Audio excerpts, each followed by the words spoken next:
Blessed are those who know how much they need to know before they know how little they know. My people, look here, face me like Facebook. I go see Lisa, I go see a chameleon. Time don't come for us to wake up. My people, it's not time for action. Yeah. No more talk. We know how. Yeah, leaders, we don't tire. This situation, we don't get you. Them say the way you lay your bed, now so you go lie on top. When you sell your votes, not poverty, you dey invite to make you shine your eye. Make you don't sell your vote, no shishi for bride. If you talk, we say, and I talk, we say, no shishi for bride. If you talk, and I talk, and we all the talk, we say, no shishi for bride. No shishi for bride. No shishi for bride.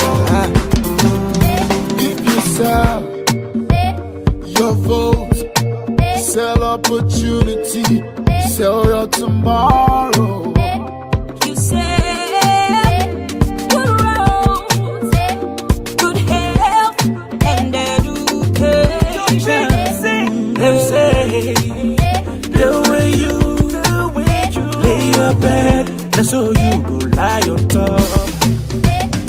They go try to bribe you with chichi, make you know say your future for chichi.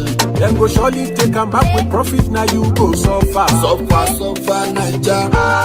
Monkey go the walk, bamboo go the shore. Say that's how we go there. Make you not sell your photo. No shishi for bride. If I do my part and you do your part, no shishi for bride. Make we play our part and we build this land. No shishi for bride. You say no shishi for bride. You say no shishi for bride. Nigeria go better. Corruption kill us, bribery finish us. Last, Chiku still got us. Who won't change Nigeria but us? Let's make it work again, everybody rise again. Tire for the talk, nobody want do the work. Nobody want die there, I speak with no fear. Change out for them, you can't buy my soul. No shishi for your votes, this not the new oaths. How much is your vote really worth? How much they want to give you for the pain? If we choose wrong, then wait till we gain. My brother, waiting we brother, don't go sell your future to some criminals who don't get the conscience. Don't be say we go just date the fun vex and still allow nonsense for another 4 years. Cause my people still dead jobless. Every day my people still they die in hundreds. So make we shine our eye, cause no be only 2 bad choices where they the contest. Give me one more verse, please. I'm talking to you precisely. You day school office or they do NYC with your PVC. You can vote wisely, even when the offer they bringing is so spicy. No shishi for bride. If you talk, we say, and I talk, we say, no shishi for bride. Make we play our part and we build this land. No shishi for bride. You say no shishi for bride. You say no shishi for bride. Nigeria go better. No shishi for bride. If I do my part and you do your part, no shishi for bride. You talk and I talk, we all the talk, we say, no shishi for bride. No shishi for bride. No shishi for bride. Don't say your vote. Make sense faster. Corruption, impunity, and lack of accountability are responsible for Nigeria's underdevelopment. As citizens, we have a duty to report wrongdoings that endanger the well-being of the society.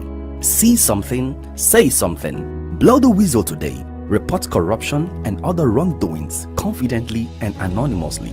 Send tips to AfricMail on tips@corruptionanonymous.org or call 0811 877 1666 or the Presidential Initiative on Continuous Audit (PICA) on 0909 806 7946. Tips can also be submitted to the following anti-corruption agencies: EFCC, ICPC, Code of Conduct Bureau, or the Nigeria Police.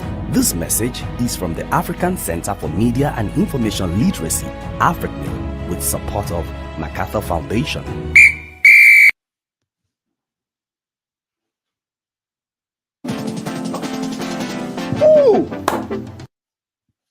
My name is Damilola Kotieri, and I am with the only and one and only Dr. Njakiri Damages. And then I want to show my support to Omoyele Sowore and the Nigerian people, and myself because I'm a Nigerian.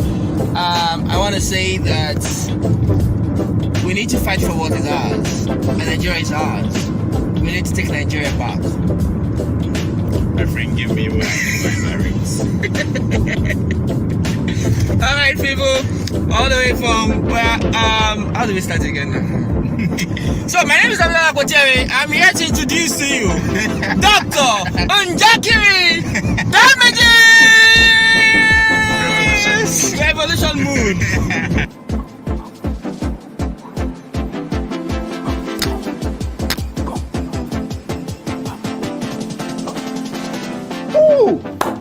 Oh, Jamaica, boom, boom. Oh, Jamaica, boom, boom. Oh, Jamaica, my only country. Oh, yeah.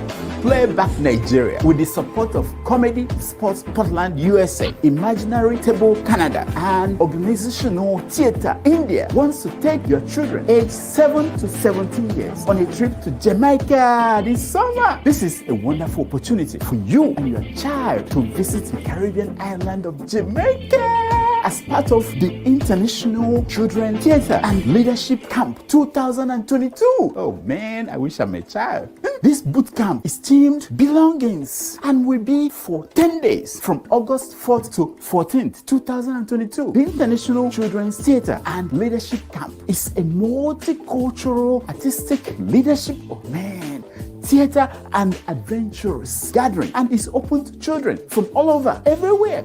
Don't you want your child to be there? Children participants will be exposed to creative learning and receive mentorship in playback theatre and improvisational theatre. Amazing! They will be visiting exciting places in Kingston, Jamaica. Oh man, I want to see where Bob Marley was born and be part of a rich cultural exchange. Now, they will learn teamwork, attend master classes, and participate in plays, dance, witness shows. In today's interconnected world, exposure makes all the difference. Children with a history of travel navigate the world a lot easier. It adds to their recognition as leaders anywhere in the world. Yes, I know, that's how I ended up here.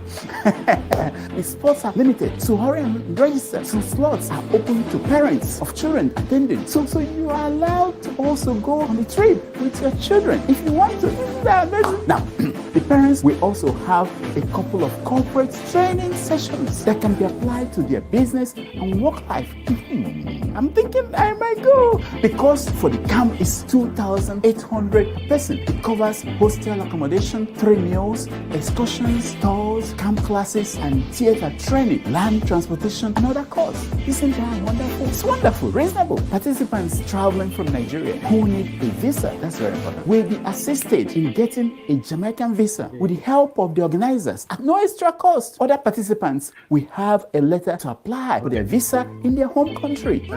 These people are very good. Schools, groups, and parents are responsible for other costs relating to travel, including international passport, air tickets, transit visa where applicable, of course, COVID-19 tests, pocket money, and that's very important, and medical insurance. Now, to confirm that you've registered, you are to pay a deposit of 300 administrative fee. Yeah, this payment is non-refundable as it will be used to process your invitation letter and book your accommodation. Balance payments can be paid in installments and are due after visa is issued. Reasonable. Now, because you know me, Dr. Damage's show is giving out $100 discount to anyone that will register between now and 31st of May. All you need to do is to pay your $300 non-refundable deposit. Pay an additional $1,000 fee for the camp using the code Dr. Damages in your description. Send proof to drdamages@gmail.com and we will facilitate your $100 discount to be deducted from your balance. Yes, they will remove $100 because you know me. Remember, you must have paid your initial deposit of $300 by 31st of May for this to work, for me to dash you $100. Note that you will have to submit all the required documentations by the embassy, such as a statement of account, a consent letter from parents that are not going with their children, a letter of invitation from school, or the documents listed in the brochure. And the embassy, check their website. It's all there. So for more information, more details, send a WhatsApp message to 234-907-2808091 or email office@playbacknigeria.com. Don't miss this opportunity. It's a wonderful opportunity for you and your children. And when you come back, tell me how you enjoyed it. I'll put you.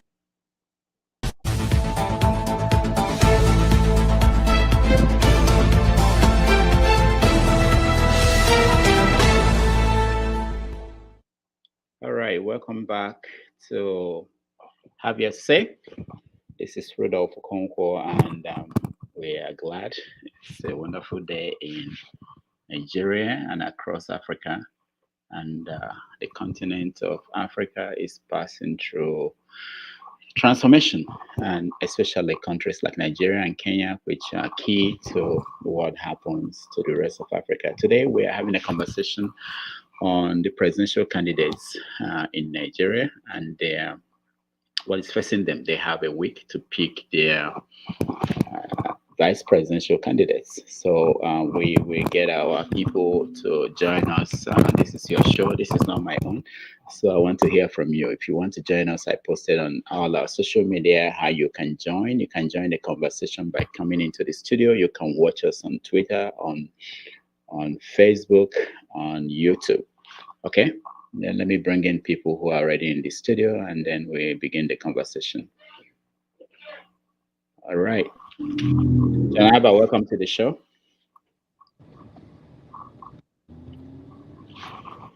All right, so I have Janaba. Janaba, welcome to the show. Thank you, Dr. Damages. How are you? Good. Are you driving? Hello. All right. So, Bastille, welcome to the show. Thank you, Dr. Damages. Thank you.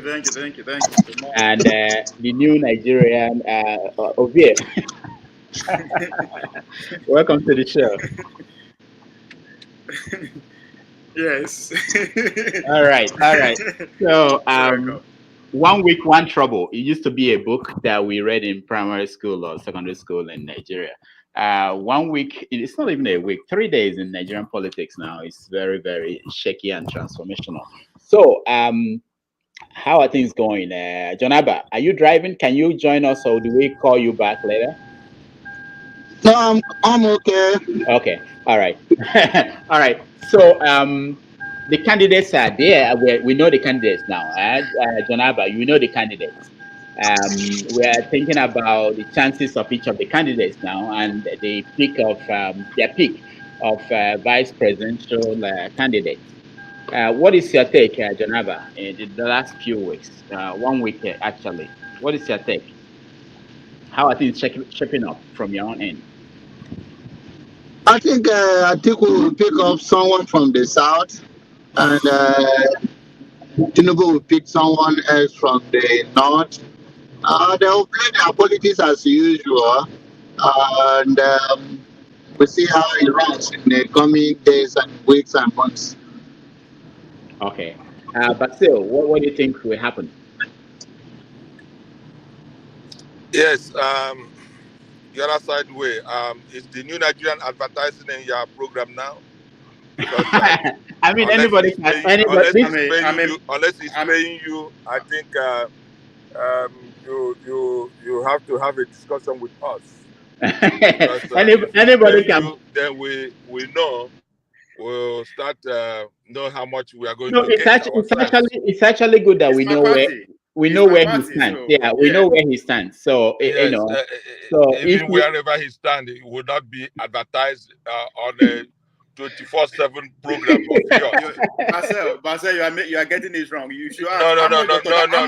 Listen now, how much Dr. Damage paying us? That is what to be on the show. free service that we are giving. Exactly. Obi has a point. You know me. I say it as I say it. Obi has a point. He's not paid to be here, so he can have his say, promote whatever he wants. We don't care. All right. So, Basil, Basil, okay. Before we continue, okay, go ahead. That being said, the Dr. Damages, for interest of fairness, what we are actually seeing is what we already know that will be the outcome of 2023.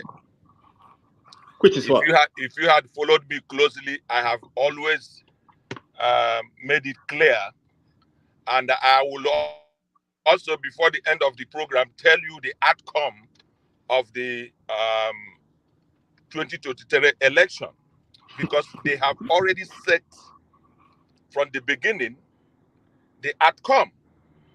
And based on that, it is making it difficult for those who think there will be a change, or those who think a change will come as a result of their own making. It is not going to be so. So what you are seeing now, Michael, take it easy. What you are seeing now is the fact that we are you have to be careful. I know you're driving. You're driving, Basil. You understand what I'm saying? Yeah. Basil, can you drive to a safe place and then you can park? We don't want anybody to have an accident while talking to us. We're here for 2 hours, so don't worry about it. Just find somewhere, park, and then we can get you to talk. Okay? Okay. The same thing with you, John. I'm all set now. Okay. All right. I'm all set now. Okay. So the fact that we are going to see what has said is where we have problem in Nigeria. It's why we have problem in Nigeria. Until we see that it has changed by the structural change that will make it possible, we cannot ever come to a true Nigeria that everybody is expecting to see. That is my belief. All right. And thank you. That is my worries too. Okay. Thank you so much. Ovie, welcome to the show. Thank you. Good morning, everybody. Yeah. Good morning. So what has been going on since the last time we Yes, what has been going on is that Nigerian athletes are everywhere in making exploits. There's an African Championship going on right now in Mauritius, and Nigerians are there showing their skills. And for the first time in history of NCAA, which is the collegiate athlete, we have 20 Nigerians after the US, Nigeria, then before Jamaica, going to the NCAA finals, which is taking place. Today is the final day. And we have our Ophili. I'm mentioning Ophili to be specific because that is the face to watch out for in the next Olympics. That is the next phase of world athletics, not just Nigeria. That's how talented she is. So she's going for 4 gold medals today. It's taking place in Oregon. So if anybody that is, have time to check it out online, NCAA and African Championship, those are going on right now. Okay. I'm saying that because I know I got a silver medal for Nigeria. You were a former athlete. Yeah. Yes, so very good. That's going on too. We want you to always update us on that whenever we meet, because it's very important. Apart from politics, there are other things going on. But let's go back to politics. So what did you see any surprises in the last few days? Anything that shocked you? I mean, the candidates are out there. We know them now. Well, yes, nothing shocking other than the way Tinubu was able to go all out and pull it off. Were you not surprised that Moralu did not make it? That he lost? I didn't even know that once he did the game safe. Now Obasanjo still won. Now Obasanjo picking, so I know they really that was a surprise to me. You know, really? he couldn't come out. I mean, from that small party, you know, he couldn't come out. Yeah, I saw the headline. I was like, oh, these people see there, yeah. So His voice will have been very important in the debate. You know, I'm kind of disappointed in him because with the momentum he was able to generate in the last election 4 years, I expect him to take it as a movement and just keep going. But the guy just go sit down for Washington, they're doing diplomatic stuff, and he think no, actually, he was in his village. He was sitting down in his village. so he can think he can convince with the Talakawas. No. The Talakawas are, yeah, we are hungry now. We know we the best. But also, don't you think that it's a factor of Obi came in and basically knocked off people like him from being in contention? Don't you think so? I think the Obi factor extends even to the likes of Rochas or Korocha, of AAPP and others. I mean, those guys could not do even the vice president. Even the vice president was actually. So, yes, I will give it to. I give it to. I respect him as he was able to keep that momentum despite the fact that he's been out of office for how many years? 8 years or so, and he hasn't held any political office. He's not but for him to able to still be in the conversation at this level, I mean, I give him that. Okay, Obi, hold on. Let me go to Basil. Basil, we're talking about Obi. I know he's not in a major party, but he's a major factor in this election. What is your take on what's going on around him? The factor that I'm seeing, like you said, is something that is already been predicted, and ethnic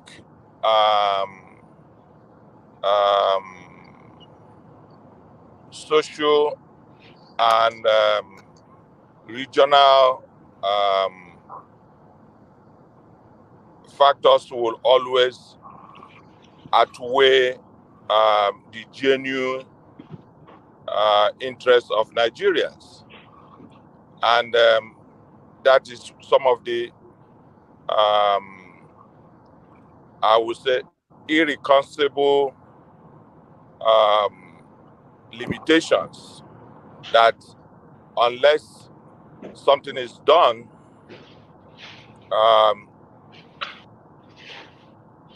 nothing will change. Unless something is done, nothing will change. And the people who are more Nigerians, those people who could go to Lagos, build, go to Abuja, build, go to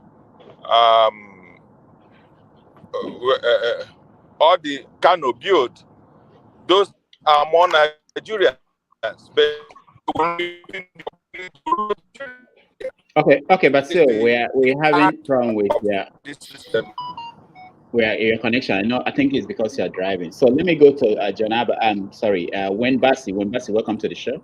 Thank you, Rudy. Yeah, nice to see you.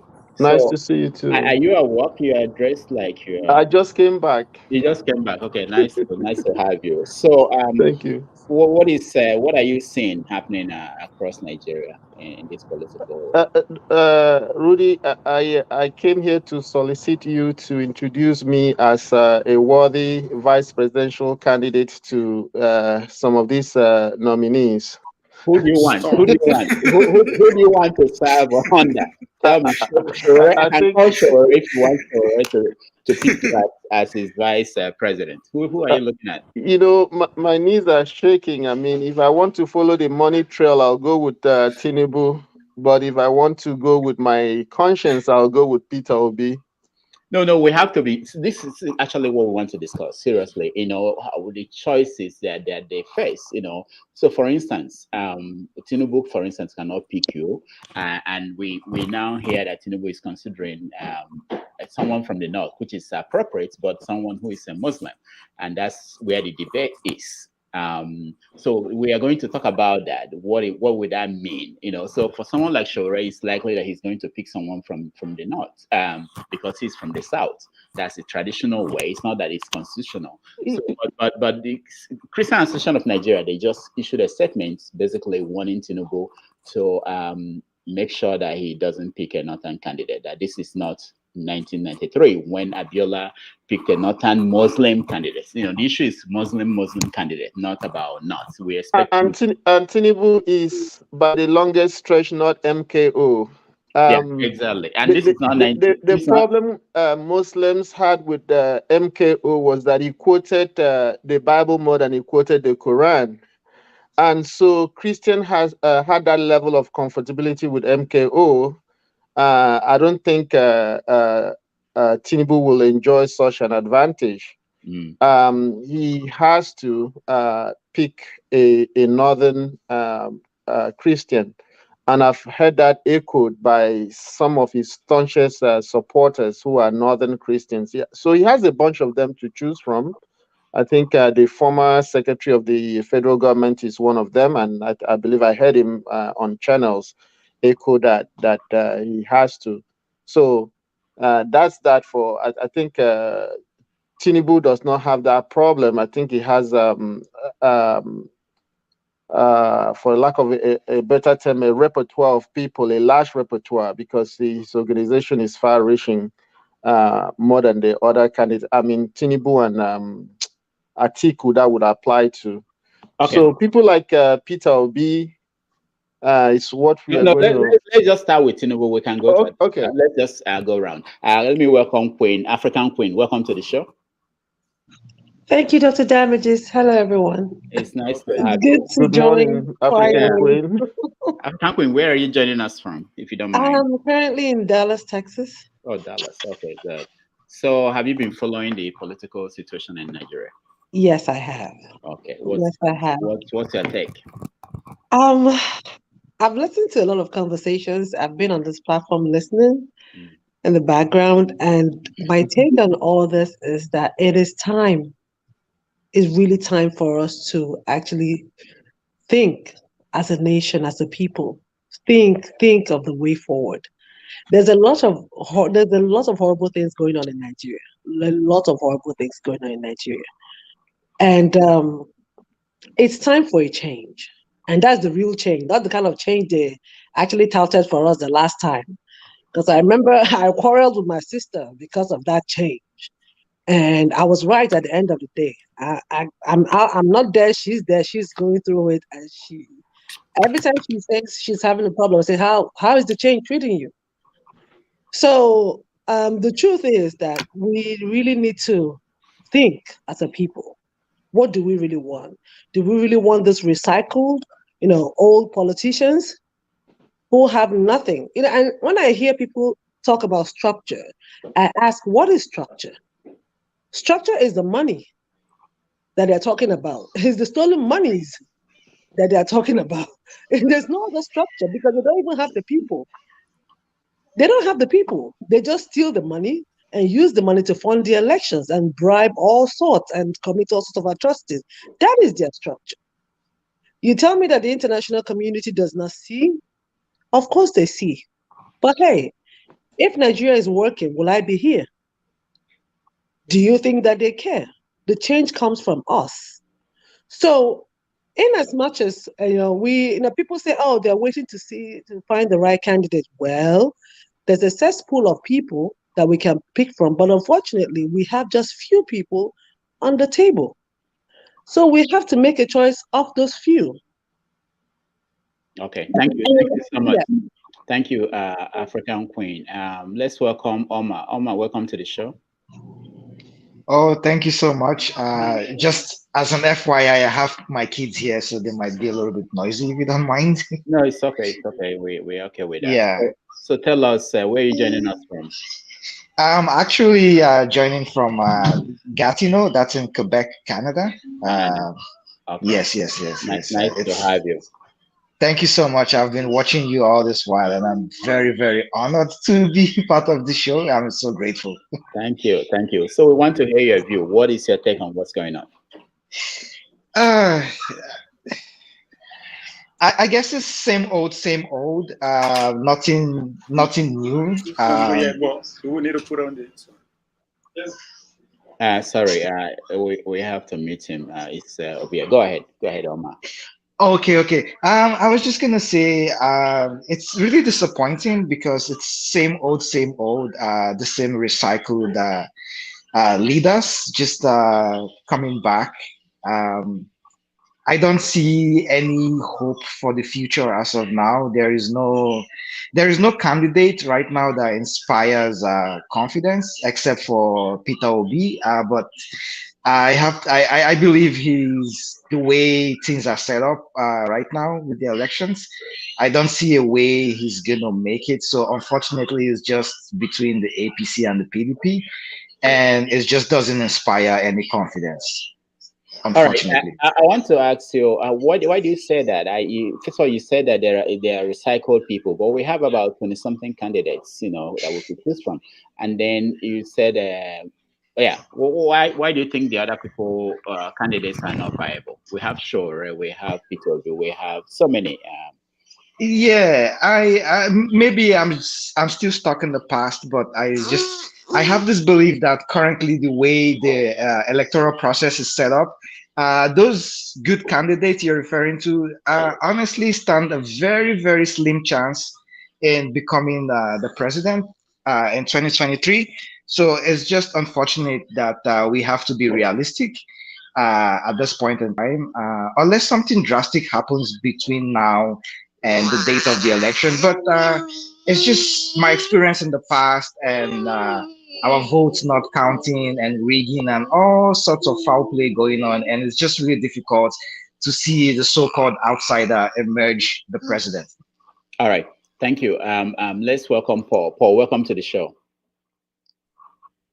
Thank you. Good morning. Yeah, you're joining us from Arizona. You still in Arizona?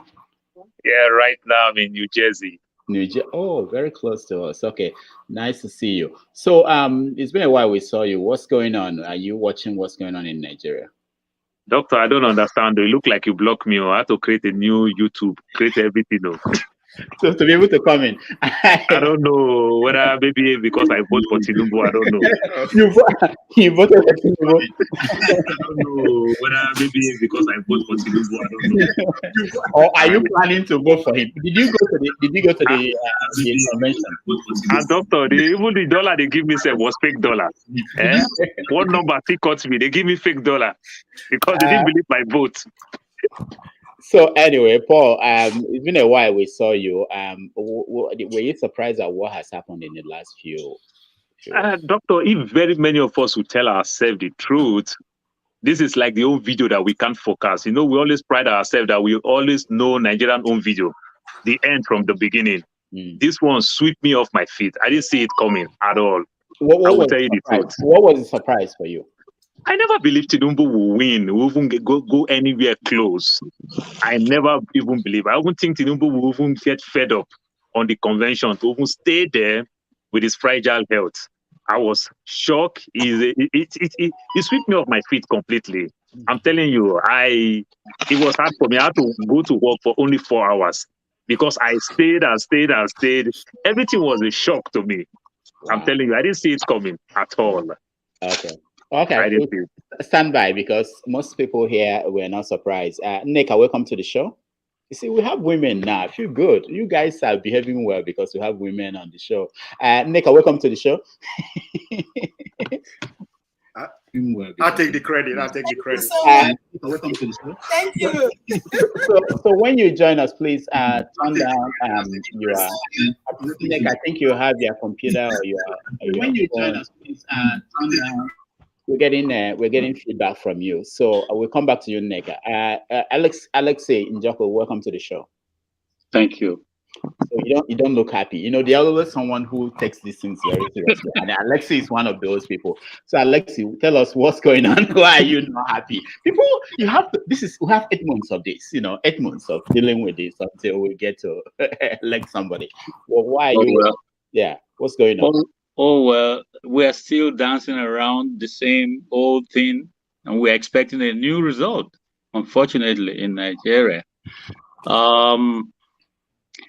I wasn't expecting that Tinubu will get the ticket, but he threatened, and he got it. So that tells you that power moves things in Nigeria, whether it's using the money to do it, or using the thugs or anything. So we are more or less in the hands of very few demonic powers in Nigeria. And that's what is giving us what we are seeing today. Now, let me use this opportunity to say this. There was a time that the Yorubas decided that Obasanjo wasn't going to be voted for. He was already in power then, but they weren't happy with how he was doing things, and they decided not to vote for him. And they never voted for him. As far as I know, it was almost 90 or more % of them. But Nigerians wanted Obasanjo at that time, including the people in the East, and they voted for him. Now, I love Peter Obi very much. I know him, and I know he would do well if he has the position of presiding over the country. But I am not sure that all those people who are making the noise, we want Peter Obi, right at the bottom of their heart, Peter Obi is an able man and he should not be seen to win. I'm telling you, they will shout it on the screen here. And when that day comes, the man they have seen as an able man will not get there. But let me also say this. I do not want Obi to become the president of Nigeria, not because I wouldn't want to vote for him, but because I know that Nigeria is not going to work, no matter who is there to preside over Nigeria. Nigeria cannot work. If you want to know more about Nigeria, whether it can work or not, look at all we have gone through. Go read the history of Nigeria. The British do not want a country that can work, and we have not come to understand that. So because we have not come to understand that, we have not come to a point where we can decide on our own what we want. My first time of going to Michigan, I was able to look across the river. I was seeing Windsor in Canada. And yet, those are two different countries. Canada and America are in cahoots in many things. They are cooperating. They are progressing in their own ways. Let us stop fearing this thing about separating ourselves from the thing that is holding us. The North works in favor of Britain, no matter any of them that come in, whether it's Atiku or whoever.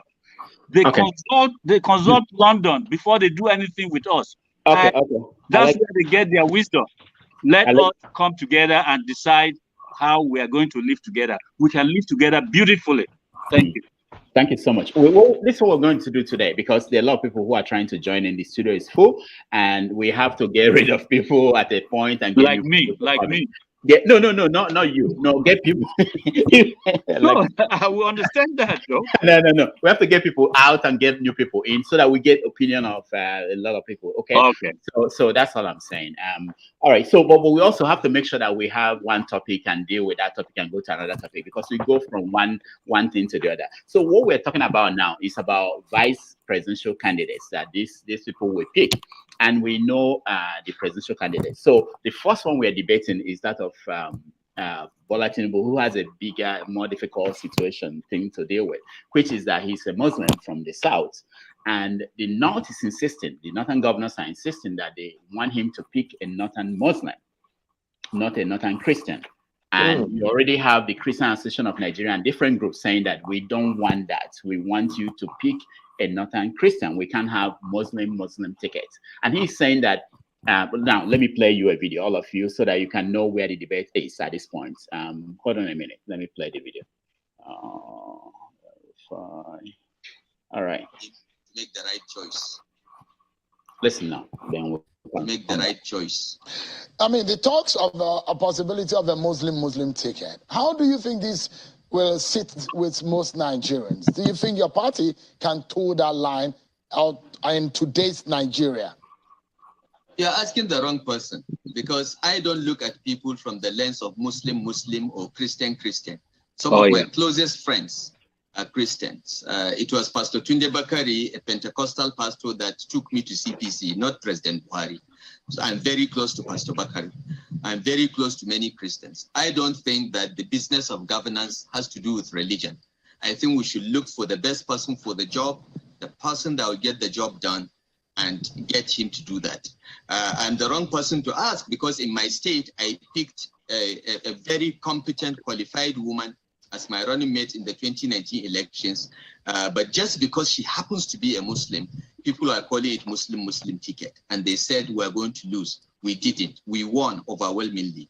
This fixation of Nigerians with religion instead of competence, capacity, and capability is quite sad and pathetic. And I urge you as media to please take religion out of governance, and let's look for competence, capacity, capability, and delivery. I don't think we should be looking at religion. We want to develop this country. When I get into a plane, I don't ask for the religion of the pilot. When I go to hospital, I don't ask for the religion of the doctor. I just want to get well. I want to get to my destination, if in an aircraft. The way the media and many irresponsible people try to inject religion in politics and governance is sad and pathetic and will not take us anywhere. Nigeria is at a crossroads. We face very, very serious dangers in security, in economic meltdown. The global issues are affecting us. All right. El-Rufai, irresponsible people bringing in religion into the politics. That's his view. And that he picked a Muslim woman and they were able to win in Kaduna, so it shouldn't be an issue. Who wants to take on this? Okay. All right. Let me start from the top. Okay, we go down. Ovie. Okay, there are people who are yet to speak. Ovie, go ahead. I'll come back to you, Neka. Yeah. Me personally, I don't care. I don't care if he's a Muslim, Christian, a traditional ruler, whoever. I don't care. As far as that person can do the job. But it's kind of hypocritical when El-Rufai is pointing that. Today, if we go to Aso Rock, we'll find a church and a mosque inside Aso Rock.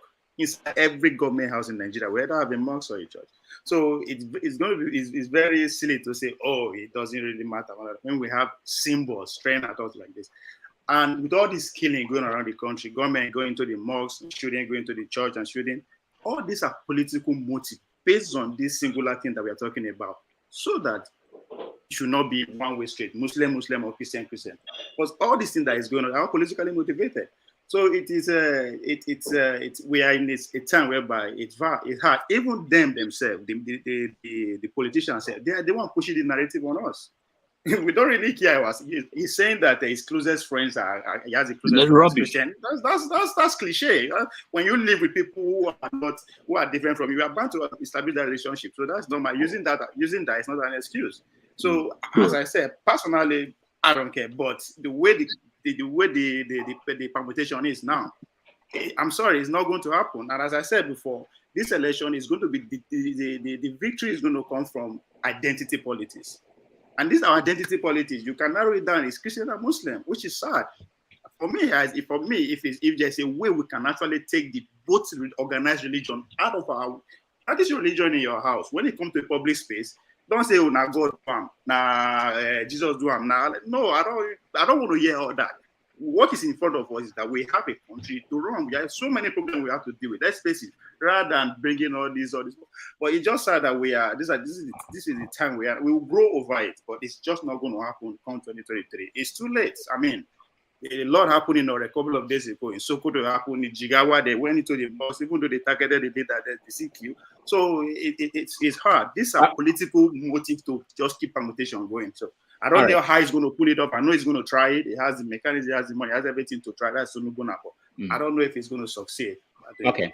All right. Thank you. Neka, welcome back to the show. I hope by now your connection is good. Let's hear from you, please. Okay. Hi, everyone. I believe it's still good morning. Please, all of you in this panel, you need to forgive me because I'm not a politician, but I'm coming from a different perspective. And the perspective that I'm going to share is that I think I will disagree when, as individuals, we always put negativity in front before we do anything by saying that this thing can never happen. There is nothing like never will happen. We all have to be motivated and actually look at each individual and look at what it is that they are bringing to the table. Religion really has nothing to do with it, because when we look at Nigeria, we have been polluted with religion. I used to be a Catholic. I'm not a Catholic anymore. I'm a Buddhist. I chant Nam-myoho Renge Kyo. And I believe that if we make up our mind that this is what we want, based on this individual is going to actually do what they said they're going to do, that person will win. We don't have to forget what we were saying here in America when Obama was running. Oh, he's a black man, he will never win. Black people, we are not ready. Or this is this, this is this. We cannot put that negativity. If Peter Obi is going to do what he said he's going to do, then we need to really rally around him and support him wholeheartedly. And the thing is that we all in this panel, we need to have the same vision and go the same direction and stop saying whether someone is a Muslim, because when we look at what is happening in Buddhism, the first thing that I learned in Buddhism is humanistic principle. And when you have humanistic principle, master your mind and do not let your mind master you. If you have that, under no circumstances will you hurt another human being, regardless of who that human being is. We are all human beings, and we must have the same vision and move with the same unity. And if we do that, Nigeria is going to be good.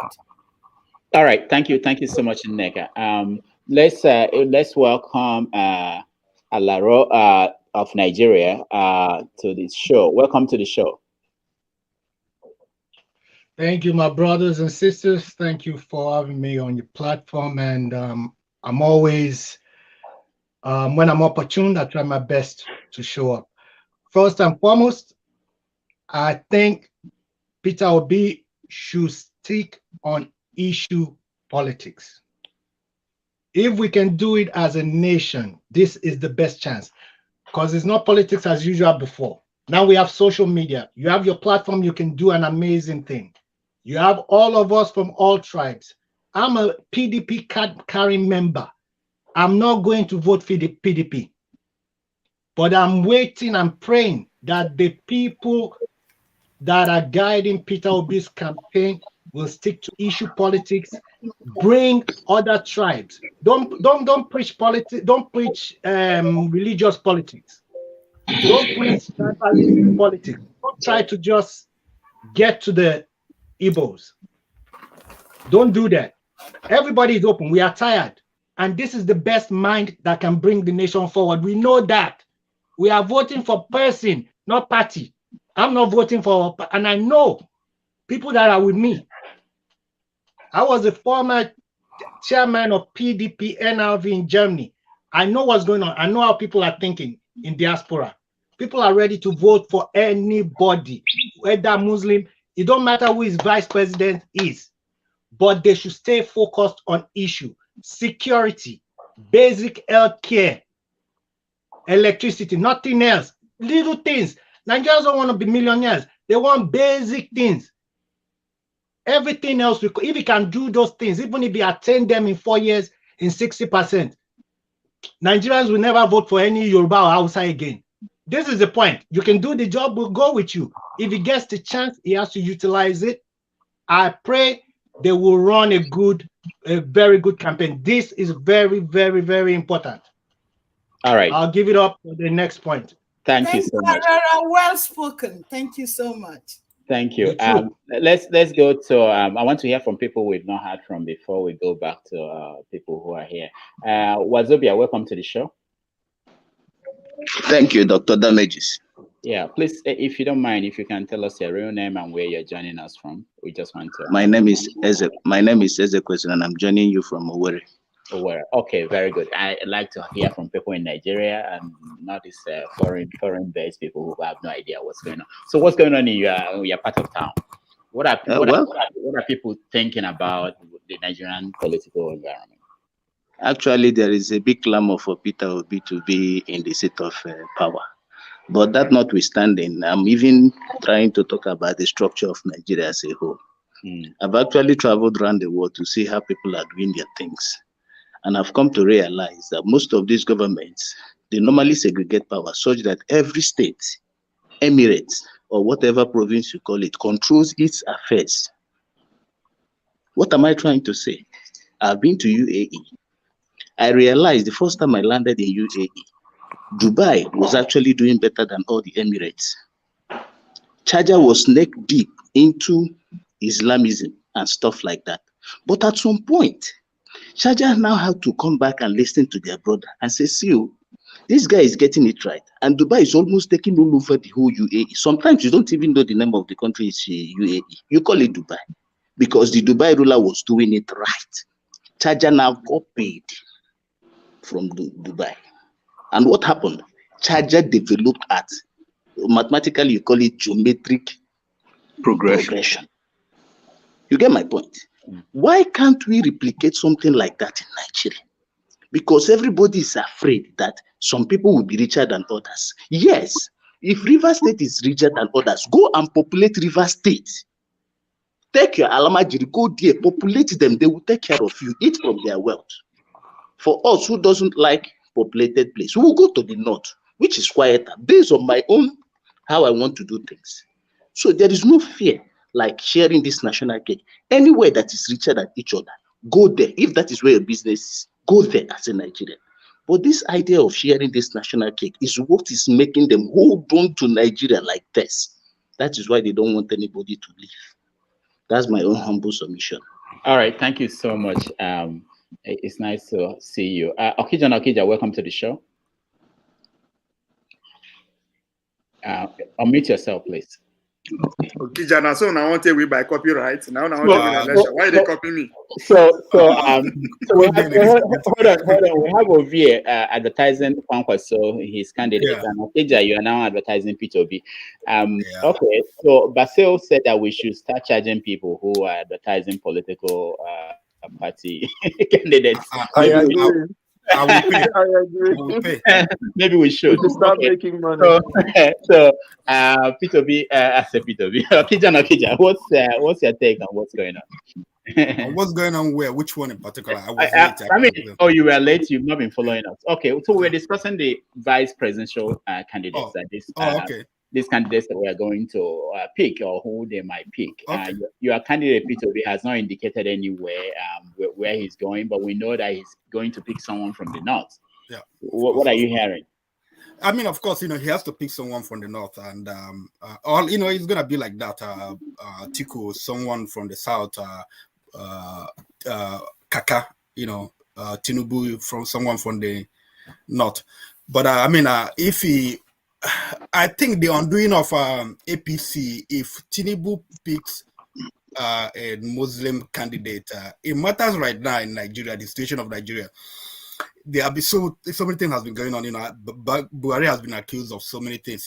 He's been a religious demagogue and all those things, and people in his administration, they are fundamentalists and terrorists, and so it will matter a lot because it's in the middle belt where people will be killed over years now. People are displaced. It's not gonna fly, It's not gonna fly. No matter what's his name, Rufai, said he was in power. Actually, they were so when he picked the Muslim ticket, the people were already being displaced. So he was lucky won an election, and then the second one, they bamboozled everybody and won. But this time around, things has changed. They use what they call BVAG or whatever to do voting. So we're gonna, for the first time in Nigeria, probably the second time apart from 1992 or 1993, we're gonna have something like free and fair election. So hey, I want my candidate to win. So I'm praying for Tinubu to pick a Muslim guy. So that would be the end of our APC for now. I mean, they have already seen people leaving the party already. And former governor, he left already, and some so yeah, let him go ahead. All right. Alexei, you want to say something? What was it? Okay, yeah. Peter Obi is the best thing that can happen to Nigeria at this time. But let me say this. There's something called Takia. Some of you probably know what that is. What Buhari did to Nigerians was Takia. He came up showing that he's going to solve all the problems. He's for one, nobody, and for everybody. But in reality, you have seen what he actually came to do, which he did so far, and we are in disarray. Now, El Rufai talking about, hey, he doesn't want religion to be added to whatever is happening. It's Takia. The guy is in Kaduna. He's already supervising over things that are happening in that state. See, what do we need to understand what's going on in Nigeria, if not paying attention and making decisions that will help?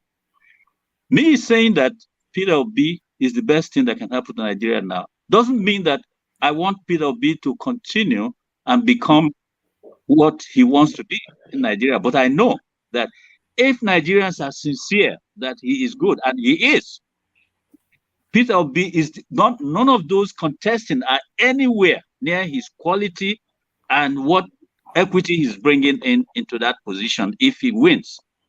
But I am saying Nigeria is not what we think it is. There are forces acting against us beyond even our own control. So Nigeria cannot work. Those who say don't bring negativity, it's not by saying positive things that it will change. No. Now, if every Nigerian that is saying Peter Obi, vote for him now, he will win. And that would be good. Now, if you minus the Biafrans who don't want to vote for him because they want Biafra, he will still win. So leave Biafrans to refuse voting for Peter Obi, but make sure you vote for him so that he will win. Vice presidency can come from anywhere. We don't care. But let Nigerians vote Peter Obi in. And let Biafrans stay away from that voting. All right. Thank you so much. Wenbasi, go ahead. It matters. It matters who the vice president is. And it just gives some in the population some kind of peace of mind. I want to quote or paraphrase Chino Achebe in Arrow of God, when Ezeolu sent his son to the missionary school. He said, I want you to go and be my eyes and ears. I mean, we have a pastor, a certified pastor as a vice president of Nigeria, and people are still going to churches and killing people. I mean, just think of if it were a Muslim ticket. I mean, the level of suspicion, the level of dissatisfaction would have been, I mean, so great. Would the vice president really change much? Yes, a good vice president would. But, you know, for the sake of the peace of mind of the populace, I think it makes people comfortable to vote for a ticket that they see as being representative of not just their economy, but their religion in Nigeria. All right. And let me quickly add, you know, since we are also talking about Peter Obi, Peter is the only candidate that is running on his record. He's running on his record. He's running on telling Nigerians that he wants to replicate what he did in Anambra State. Tinubu should be, but he's not. He should be. And I think those are the two candidates that are running on record. Atiku has no record of what he did, except that he deputized Obasanjo. So I like what the gentleman from Owerri said. You know, let's not get stuck in our fears. And part of our fears is when we vote establishment. And Atiku is an establishment politician. Tinubu is an establishment politician. and Obi is the outsider in this election. And we should get rid of our fears and do what we think is right for us. And for our parents who are sitting down and waiting for that pension money to come through that has not come through. Thank you. All right, thank you so much. Let me come to Lawrence. Lawrence Abba, welcome to the show. Yeah. You can unmute yourself. Are you related to John Abba? Yeah, that's my big brother. Oh, seriously? Yeah. Oh, I didn't know. John Abba, then you have to leave. We can't take two Abbas. There are a lot of people waiting to come in. I'm just kidding. Lawrence, go ahead. Welcome to the show. Yeah, thank you. I'm connected from New York. I'm in New York here. Oh, you're in New York. Okay. Yeah. Good people, New York people. Okay, so what's going on? What is your take on the politics in Nigeria? Would you rather have $1 million today or I just want to talk about the video you now, played. If you're not speaking, please mute yourself. Go ahead, Lawrence. Yeah, I just want to talk about the video you played regarding El-Rufai. Yeah. I think when we're saying that religion is not part of anything, personally, I don't care who. I don't care about who emerged as a presidential candidate or anything like that. Either Christian or Muslim, it doesn't matter. But with the elite, and if the way El-Rufai himself that is saying that, I don't think he believes what he's saying, because even in Kaduna saying himself, there's so much that is happening that he did in Kaduna right there between Christian and Muslim. When you go to Kaduna State right now, what he did in Kaduna North is not the same thing what he did in Kaduna South. So, and if you went to Kaduna South, there's majority Christian in Kaduna South, and we have a lot of killings going on in Kaduna there. So religion is part of it. He is saying that because maybe he's one of the people that Bola Tinubu is looking towards for vice president. So that is gonna affect him. Yeah, we that live here, we know we don't have a problem with who emerged, but trust me, in Nigeria that matters a lot. In Nigeria, it matters. It matters so much. Yeah. Thank you. All right. I just want to mention this is in today's one.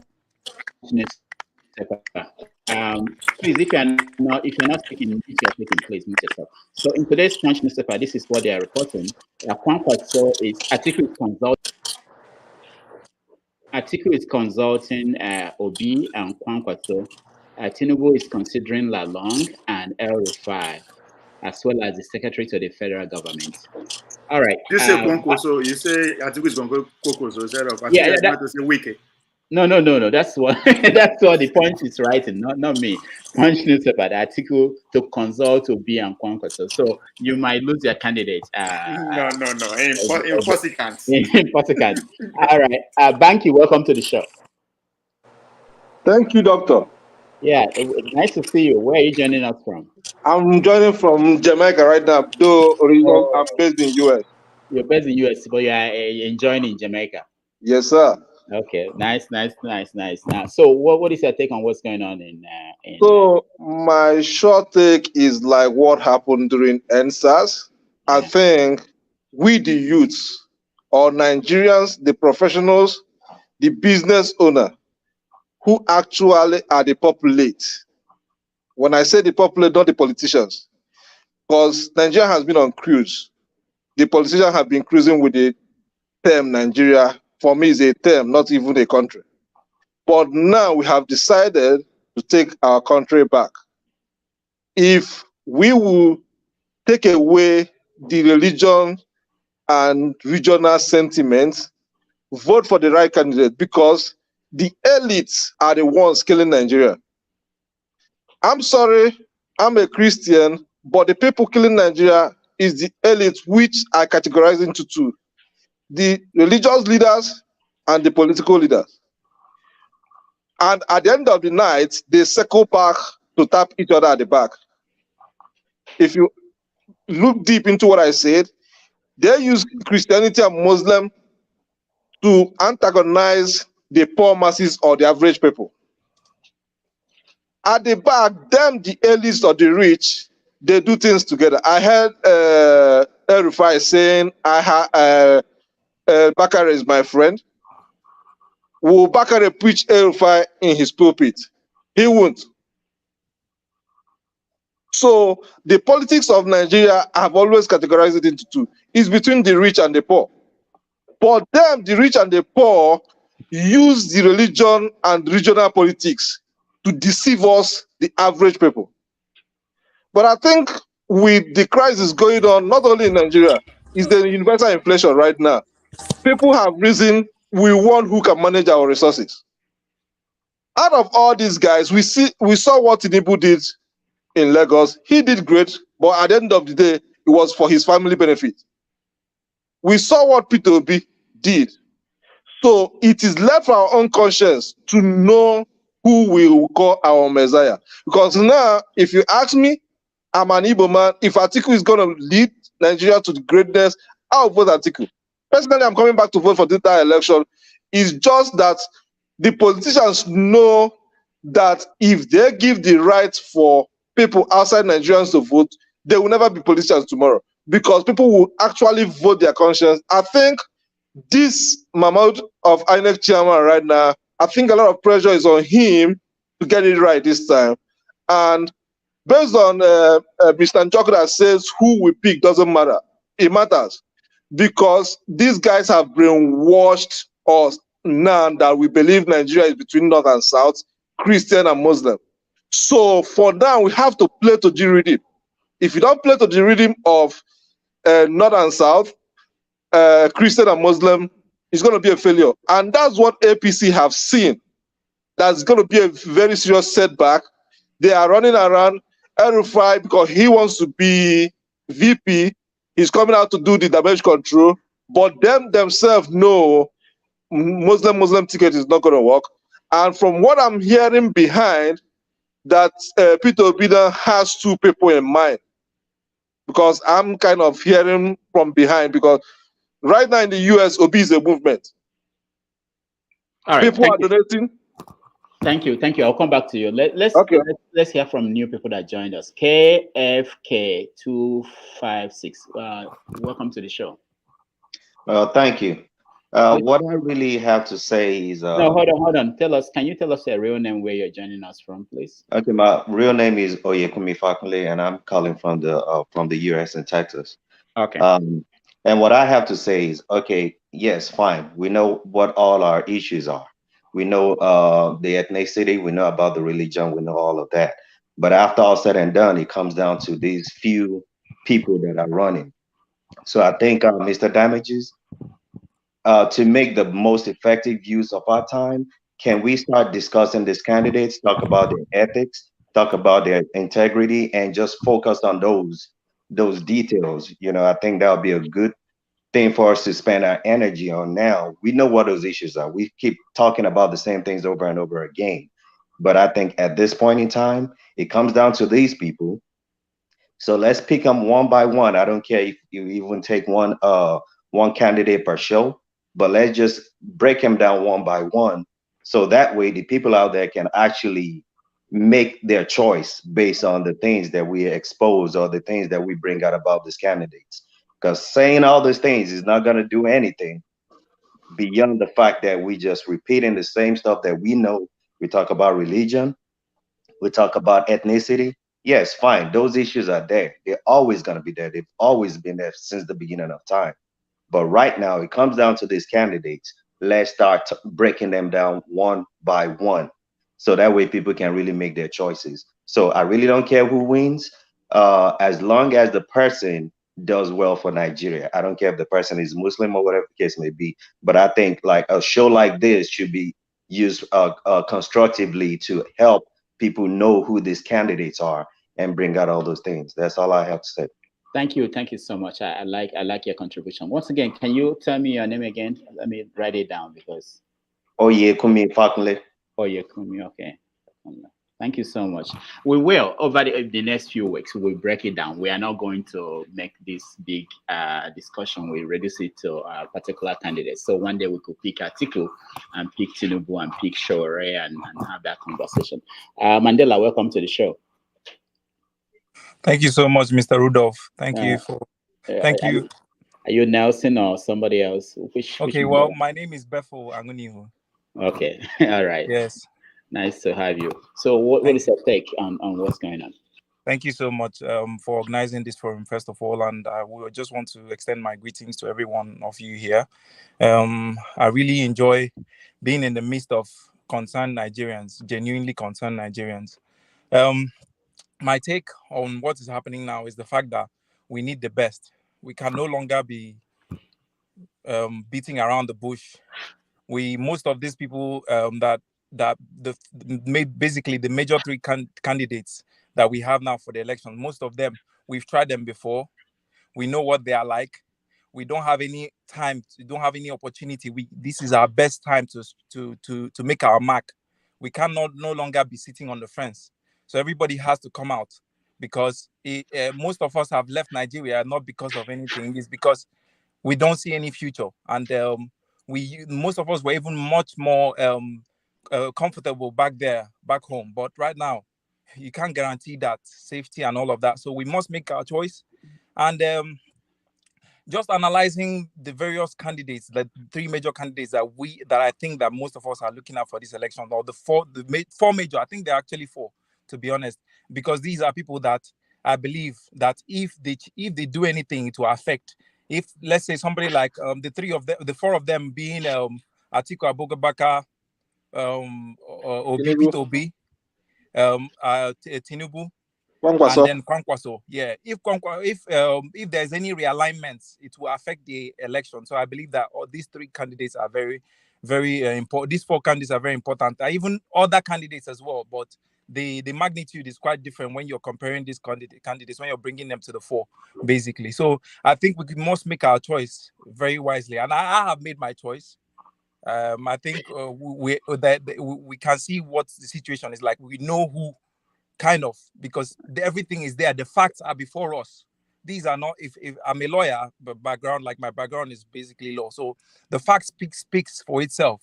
There's something we call in law reps ipsa loquito.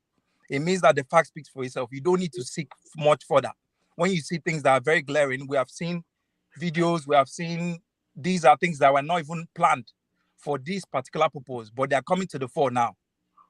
So we need to actually make our choice first. It's not first of all, in as much as the factors as in religion and tribe is quite now significant, somewhat way, even though that's not what it's supposed to be, but that's what we have now in Nigeria. But we have to make sure that we take cognizance of these things strategically. Not for now. We're in a process, so we need to get beyond where we are now to get to the next level.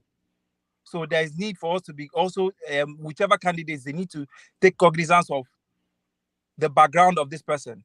In terms, I don't feel that we should completely look away from that for now, because we need stability in our country. People's mindsets generally have not changed from what is actually supposed to be.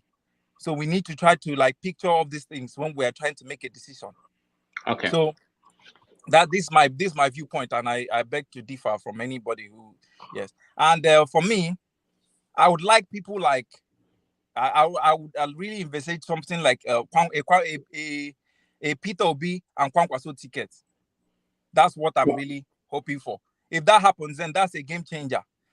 We have a lot of hope. But yes, because we need people who can drive the force. We need people who are accountable. Peter Obi shows that more than any other candidate in this election. As far as the fact speaks for itself. Okay. Peter Obi has shown more than any other candidate that we have to elect, to consider. Thank you, Mandela. Yes. Banky, yeah, go ahead. Yeah, in response to what KFK said earlier, we all know these candidates.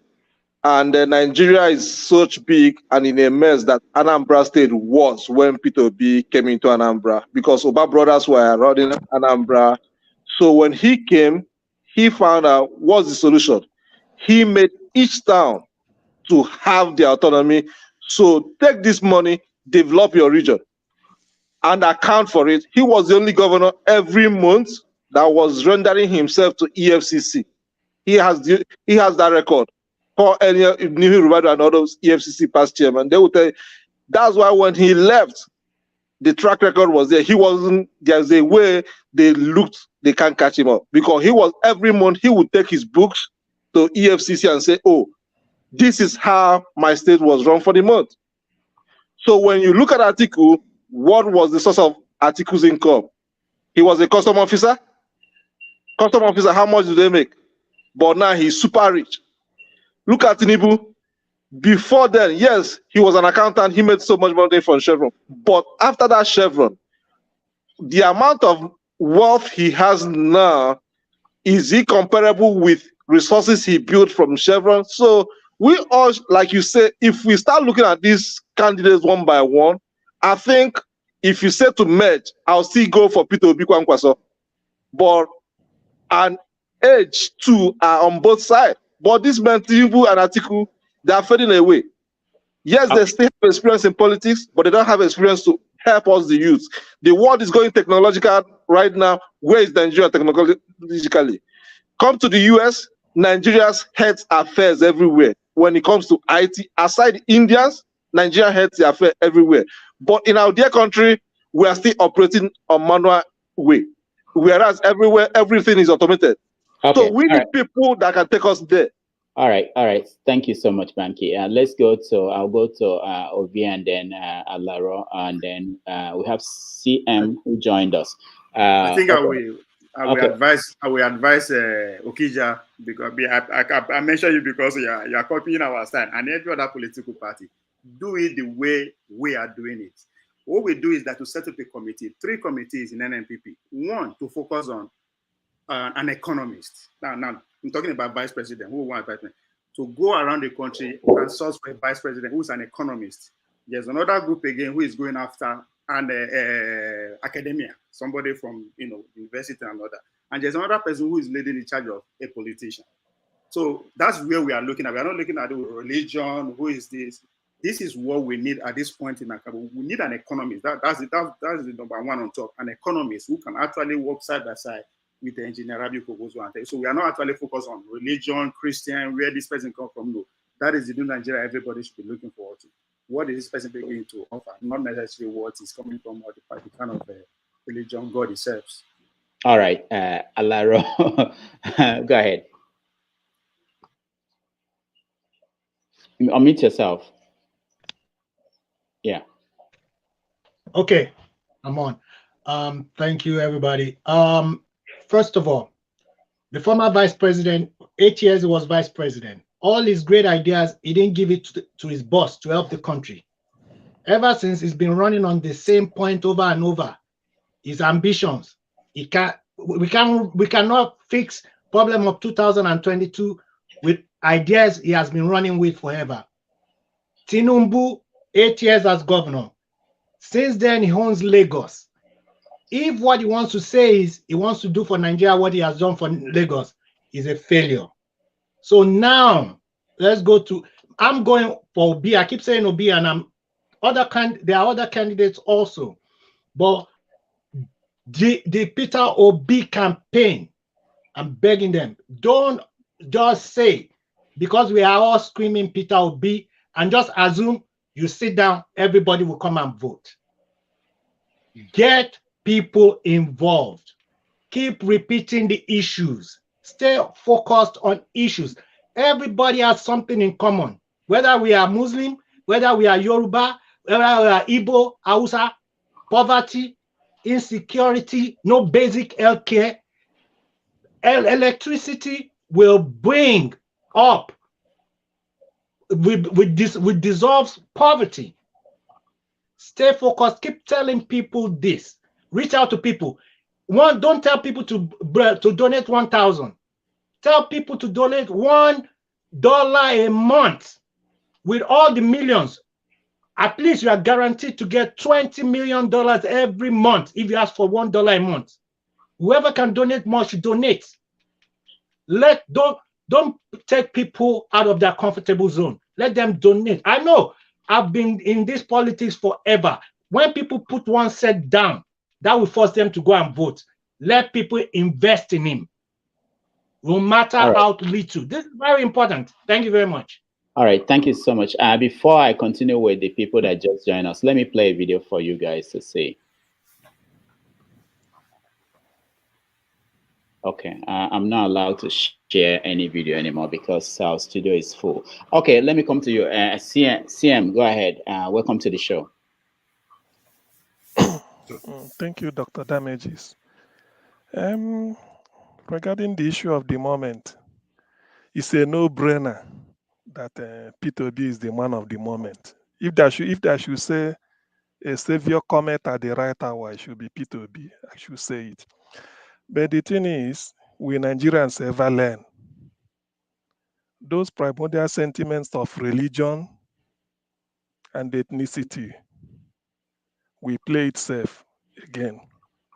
I remember in 2019 when Peter B was running mate to Atiku. The issue they are using to discredit Atiku was in the north was Atiku recruited P2B who killed Sadwana of Sokoto. And then you tend to wonder how old was P2B in 1966? You see, the illiteracy rate in Nigeria is one of the militating factors about our politics.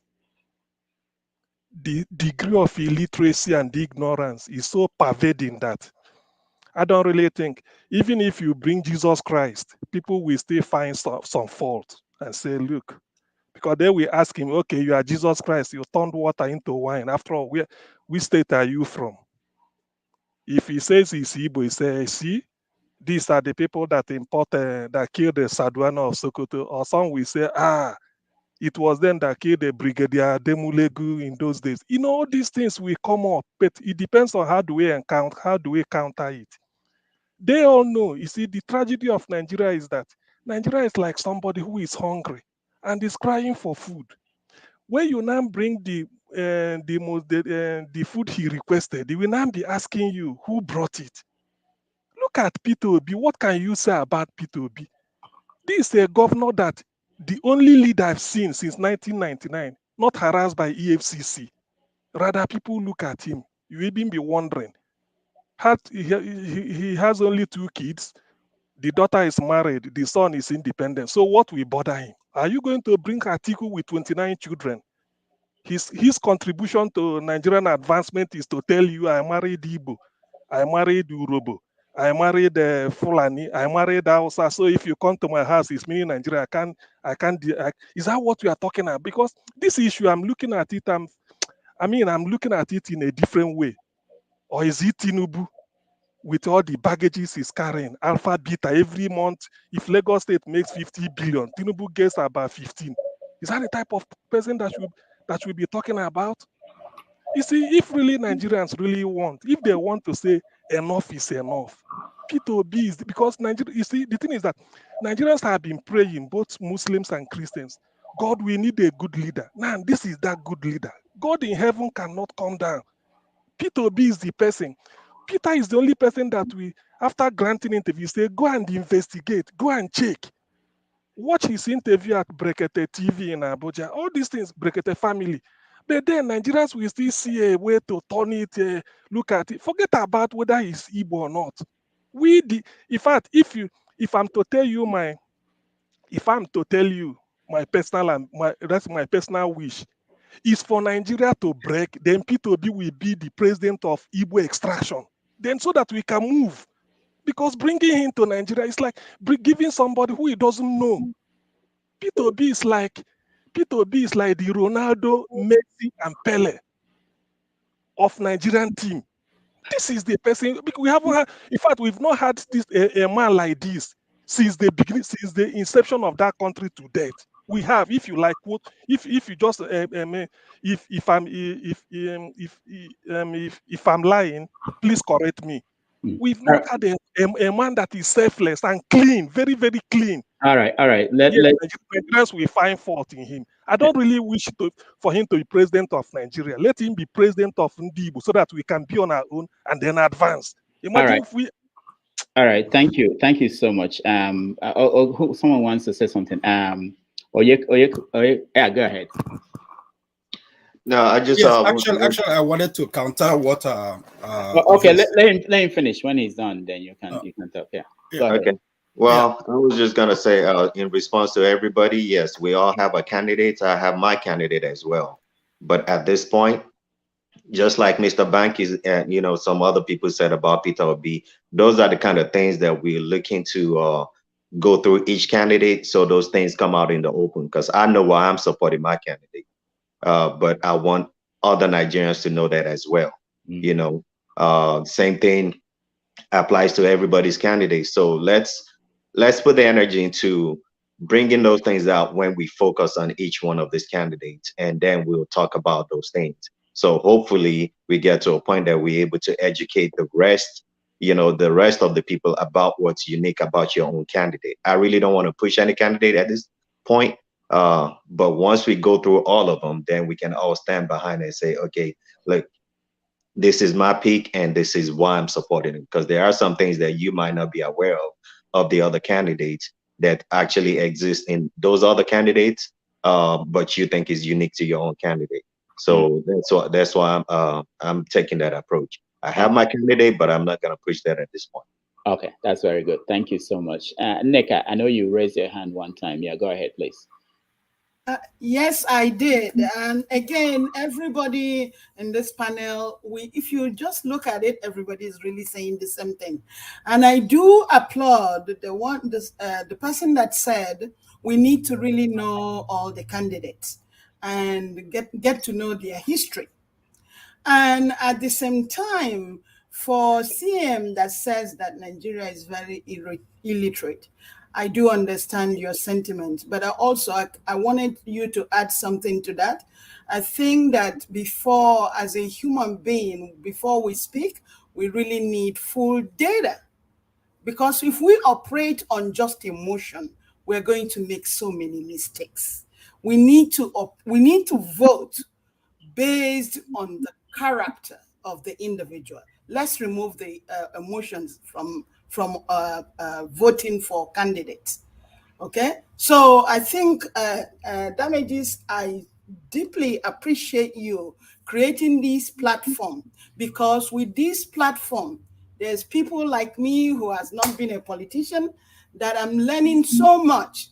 And it doesn't matter. Every human being is unique, and we can contribute from our own little way.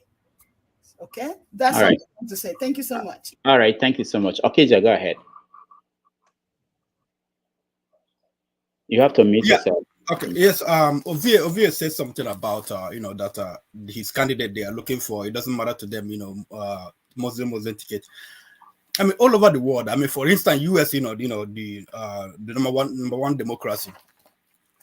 Over the years, they balance the ticket. Based on north and south. They've done that, but recently they balance it based on kind of like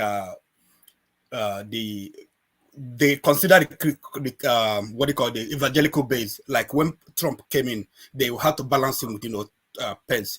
So every culture, every country, there are certain things, they have to use certain things to balance the ticket. So you telling me that they're not looking for, it doesn't matter. They should have to look for Christians who are economists or whatever, So these things matter, especially in Nigeria now. Where things are.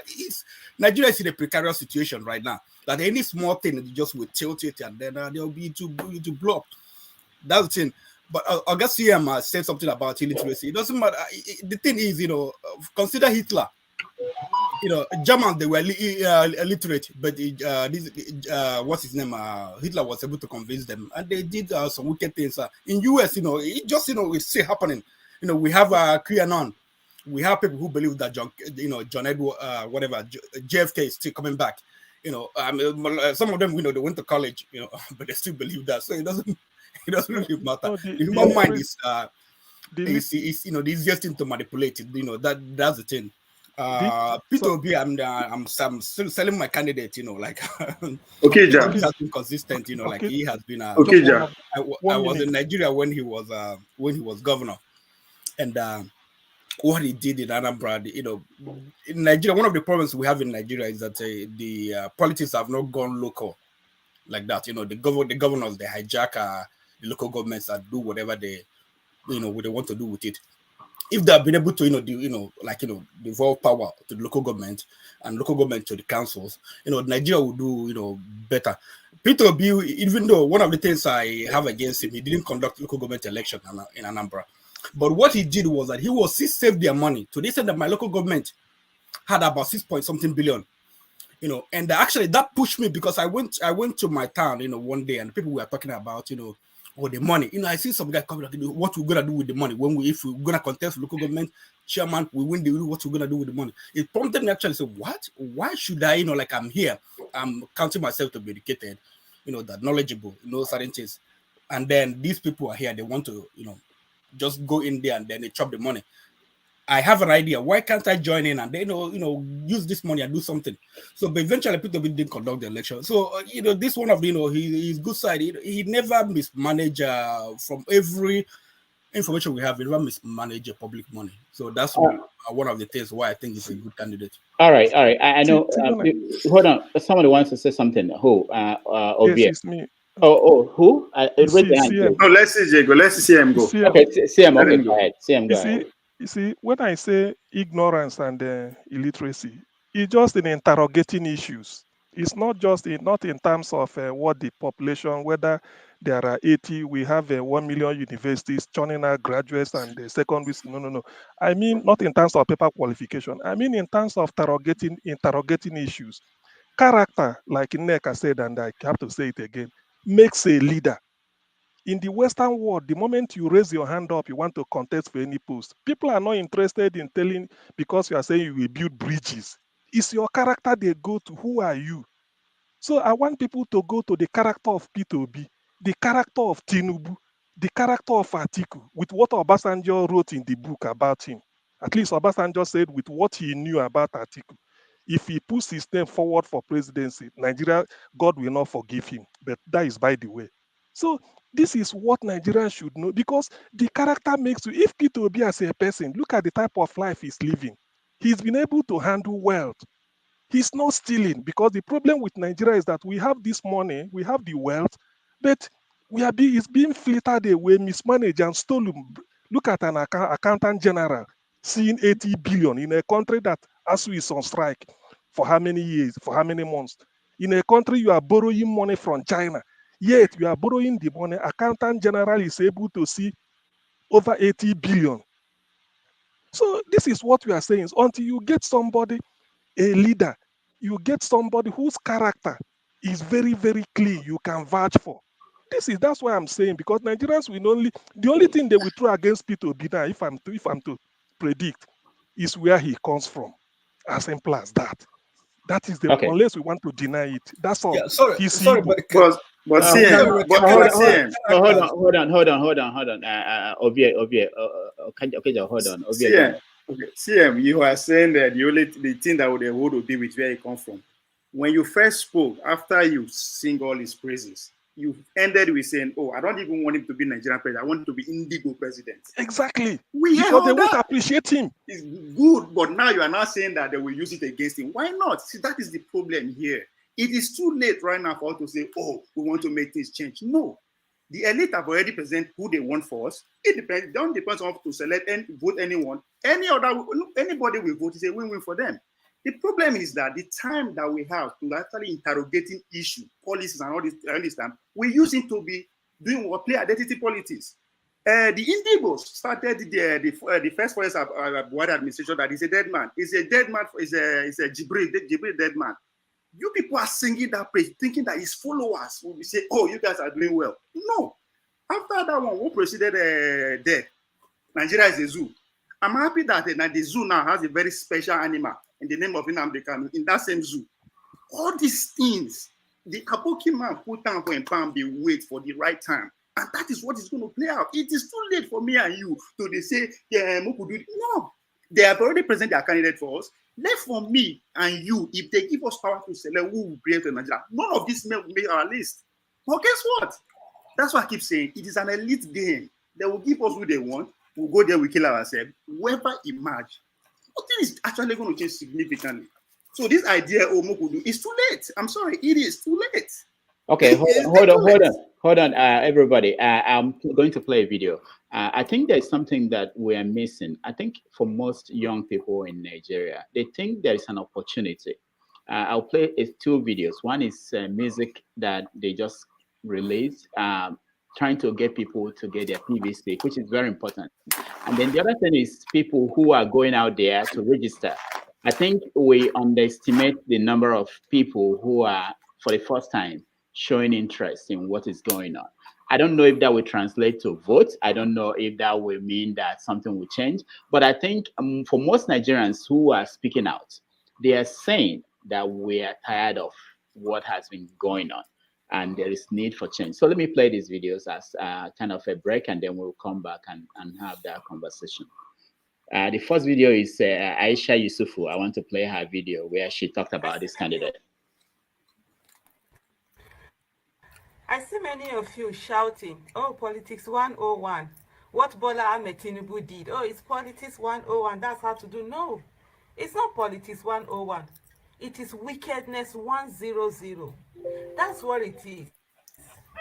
Somebody who knows he's not fit for the job, he's not physically and medically fit for the job, takes on the job just because he can either wrangle his way through, or there are people who over the years he has helped, and then it is now his turn. It's a sense of entitlement of his turn to now rule.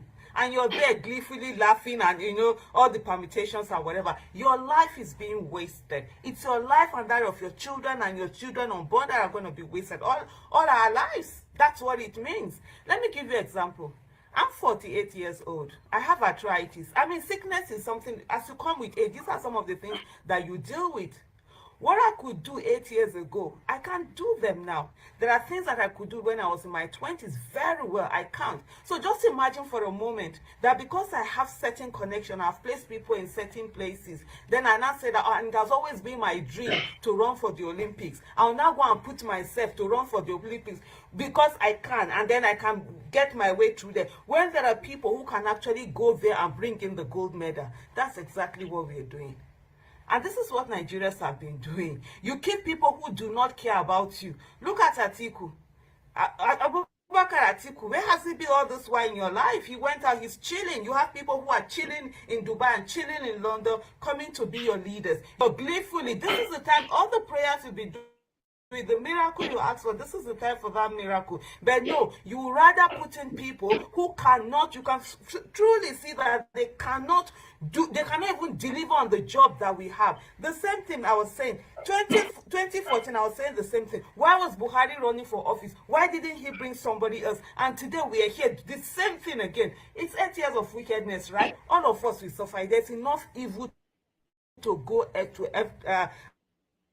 around for every one of us. Keep voting in people that are going to people look yeah, face me like Facebook. Like a silly sound. Like a sin a chameleon. Time don't come for us to wake up. My people, it's not time for action. Yeah. No more talk. We know how. Yeah, leaders, we don't tire. This situation, we don't need you. Them say the way you lay your bed, now so go lie on top. When you sell your votes, not poverty, you they invite to make you shine your eye. Make you no sell your vote, no shishi for bribe. If you talk, you say, and I talk, you say, no shishi for bribe. Oh, if you talk and I talk, and we all the time, you say, no shishi for bribe. You say, no shishi for bribe. You say, no shishi for bribe. If you sell your vote, sell opportunity, sell your tomorrow. You say good roads, good health, and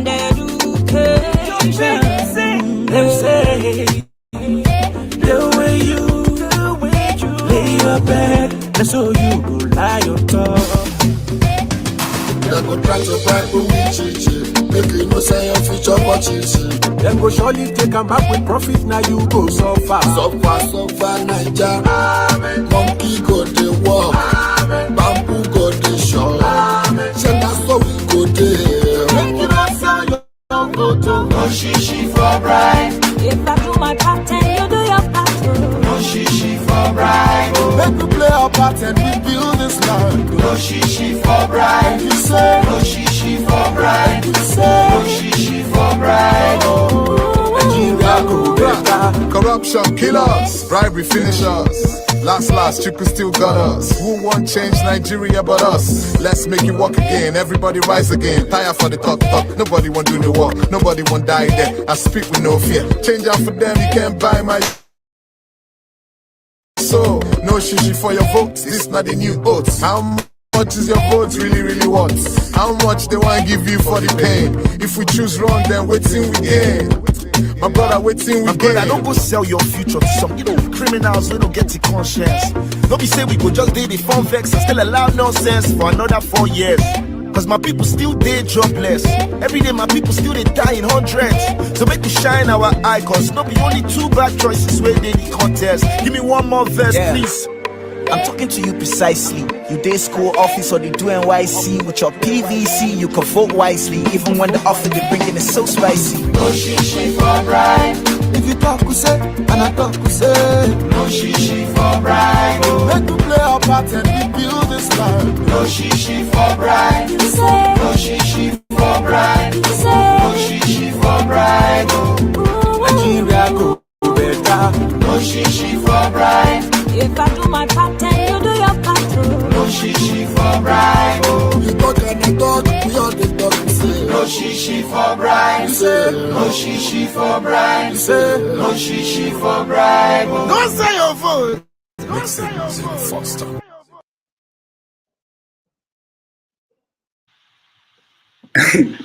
Oh my. I think at this point I have to agree with Brother CN, talking about how ignorant we are. And I always have this question: do we understand the kind of political system that we are into? And that just shows that's ignorance. Most, let me, on a lighter note, they know they bribe voters with shishi na dollars. There's one guy, but apart from that, the deal has been done. The time when we were supposed to be prepared, it was 3 years ago, 4 years ago, when we will go into the party. I'm able to make contribution within the working of the party to choose who truly represent us. Among these first people, right? Let me point Peter Obi out. Go have a Peter Obi when become the president. Tell me, when he no get any other party member for National Assembly or House of Rep, how does he want to make that change? Because whatever he want to implement, whatever he want to, he has to go through that house first. So that is one ignorant again. Now, because of time, I picked Kwankwaso for a reason. I'm from Edo State. I don't have any time with them. I don't have any time with Igbo or Yoruba. But I love the union that we are in, Nigeria. Is it working out to be? Hell no. Can it work? Yes. So I am voting for somebody that will preserve that union. The vote for any Peter Obi, that's when the segregation will be said, because it's still very much the Biafran. It's not going anywhere. So what is the probability that if I give Peter Obi my vote, that his Kingsmen will not come and overthrow the way of reason and thinking and bring that division between us again? The same thing with Tinubu, who is actually forefront of the Oduduwa Republic. So now all these things that they think. So when you talk about youth, it's too late. Whoever you cast your vote for today, it is for the elite. I don't care if it's Peter Obi, any of them. So this will go vote. Nigerian youth will come out in mass and vote. And guess what? Now waiting them won't be that. It is going to rewrote to a rerun election. Because no one of them will come out with outright votes to outside everybody. 2 of those parties not going to go. And my prediction is that because of the way Peter Obi is going, he's going to disfranchise people that will vote for Atiku. And by so doing, these 2 political parties will not go to the next round. So it is. I don't care if the whole Nigerian get voters card now. We are still voting for the elite to continue. It is too late. Let's sit down and study the kind of political party, the kind of political process we are practicing. It is not for us. Election has been done last weekend and 2 weeks ago. That is when president has been elected. From now on, I just charade. I just Sharia. I don't care if the whole youth in Nigeria get votes. What are they going to vote for? So even the elites, they are ahead of us. That's why they are bringing 4 candidates. They go split all the vote among these 4 candidates. So you know go work. Excuse me, Ovia, I really disagree with you. I hope that you're going to change your mind. And also, I just want to make a comment with the music that just came on. The shishi that was used in the lyrics is just an idiom. We all know that we use it's just a figure of expression. We all know that the currency used in Nigeria is dollar or naira, but it's just a lyric and it was just an idiom that was used. So, but I think that we can still have a change. I don't really want you to say that there's nothing that we can do. Things could still change. I really pray that you're going to have a positive mind, because we cannot continue to go backwards. Yeah, that's why I'm participating actively. I'm putting my resources to who I believe in. So I'm participating. I'm not on the back seat anymore. I'm coming out. It's not your personal opinion. You keep saying I don't know how why you think that Peter Obi will become Igbo president or whatever. It's because some Igbos they fighting for Biafra. Doesn't mean that every man support Biafra. It's not every man that wants Biafra. Personally, I don't want Biafra. I tell Igbo people that Nigeria is even smaller from Igbo. Nigeria and Igbos need a West Africa, So you always, you come up with an Igbo. I mean, if you don't want to support, I'm not the one. I'm just echoing what people are saying. That the Biafrans will break away. Okay, hold on. Has been a Nigerian and he has been fighting for Nigeria. Everything he has said has been for Nigeria. He has never mentioned Biafra once, trying to advocate for Biafra or whatever. So I don't know. I said he's Kingsman. I said he's Kingsman. I'm not saying him. I said he's Kingsman. Okay, hold on, everyone. 8 months is 8 months is a long time for things to change. NSAS started in just how many days? In just less than 1 week, NSAS started. Okay. So you are talking about 8 months now. You think that things cannot change in 8 months? Okay, thank you. I don't know where you are, man. Okay, thank you. Lanre, welcome to the show. Thank you. God bless. And and Raf, welcome to the show. Raf, welcome. Thank you, Doc. Okay, thank you. Let's hear from the new people. Let's hear from the new people who are here with us, and then we'll continue the conversation. Lanre, welcome. Tell us where you're joining us from and your view. Yeah, I'm joining you for the Republic of Ireland. Ireland. Okay, very good. Yeah. So what do you think? Thanks very much. Yeah. What do you think about what's going on in Nigeria? Yeah, in the first place, I just want us not to believe, as my brother is saying, that it's too late. It depends on the energy that we put in the first place. Yes. And I support my sister that said we should do away with negativities in our thinking, because that killed the morale when we put that first. And another thing, my brother CM said, he should have said Nigerians are they are illiterate politically, that's the problem, because most of the people that we vote, they don't really know this thing. They are the people that are suffering. They cannot afford 3 meals. So somebody that cannot afford 3 meals, if you give him 5,000, he will jump at it. So let's not fear of ourselves. And these political classes, they knew all these things. That's why they just kept quiet. They knew the game. So all we need to put on is how we can educate those people. Mass education is what we need now. Because those people, they knew what they have all their plan made ready. Look at what happened during the answers. After the fights, they started sharing rice and all those things. What happened? It died off.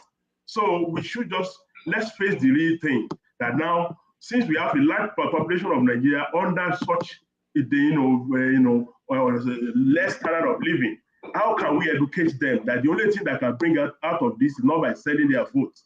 Because we are saying now, majority of people now, what they are waiting for is just say, okay, we have one child, only 1 month. I was talking to my aged mom, about 89 years old. She was telling me that what many of them are saying around her is that they're just waiting for these people to start sharing their rice and sharing their money. So we have a long way to go. We need commitment. Obi is the best candidate, as we said. He has the energy. He understands the problem. But the sentiment of where it comes from is there. We shouldn't shy away from that. So if we comments on mass education and let them not preach themselves, let them preach understanding of the problem that Nigeria have, that we need good health, we need education, we need all those things. Those are the things that we said now, especially our our young people that can understand it will be better. Nigeria has almost 60% of youth. If we can harness those ones, things will move further. Thank you. God bless. Thank you so much. Raf, welcome to the show. Yeah, thank you, Doc. So we missed, I think you were not there last week. So what is your take on how things have developed? Yeah, last week I didn't have my voice. I lost my voice last Sunday. So I guess Osibanjo people were angry at me. So, as it be. But, one thing I would say is I don't know why some people struggle to say, look, if you are supporting somebody, just come out and say who you are supporting. I don't know why people struggle to say who you are supporting. This one that if you go and attack Obi, or you attack Igbo people, or you attack, I don't know. But my own is simple. There's nothing that is new. Nothing new is being invented in the present. I say this because in 2015 or 2016, when I was rounding up my bachelor's, this man, the founder of Fubu, of the Fubu fashion brand, he's a black billionaire. He came to my school. Draymond, yeah. He gave us a lecture, and he was the one that said there's nothing new being invented, that everything that we call an invention now is just an adaptation of an extension of something that has already existed in the past. We just add something to it. So he gave an example of the high heel. Like high heel in fashion, like, look at high heel, how it came to be. That what do we consider? Who wears high heels? People responded. They said women, and he said, well, high heel actually started with men. Men wore high heels. It was for the butchers, so that you don't step in blood when you're cutting meat in the butcher shop. So that's where high heels came from, and it reminded me of. When we talk about the colors pink and blue, which used to be something that was tied to the monarchy, where pink was for boys and blue was for associated with girls. And then the toy maker in the early 1900s decided to, just wanted to be out there and switched it to sell toys and made it pink colors for girls and blue for boys, and that's how everybody started running with it. That now everybody runs with. It's more popular to see pink for girls and blue for boys, but nobody knows. Many people are not aware of how that became something that we are now with. Why am I using those examples? When we talk about Nigeria today, everybody talks like, oh, all politicians are the same. Everything is one way. You cannot lose. You cannot change. Everything is. You're not the only people that exist in the world. I always say this. You can look around you. You can look at other African countries. If you come with the mindset that impossible, like the Adidas that many of us wear, Adidas, impossible is nothing. It's not just mouth. It's not just talking, but there's work that needs to be done. One last example I will give. In the 90s, when I was living in Benin City, one woman started something called a fellowship, Jesus Woman Ministries. I'm not religious. I don't believe in God. I don't pray to any God. So people know me about that. And this woman started this ministry. Back then, I was still in church. It shows you how this woman's ministry will become big. When she started, it was just fellowship. Jesus Woman Ministries, that's what it was called, but it was a fellowship. But the marketing was so strong that she pulled from Catholic, from Anglican, from all the churches. Women were coming there. And if you were in Benin in the 90s, you can testify to this. I'm not making this up. She started being on TV. She was on radio. They had a pin that all the women were wearing, that it got to a stage. Late Benson Idahosa had to put warning out there that if you go to that woman's church, I will suspend you. And people started warning. But I've never seen any political movement apply that kind of marketing, because with time, that woman became a bishop. She evolved that into becoming a bishop, that she pulled members from everybody's churches. Within a space of a year or 2 years, she moved into one of the biggest churches. She made it one of the biggest churches in Benin City and one of the fastest growing churches. That is a movement. That's how you move. You make something, you make a grassroots movement that you can reach out and grab people from everywhere. When I asked Sowore that question, and Sowore was stumbling, you all missed it. Everybody watching, you all missed what I did there. It's not like I'm trying to set trap for somebody, but that's why I asked Sowore about women. You people don't know what your Nigerian history, because if you know Nigerian history, you know that without women, Nigeria won't have independence. And that is what your other parties are beating everybody at. And that's where Peter Obi still has an advantage, that he's not doing what Sowore did. Sowore, that's why I don't even consider Sowore, I don't take him seriously. You have to know your history, you know your background, you know what existed in the past, you know what before you can go to your future. Nothing is impossible.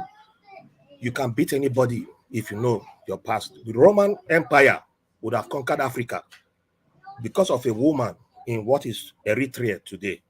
That gave Rome the biggest defeat Rome ever had, and it's written down. Rome signed a treaty because of a woman, black woman.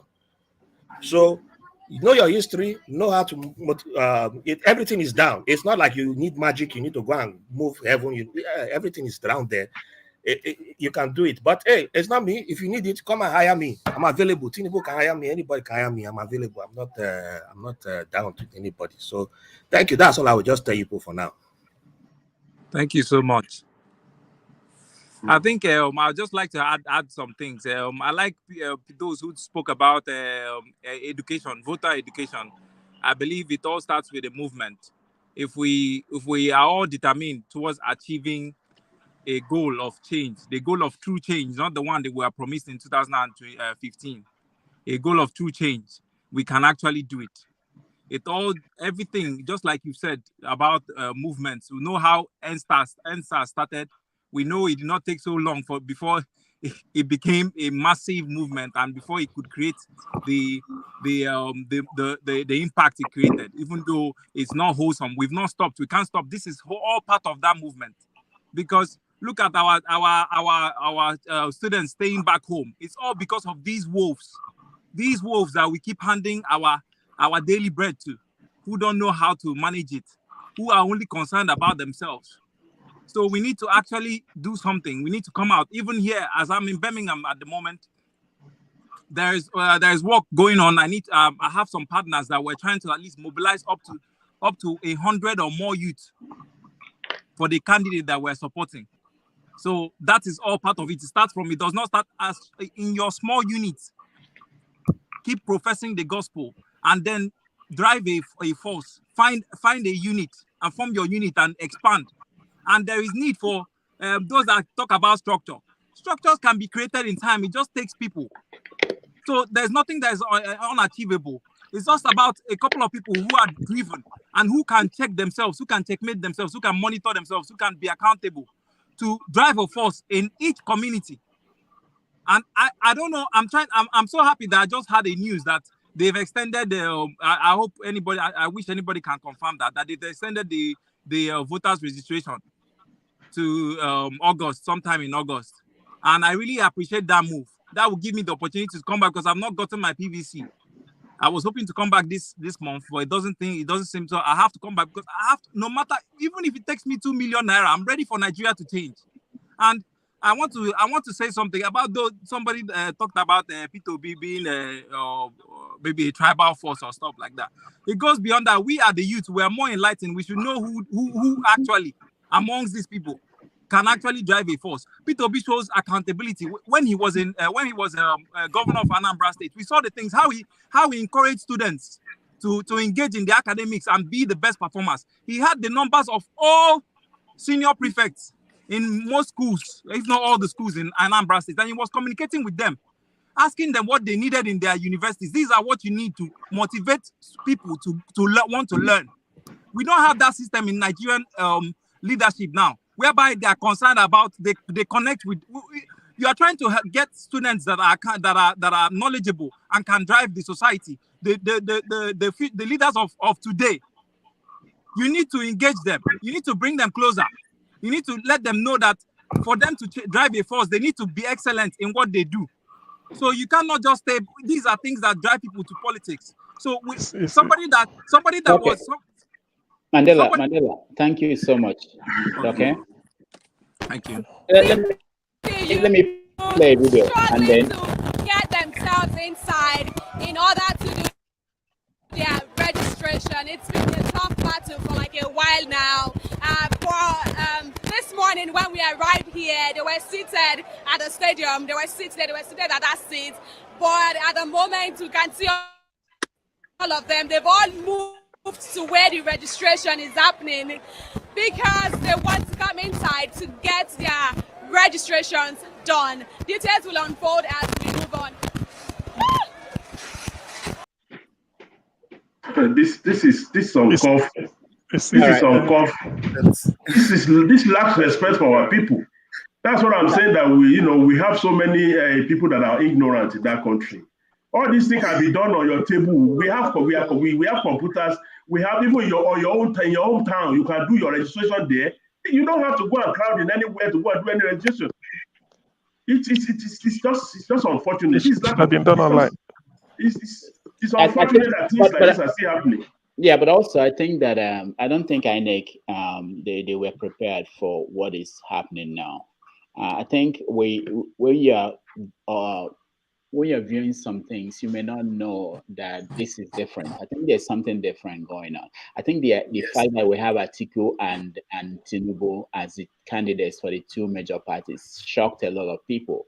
I don't think most people in Nigeria, they have any doubts about either of these two people as being the best.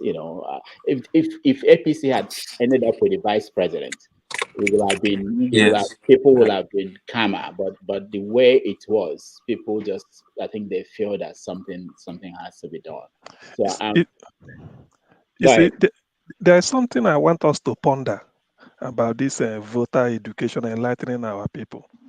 You see, if Nigeria should have been south of Benue down to the Atlantic, we wouldn't be talking of all this.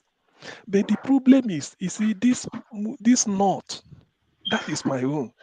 You see, that is what I'm saying. Because for instance, that's an Igbo man speaking. It's true. Because why I'm saying this is that if you call those of us abroad, if you call your loved ones in the village now, those that have PVC, say, where is your PVC? They are keeping custody of it. In the north, they submit it to a imam in the mosque. That's what they are told to do. And that is where the rigging starts. You see, that is the thing. So you in the south, you got your PVC, you are keeping it as if, just like the way you keep your mobile phone, you are holding it. It's your property. Even your dad won't even ask you, let me see it or let me keep it for you. But over there in the north, everybody keeps it. They say, go and keep it there. That is where the rigging, and they don't know. So when you are now trying to, you see, they are just like a drag on whatever we are doing. So you see, that's why I really want us to discuss it, because when we talk of all this voter education, if Nigeria should be from Makurdi or Benue down to Atlantic, it's okay. All these things, it won't waste a month. In fact, the likes of Tinubu will not be coming out. The likes of, he knows it. But they always rely on the fact that... My brother, I'm sorry. Unfortunately, we are all, Nigeria is more than where you are talking about. Exactly. I know. I said that's why... Let's talk reality. Let's be realistic here. Let's be realistic. Ovie is not from Edo State, but he still thinks that PWB is a candidate. It's not Peter Obi. I'm not saying Peter Obi. Okay, hold on. Let's have Lanre. Let's one person at a time. Lanre, go ahead. Yeah, please. This is one of the biggest problems, and that's confused our people. We are sectionalizing that country unnecessarily. It is not necessary. We have to work with the old framework of Nigeria as a whole. Whatever is happening anywhere affects everywhere. And let's be fair. Even the poverty rate we're talking about, it's more clear in the north than any other part of the country. So please, when we are talking, we need enlightenment. Everybody needs it. Even in the south, in the southwest, where I am from, a lot of our people, those who go and send their list that keep their voter card and where to go and sell it, is it not illiteracy? And they go and sell it at the day of the voting. We saw it of recent. Even in common primaries, we saw it there. So different. this Larry thing is is different. You everywhere. understand what I'm saying? Is different. What I'm What saying is is different? They are what the whole thing is they are disrupting the Larry, whole system. The Larry, Okay, system is being Larry, disrupted. Can I say something Larry. here? CM, While hold on. everybody's calling me out, let CM, me hold on, respond hold to on. this. May I Uh, say something? No, hold on, everybody. Ovi, I think I'll come to you, but I wanted to point out that in terms of looking at countries, even in America where we are, most of us are, the South, most parts of the South is really poor and rural, and but Yeah. you have to, if you are thinking about election in a country or being a president of a country, you have to carry everybody along, the way they say in Nigeria. All right, Yes. Ovi, go ahead. See, I'm a realist, man. This is a competition, whether I like it or not. An athlete, you do the job before you appear on the competition ground. You know why? Because once you take competition ground, now waiting till your body go come out. At this point, it is too late. I don't care how you guys going to spin it. You guys started with identity politics. All these years, when they call particular individual out. Now, this mass movement of registration, I like Amo. Because it's a game, it's going to favor just one single player of people. All this mass movement won't vote for Obi. It takes na cabal. I'm sorry to use that word. Now then they bring president in. This movement where they see for Lagos, so is there Munchika for Adamawa? Is it in Potisco in Yobe? Is it in Gomborunga in Boronu? Or is it in Ososo in Edo State? The question is no.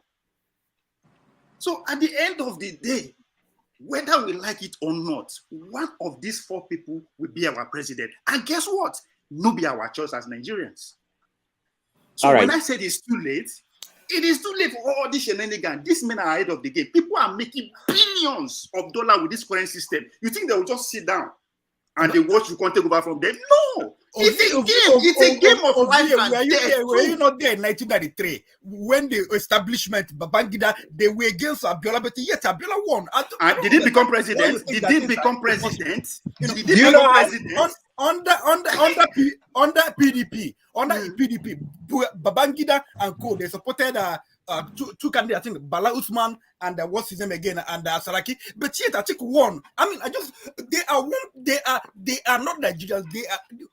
Listen, Nigerians are coming out. So forget about that. Those establishment cabal you are thinking about. No, you can't forget about it. Somebody said yes, it's about so I just don't know why you don't understand it. You still give power to, you still assign some some whatever, some legitimacy or some spiritual power to these people.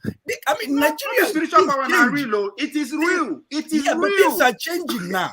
Changing, but it's not going to change. It's not just going to happen. No, it will happen. It will happen. 2023 is too late. No, because you don't believe it. I believe it, and so many Nigerians, so many you won't vote for now. I just ask you a question. Obi becomes the president. How is he going to manage the country when he has nobody in the House of Assembly or State House of Assembly? It doesn't matter if he has people. I mean, like, it matters. No, it can matter. Done without going to National Assembly. Give me an example. Calm down. Calm down. Have members in your state and the National House of Assembly that will follow the agenda. He doesn't have that. That's listen, Nigeria is a place whereby the National Assembly. All right. I enjoy this, really. Just so for those who are commenting, I enjoy kind of debate, but it has to be in another in such a way that people can even hear you, because it doesn't make sense if So I like the fact that people, but also want to make sure that other people who are involved in the conversation, the other people who are here. I know that when you are able to speak up and you block every other person. All right. So Ovie, I will. So when I call you, please, you speak. Don't. I'm sorry for that. I'm sorry. It's okay.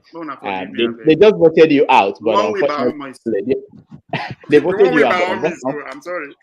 But unfortunately, this is not one of those shows. Okay, so let me come back. I know that we have been here for a while. I mean, the same people. My idea was to get new people. A lot of people are writing that they could not come in.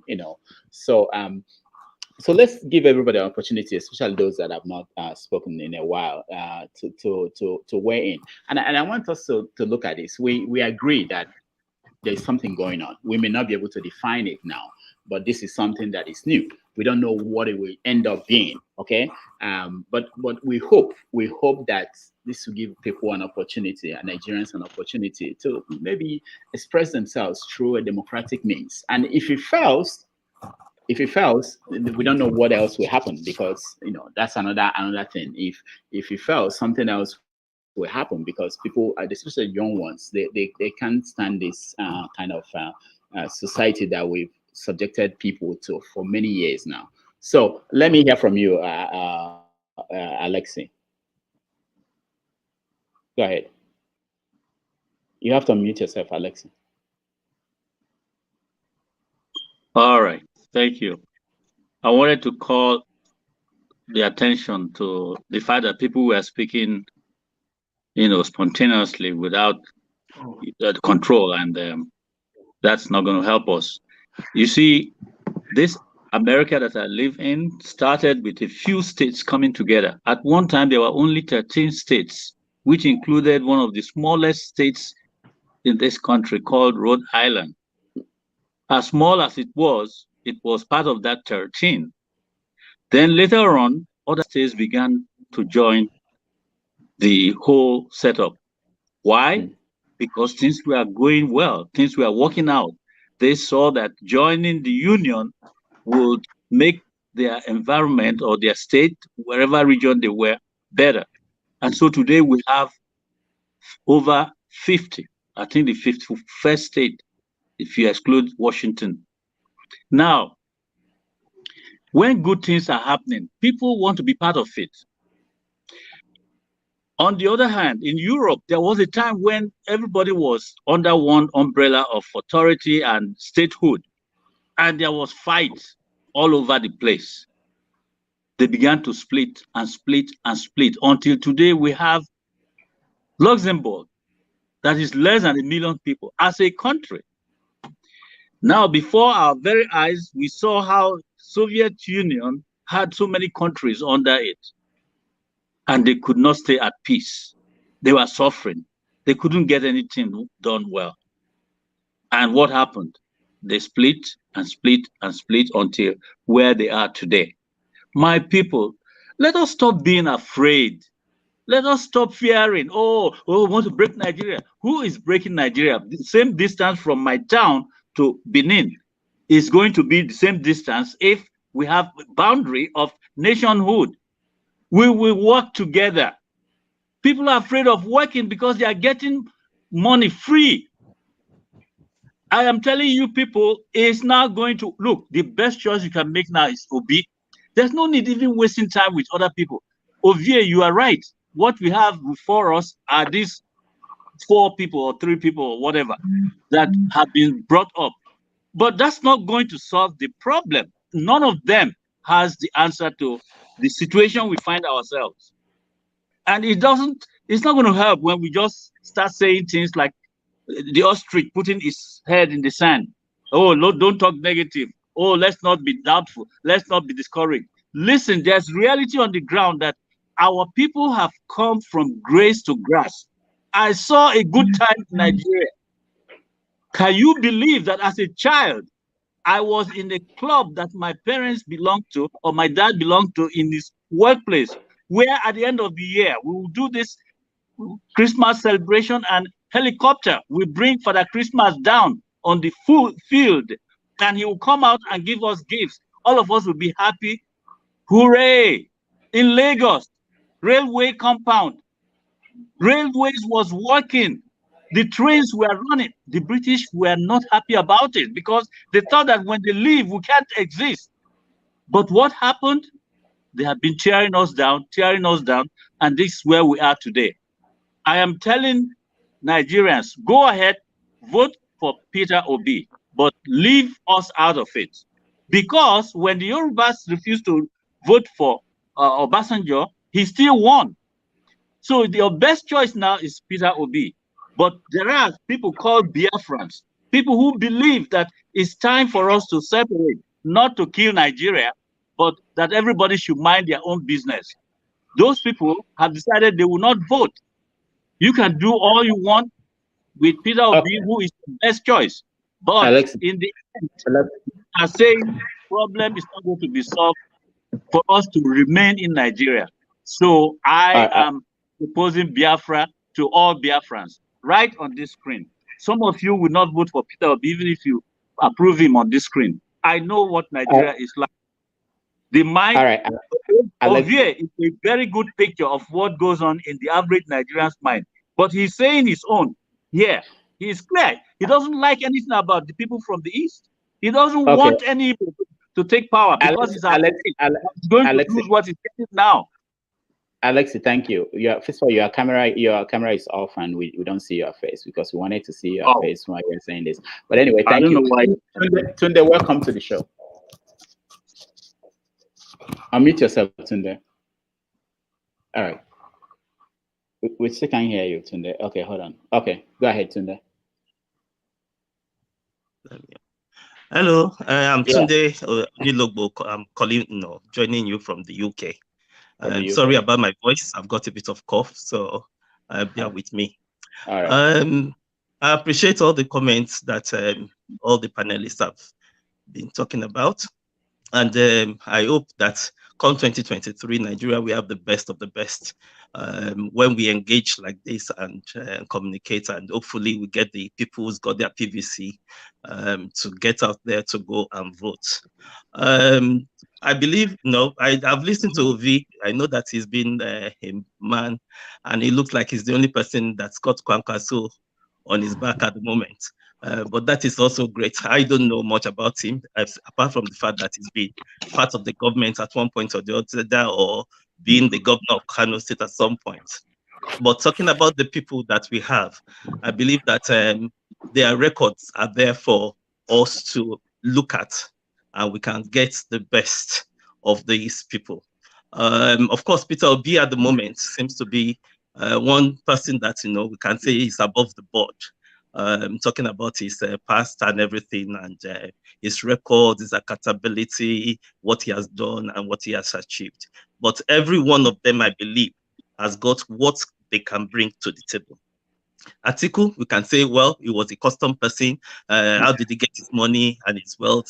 But looking at him at the same time, we even during the Obasanjo time, 8 years, he was the one that was helping Obasanjo to bring in the technocrats, talk of no Rubadu, talk about Dora Akiyulu and things like that. So he's got good ideas. We can't just say that, because we don't know the background to his wealth and things like that, and then throw him out.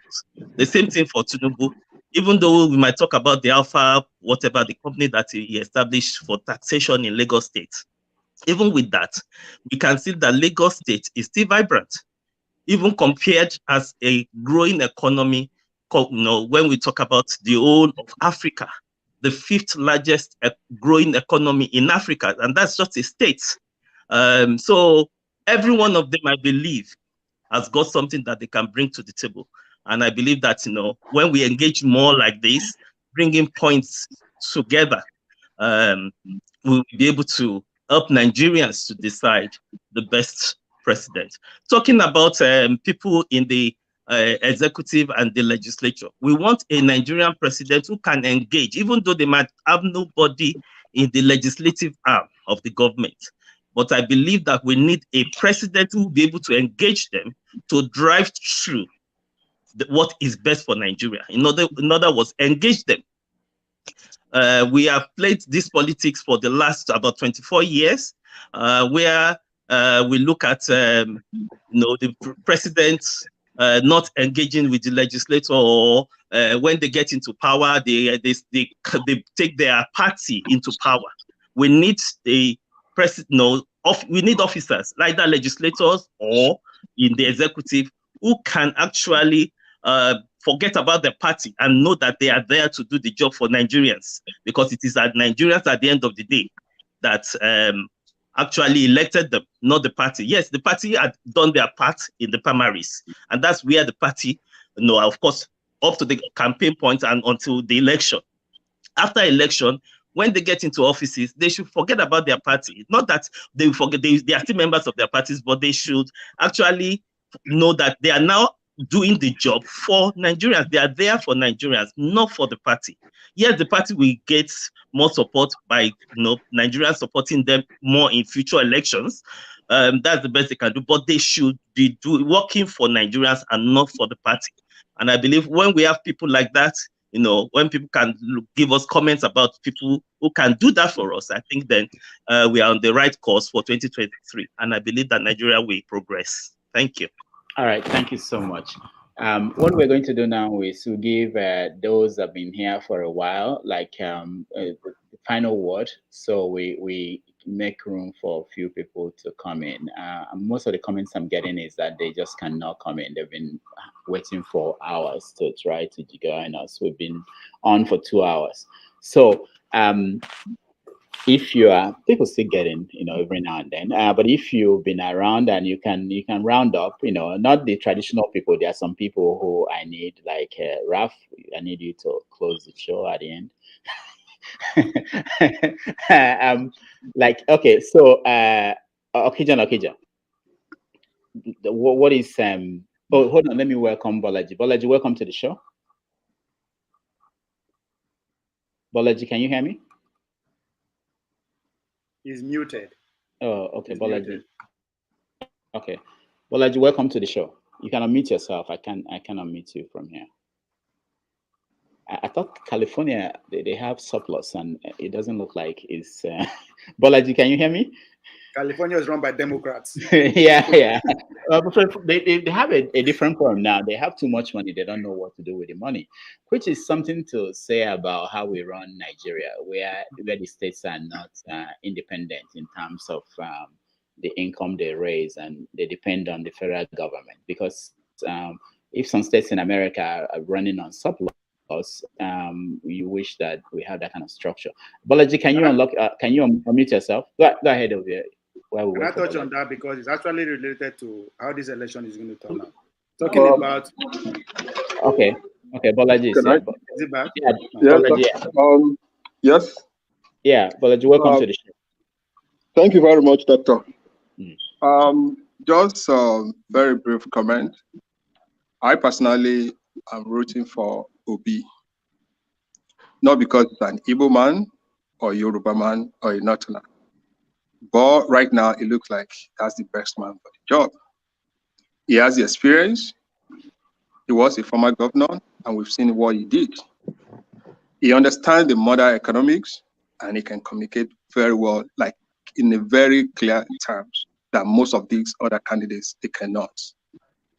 I'm a Yoruba man, I'm a Muslim. But I can't say because of that, who I'm going to support must be a Yoruba man, must be a Muslim, or wherever. All of those things are just stupid things. I'm in America today, it's not because the president of America is a Muslim or a Yoruba man. I like the country, I'm enjoying myself. So why don't I want the same thing for my country? If a Buddhist or somebody that doesn't worship any God is going to be the president of the country, give us security, good education, good health, what else? What do you want? But I need to sound like, I would like to caution our Igbo brothers.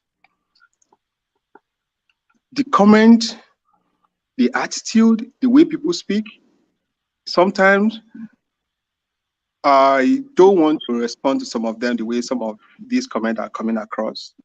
You'll be there castigating Yorubas, castigating Muslims, castigating Northerners. They are keeping PVC in the mosque, they are blah, blah, blah. And even if you look at some of these utterances, sometimes they don't even make good sense, if I may use that word.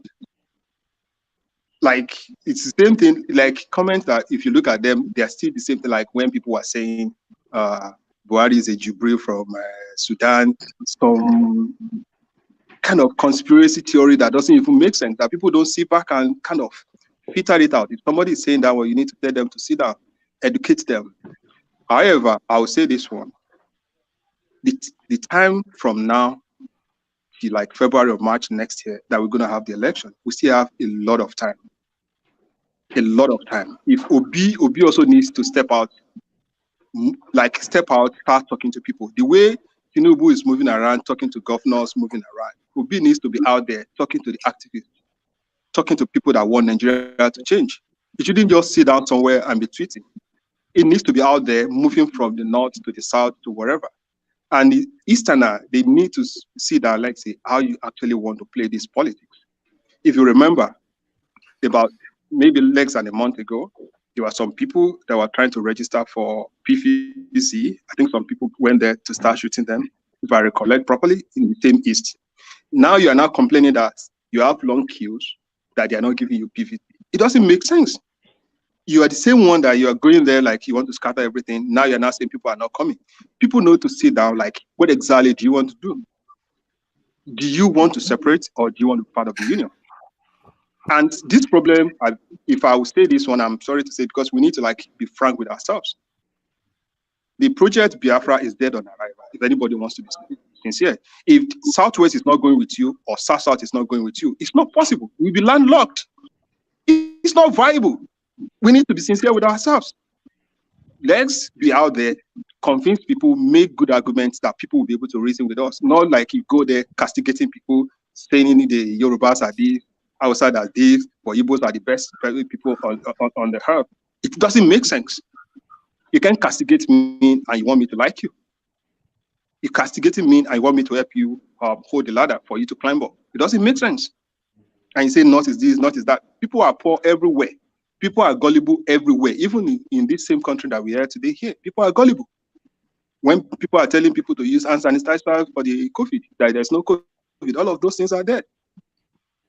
So let's just make sure that we create a good momentum to support OB. If people can, even I will actually appeal to somebody like Sowore, if his desire is to have a better Nigeria tomorrow, he also needs to collapse his presidential structure to support OB. Canvas for him. Let's use the social media. We all agree that a lot of people on social media are supporting OB, fine. But there's no polling booth in the social media yet. But there's the way to actually turn that movement to a vote. That's the path to the success. Other than that, we'll all just be here saying Igbo is this, Yoruba is this, Hausa is this. It doesn't make sense. That's just my own token. All right, thank you. Thank you so much, Bolaji. I'm going to answer and go and leave. Okay. Let's Okija then. Okija will go, and then Mandela will come to you. Bolaji, thank you for what you said. I think the problem we have in Nigeria is that when things happen in Igbo land, people just they magnify it and they generalize it and make it in every Igbo man. In Yoruba land, there are Sunday we go. In Hausa land, there are people, giving ultimatum, asking Igbo to leave. But when we talk about it, we don't just generalize it. There are people in Igbo land who want to go, but it's not about Igbo man because they have gone, and they're shooting people at the registration. Doesn't mean that every Igbo man support that. These are minorities; they are not even up to 1%. So, and then the problem again, Nigeria has, I don't know why, it's entrenched in Nigeria that. The way they see Igbo. Okay, look at what Ovi is saying. People say over that Peter Obi has never been an Igbo. Okay, for instance, I in particular, in 2011 election, I was in Nigeria. I supported Buhari. I went to the CPC. I went to Agege. I lived in Soro. I went to Agege to meet the state chairman of CPC. To bring CPC to my ward, okay? Because then I thought Jonathan was on the ballot, but I thought Buhari was a better candidate. So there are a lot of Igbo people who think like this. I and Dr. Damages, we have a common friend. He sent us email. Look at the candidate you supported. That's Buhari. He made fun of us because we supported Buhari. So so. I want people to just, when they hear, there are some Igbo people, they go on this, whatever, message board, wherever, and they say things. Don't ignore them. Understand that there are Igbo people who are not like them. Just like you understand there are Yoruba people who are not like you, who are like, Sunday Bogo. Leave those people out of this, what is our goal? To, fix Nigeria. So let us focus on the issue. Bring people who are like-minded to fix Nigeria. Peter Obi is a good candidate. Yeah, if there are other candidates, that came. I was telling someone, so if Peter B was not there, and whatever, what's his name, Osibanjo. I will support Osibanjo. Okay. For instance, now, so some people are thinking that this is an Igbo candidate. They move Peter Obi there and put Rochas Okocha. Igbo people will run. Igbo people will run. Put whatever, what's his name, Oji, Kano, whatever, Kalo, whatever. People will run. Put Andy, but people will run. So he is not an Igbo candidate, just that Igbo like him. Listen, there are issues in Nigeria. Everybody who is rational will understand that there are ways Igbos are treated in Nigeria. Igbos, they are the people who have told you that they believe in one Nigeria. That's why they are everywhere in Nigeria. You see an Igbo man. So what else do you need to, what else do you need them to tell you to convince you that they believe in Igbo land? But because they are treated, they always have this option, Biafra.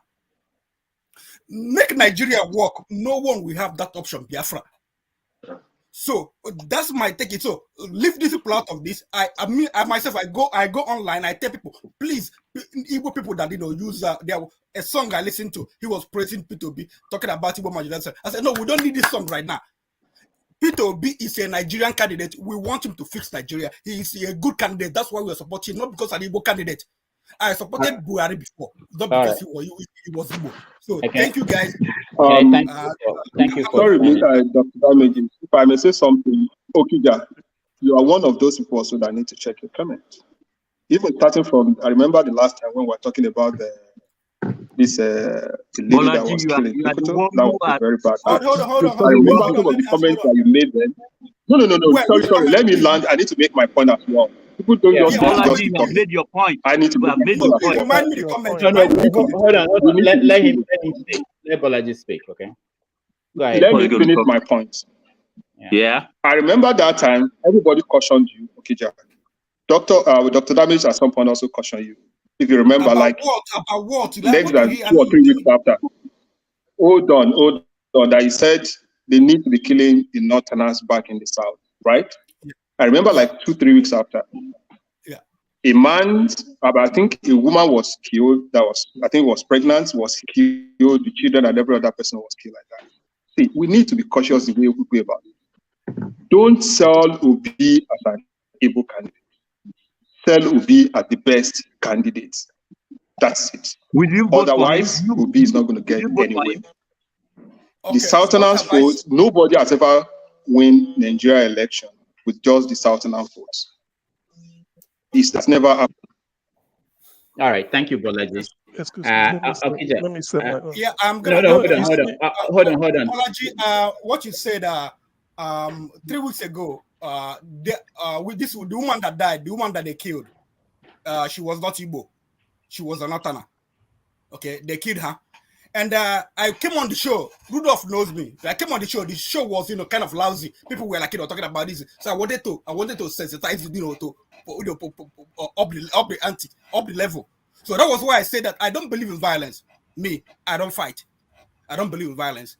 But the issue is that the issue was that some people who just think that they have monopoly on violence. That was why I was saying that, but not because I believe in such thing. People should know, when people are aware that other people they can retaliate, they have to pipe low, stop just killing people anyhow. So, but I don't believe in that.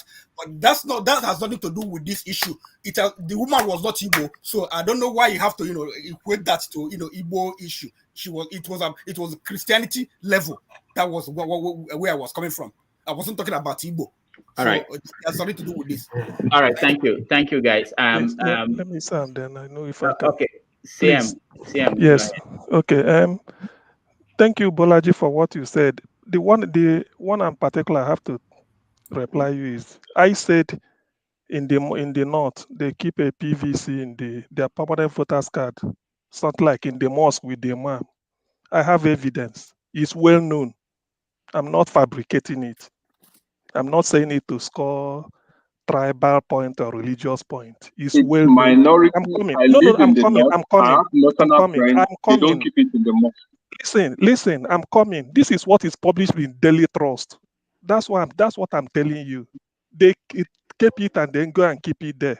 For all those little almajiris they register. That's what I mean. Or are you going to deny that you are not aware that in the north the underage people vote? with their PVC. They will have it with their face, everything in it. Are you going to say you are not aware of that? But that is by the way.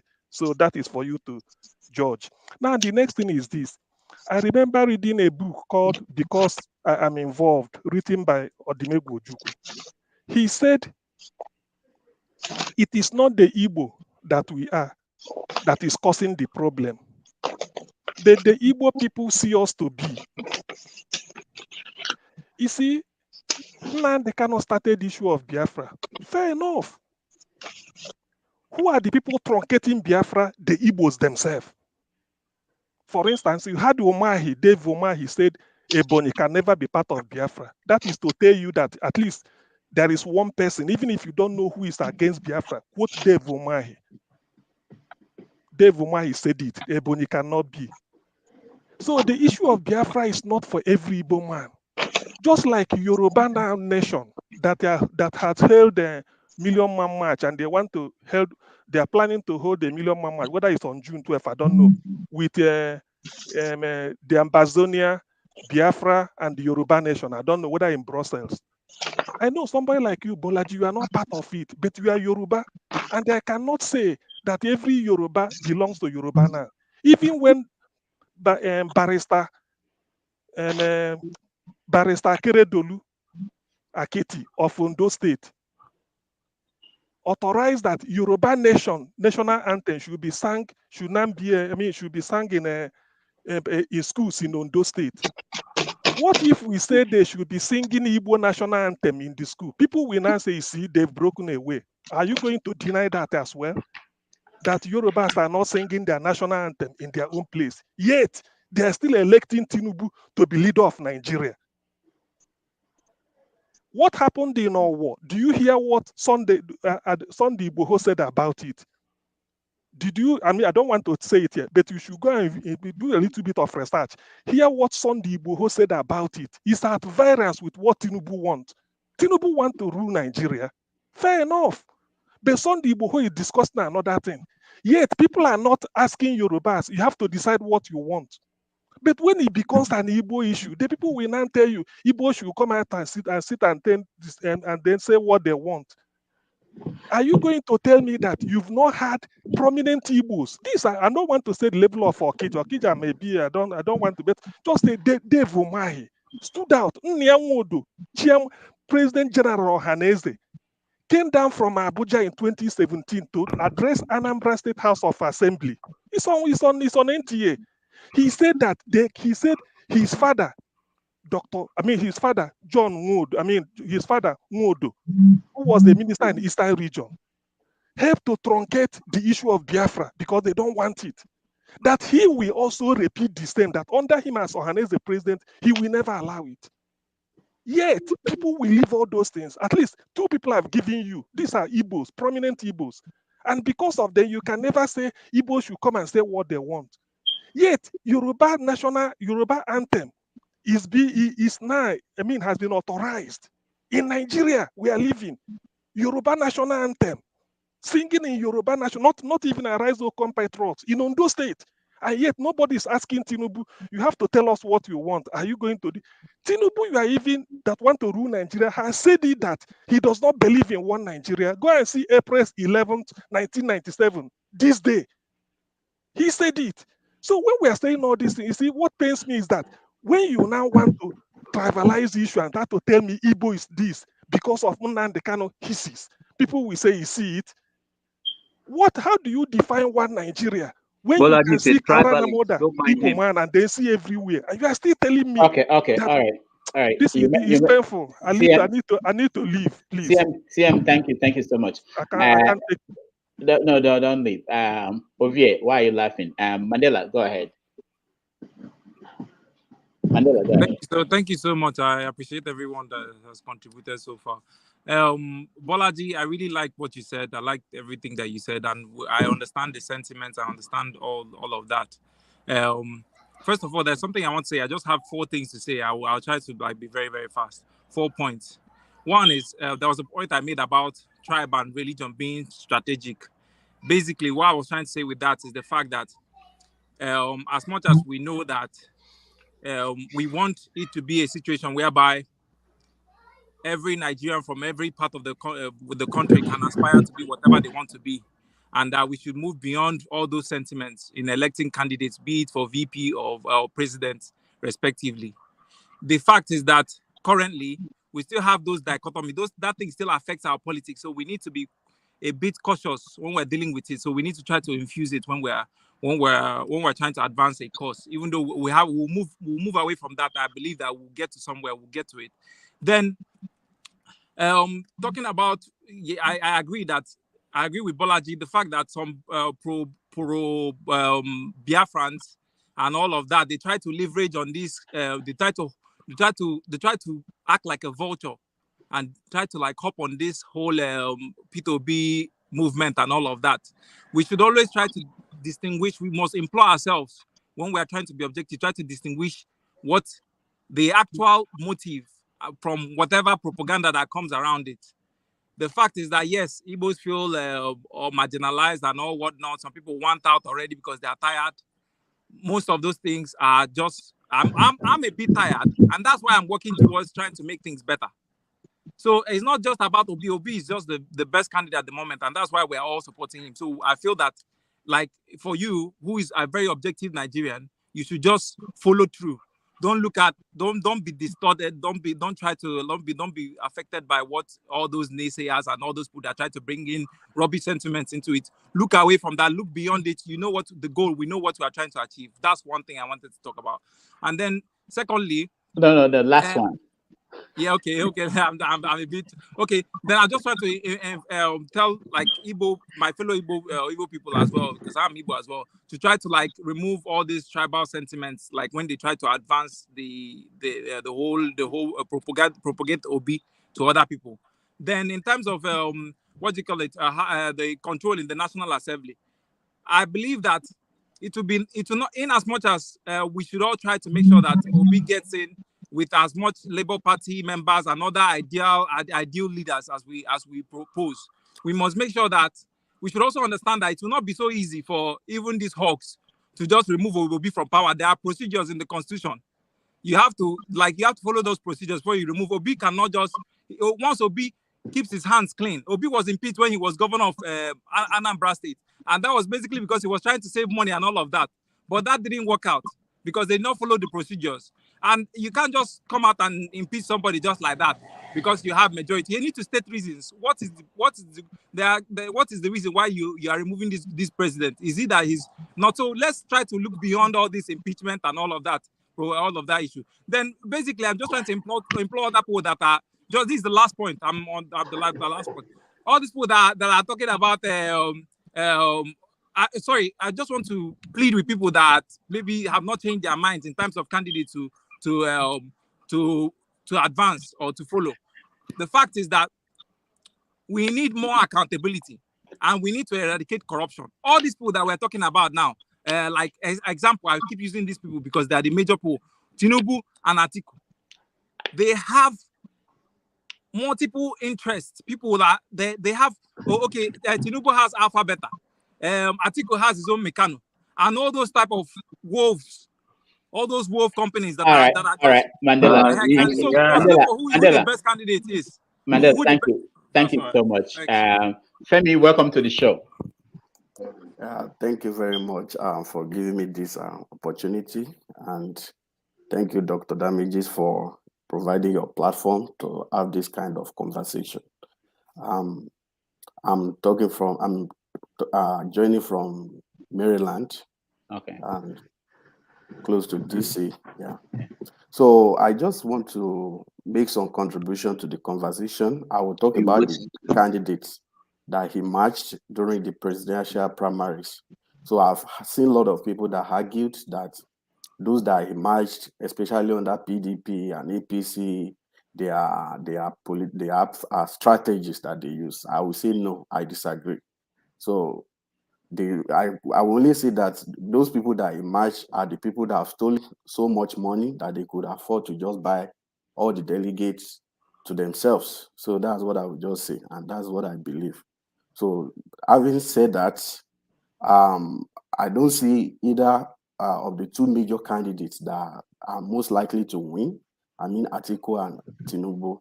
I don't see any of them moving Nigeria forward. And I believe that both of them, anyone that is winning this election among those two people, is just like a bullet to the head, either from the left or from the right, wherever I want to put it.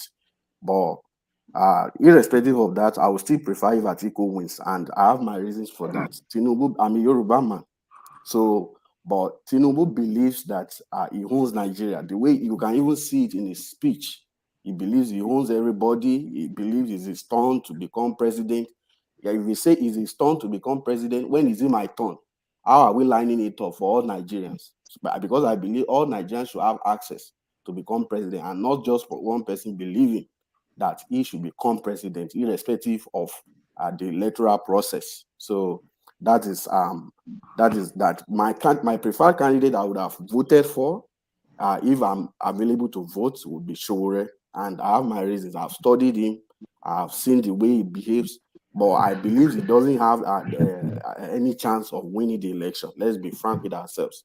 However, I don't believe people should vote based on who should win or who will win or who you believe will win or not.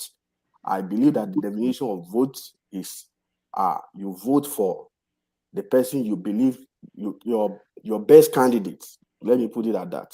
So because that's one lie that Nigerian politicians have perpetrated and people always carry it along. We say vote for this candidate, the person will reply, say no, the person will not win. No, we don't. If I'm voting for someone, even if the person gets 200 votes out of maybe 30 million vote cast, at least I believe this is the right person. I voted for the person. So among the 200 votes that the person got, or even 5 votes that he got, I'm one of them. So that is where it should be. And if everybody have this mindset, I think it will be easier to actually vote for the right candidate. So another thing is that most Nigerians don't vote. The last election, I think Buhari had about 15 million votes, while Atiku had about 12 million votes, if I'm right. Yeah. So that's about 27 million among the population of, we estimated that we are about 200 million, 206 million people. So that means the electorate should be something closer to 150 million. That is very low. US in the last election had over 150 million, or probably close to 160 million votes. That's more than 50% of the electorate actually participated. So I think the way we can do it, I've seen a lot of people arguing left and people arguing right, but I would want us to look forward. What can we do as citizens of Nigeria? So, and what I believe we can do is that we have to get involved in the electoral process. The question will be that how can we get involved when we are not even in Nigeria? I believe that most of us that we are here have family in Nigeria that we still communicate with. We have friends. And if we form our own association here and we're able to translate what the movement we have built here to influence at least some people to vote, that would be the best option. Let's say, for instance, now I'm able to convince 10 people to vote for the right candidate, because I don't see all this Tinubu Atiku as anything. So Sowore said something, and I'm not sure if I quote right.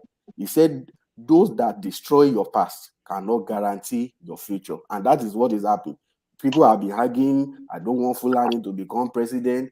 If Tinubu get it, who told you that he has your interest at heart? They'll be killing people for 7 years under Buhari. Have you seen him come out and put disagree or say something against it? No. So I believe that if we want to move Nigeria forward, we have to look forward. And looking forward is for us to look at how we can win election. How we can win election is not just people are saying it's social media, but we can also convince people. If some of us that have an opportunity of going to Nigeria during the election time, we can also vote for the right candidate. Another lie is that the vote don't count. If the votes don't count, the politicians won't give money to people to vote for them. So it counts. It actually counts. And the reason why they're able to rig elections is because many people don't participate. If you have overwhelming people that voted, like maybe you have 60 million or 80 million people that voted, then it becomes very difficult to rig. But if you have fewer people that vote, then it becomes very easy to manipulate the figures. So for us here, as much as we are contributing, I will round up now, as much as we are contributing and saying this, I believe we can start a movement here. Even probably, I believe Nigerians in the US should be maybe upward of 300,000 people. If you are able to convince 10 people each, or at least say 5 each, then you are talking of probably 300. That's more than 1.5 million votes, and all over like that. That will definitely impact what is happening in Nigeria. So that's what I would just say at this time. Thank you so much, Femi. That was wonderful. Before we have about 12 minutes to round up. That would be 3 hours. This is we're supposed to do this for 2 hours. But let me go to African Wahala. I believe that's your name. I didn't get the whole name. Welcome to the show. Yes, Yeah, yes. Thank you so much, Dr. Damages. Let me start off with I have been a big fan of yours since 2012, and I'm so happy to be able to have this conversation with you and other Nigerians. Let me say that I am the antithesis of the general conversation. Everybody believes in an election. I don't. Okay.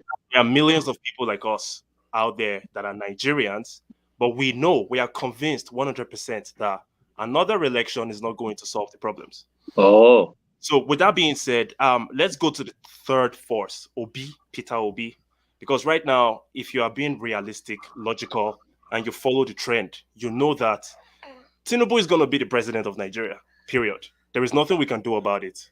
I don't like Tinubu. I don't like Atiku, but Tinubu he has 70% chances. In my opinion, you can disagree, no problem.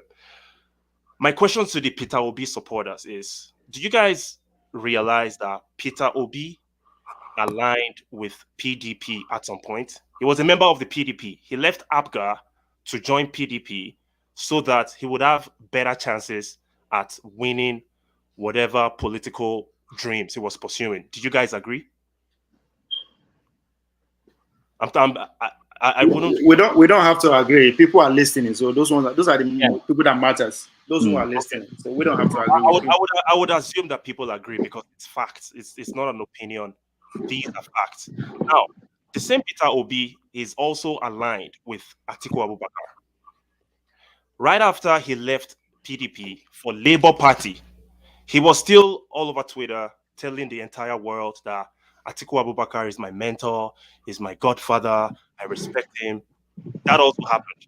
So why do you guys have so much trust? If you guys don't like Atiku Abubakar and you don't like Tinubu, just like me, or you're liking Peter Obi, even though he is aligned with Atiku and PDP, I just don't get the logic. But let me round up this conversation with Peter Obi is not going to win the elections. No matter what you guys try, he's not going to win. Tinubu is going to win the elections. And I'm not happy about it. Don't think I'm a supporter of Tinubu.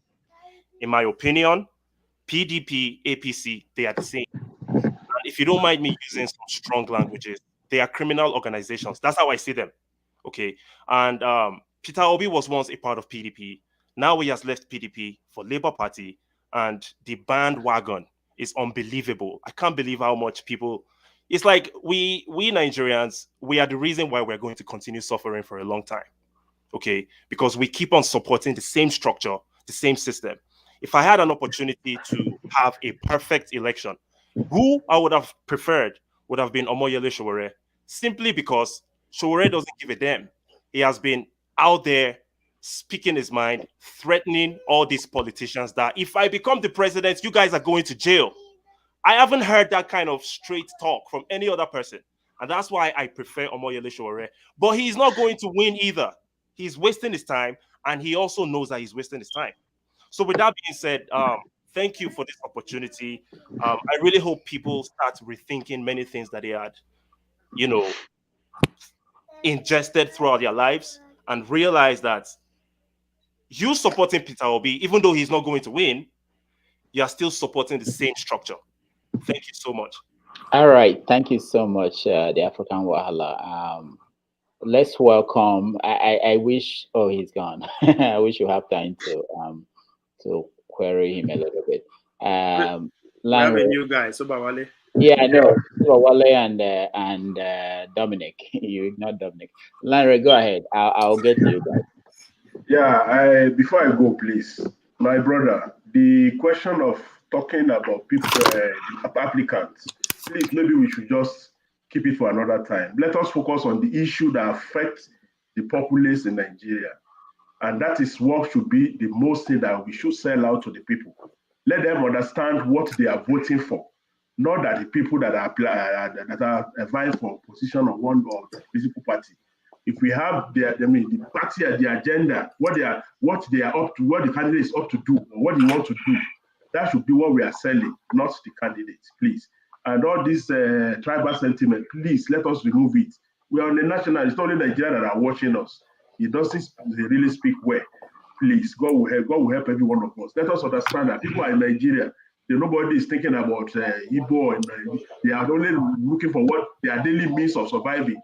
So please, that affects them most, and not the tribe. God bless you. Thank you, Larry. Thank you so much for joining us. And thank you. Let's welcome new people who joined. Dominic, Dr. Dominic, welcome to the show. I am sorry, I lost my voice.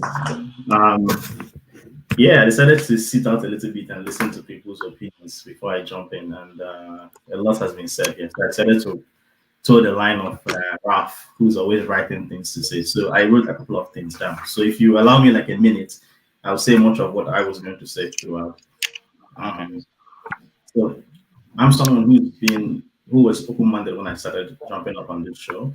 I believe that people are teachable. I don't think people should be rigid in their mindset. That is how you learn. I'm not a very political person, but I know I've learned a lot by following Arise News and by listening to people like you and Raf and yourself. So I believe in being practical and realistic. I know Nigeria is not working currently. For people to gain, for the people in the government right now to gain from Nigeria needs to be structured. The Nigeria that works does not benefit them monetarily, including the people who are delegated from the outside. With all the negativity that's been happening, I want us to kind of piggyback and look at some of the positives that we've earned. They may not be very great, but they're still positives. First of all, in my lifetime, I didn't believe this and a movement such as NSAS would ever happen. But we had NSAS movement. So if you can have it once, you can also have it twice, even at a bigger momentum. Secondly, if it didn't work, why would Lai Mohammed even try to suppress social media and Twitter? Secondly, another big change that happened is, and this hasn't happened in the last 2 weeks, a lot of people have had that old message. Okay, hold on, Dominic.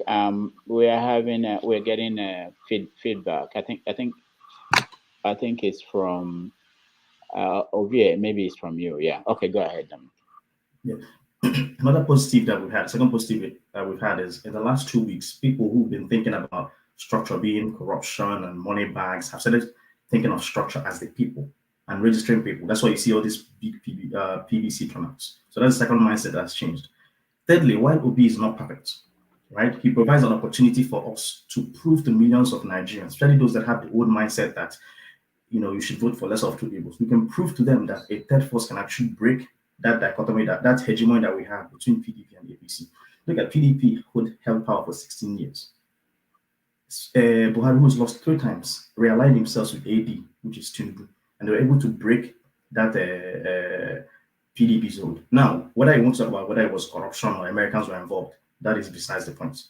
But they proved that you can break an incumbent from seeking a second term. At this time, I think we can prove that a third force, Obi is not perfect. I believe in the philosophy of a third force, not necessarily Obi himself as a candidate. Some people might see faults in that, but I have my reasons for believing those things. Now, I think the biggest thing Obi can do for himself, which came out in the last election when he was running for PB, is he has to put out all those negativities about himself and knock all those points one by one. First of all, the Pandora Papers. You can't put those things away because PDP and APC will bring up those Pandora Papers about the corruption and him taking money outside of Nigeria. Secondly, the fact that people say that he enriched himself as he brought the businesses into Anambra State, the brewery and all those things. People claim that he set it up in such a way that he can be able to gain financially even when he's out of power. Whether those things are true, I don't know. Also, all those things he needs to address. So if he brings all those things and addresses them, instead of allowing PDP and APC to control the narrative, he now controls the narrative. I don't know what happened, whether those things are true or not, but those things are negative things that will always follow him. The last thing I'm going to say is this. There's also the argument, which I've heard from people, even people in the diaspora, that part of his micromanaging the Anambra economy and not allowing local government elections and having all those money being controlled centrally as the governor was that towards the end of his term, what he just did was he distributed money to different schools, distributed money to different churches, gave back some schools to some churches, gave money to major parts of the government. So it would seem as if he's working, but in reality, he actually was not working. And then the surplus, he showed people, here's the surplus that I have for you guys. And then some of it he pocketed. Those allegations are not proven, but those are things that will always rear their heads out. He needs to address those things individually so that the PDP and APC will not use against him. I believe that Peter Obi is not the right ruler for Nigeria, but he is the right ruler for the moment. Right? All right. That makes sense to me. So some people may disagree. The solution are these things: PVC registration, huge voter turnout. If a lot of people turn out, they don't have enough ballot papers to rig the election. Right? So there are things that we can think about. I know people keep talking about referendum and all those things, IPOB. One thing I want us to understand is I am Igbo. I have no business with IPOB. People keep conflating IPOB with Biafra and with Igbos. Right? Whenever people mention Igbos, everyone else who's not Igbo jumps to the argument of, oh, these Igbo people did that. Whenever there are killings in the southeast, I'm not saying IPOB is innocent. People always, before they even think or even do any investigation, people jump on the banner of saying, oh, IPOB did this. But if something happens in the west or the north, at least people say, oh, let's allow investigation and things like that. So I want us to see that bias, right? I'm not trying to be tribalistic. I want us to see that bias. I agree with some of Bolaji's point, but I also agree with what CM said in terms of correcting him about the perception. There are Igbos who do not support Biafra. There are Igbos who support IPOB and who support Biafra.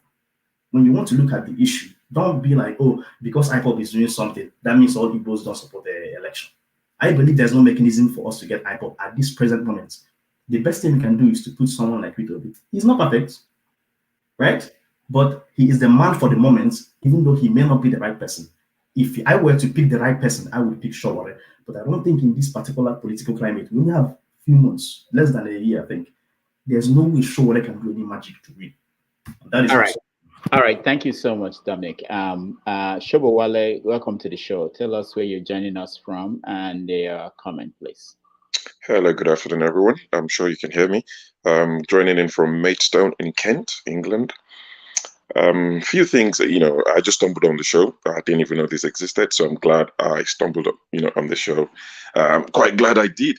Listen to a few people say, a lot of things, and I quite respect people's views, even if I don't agree. And that's why I left a comment earlier saying, people saying remove OVA.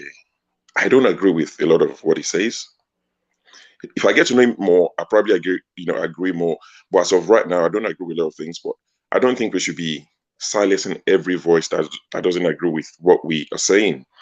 Because that's even dangerous. Looking at the comment section saying, remove this person, remove that person, just because I don't agree. So we're a reflection of what we're complaining about. Just because you don't agree, you want to silence somebody. How are you different from the most notorious Agbero in Lagos? You silence every voice that doesn't agree with you. So, we have to tread with caution as citizens, as followers as well.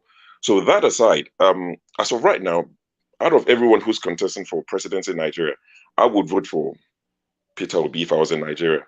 My name tells you everything you need to know. I'm a Yoruba man. I'm from Ogun State, the Awolowo dynasty and all of that. But I will vote for Peter Obi based on the candidates we have right now. Now, I think it was Femi who said a lot of things that I agree with. There's something being perpetuated. He cannot win, so don't vote for him. Ovie said something along those lines. Funny supporting Kwankwaso, which I don't have a problem with. It's your choice. You have one vote, I have one. Kwankwaso has no structure in Ibadan or your Lanlate, but you're going to vote for him, and people should respect that. Now, when they say Peter Obi or somebody third force cannot win, and I say to the next person, and I say to the next person, we're spreading it, and which will make people believe there's no point. So, what was really disheartening for me was looking at the third force attempt in 2019. I was in Nigeria for that election. People like Durotoye and Sowore and all of them couldn't even agree. Everybody wants to be president, but the laws that affect the nation are made in the National Assembly, House of Rep. There was no focus on that. The 4 or 5 of them couldn't even agree. And that's so heartbreaking to think, even amongst you that you call yourself the youth, cannot agree on a consensus candidate. Now, if I was PDP, APC, I'll be laughing at the third force or whatever they want to call it now, because if you're getting 60,000 votes, I'm just thinking you're inconsequential, you're irrelevant. But I'm saying, imagine a Peter Obi or whoever, like the last speaker said, the third force candidate, whoever that is, get 3 million votes, 4 million votes. There is no way APC and PDP, who are the same, would not take notice for the next election. So, and listening to people, it's almost like we're pinning all our hopes on 2023 or nothing. I don't think Peter Obi will win this next election, not because I don't want him to win, but I don't think we have enough time to do what we need to do for him to get there. But let's get 3 million votes or 4 million votes as opposed to 600,000 votes, because they will laugh in our faces with 300,000 votes. But get 3 million because, I mean, remember, Buhari is ruling the country based on 15 million votes. So imagine Peter Obi from, I wouldn't say nowhere, but third force comes in and get 4 million votes. There is no way they won't take us serious going forward.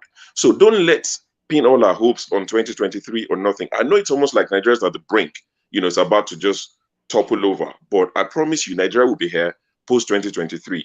Peter Obi gets 4 million votes. We galvanize, we go again for 2027. For those of you who watch football, I don't support Liverpool, but see the way Klopp, I mean, I know it's not exactly the same, but Klopp came in. It took a while, but they've won the Premiership. They've been to how many Champions League final? Now, they're serious contenders. But when he came in, it was nothing. So don't let's speak as if we don't get our wish in 2023, then it's all done. No, let's get our 2 million votes. Please don't let's split all these votes and come up with 600,000, 200,000. It's nothing. So that's all I'm going to say. And Dr. Damages, thank you. I'm just going to mention something else quickly. Not trying to teach you how to run the show. Of course, you've been doing this for years. And like I said, I've never watched this particular series before. It's my first time joining. But I have a feeling, when people spoken, someone like me, first time coming in, I've spoken 2, 3, 5 minutes. I'll leave, bring somebody else in. You mentioned that there's someone you want to end the show. So maybe these are people that you run it together or that have been part of it from the beginning. Keep those people on. But for the rest of us, speak 4 or 5 minutes, get your face off the screen, let somebody else speak, give them a chance. It's all we're asking for in Nigeria. Let's start showing people how it's done. Thank you very much. All right. Thank you so much. I appreciate that. But let me, before you go, I want to say that you have a radio voice, so so if nobody, I've been told many times. Yeah, so it's very good. You should consider that. But also, if you can give me, I don't know how to get your contact. I want to talk to you outside. Yeah, sure, no worries. I'm not sure how this works. I use Twitter. Everything else, honestly, I'm clueless. Twitter is violent. Yeah. Say. Okay. I like Twitter. I'm on Twitter at Dr. Damages, so you can just. Dr. Damages, I'll send you a message on Twitter. Okay. Thank you. So, All right. Take care. God bless. Yeah. So, you can also comment on the private chat before you leave. Yeah, There's sure. a private chat. Where would that be? Okay, I think I can see something that says chat. Yeah. Sorry, I'm ignorant when it comes to everything else apart from Twitter. But yeah, I think I'll send you a message. All right. Prince, welcome to the show. Yep, thank you very much. Thank you. Prince, welcome to the show. You can unmute yourself, Prince. All right, thank you, Dr. Damages. I believe everybody can hear me. Yeah, we can hear you. Good. So I'm Prince. I'm calling from Georgia, Atlanta, in the United States. I just want to say one or two things about what everybody has spoken about and regarding this Nigerian 2023 elections. So the first thing I want to say is we all know that the PDP and APC are the two parties that has been in Nigeria since 1999.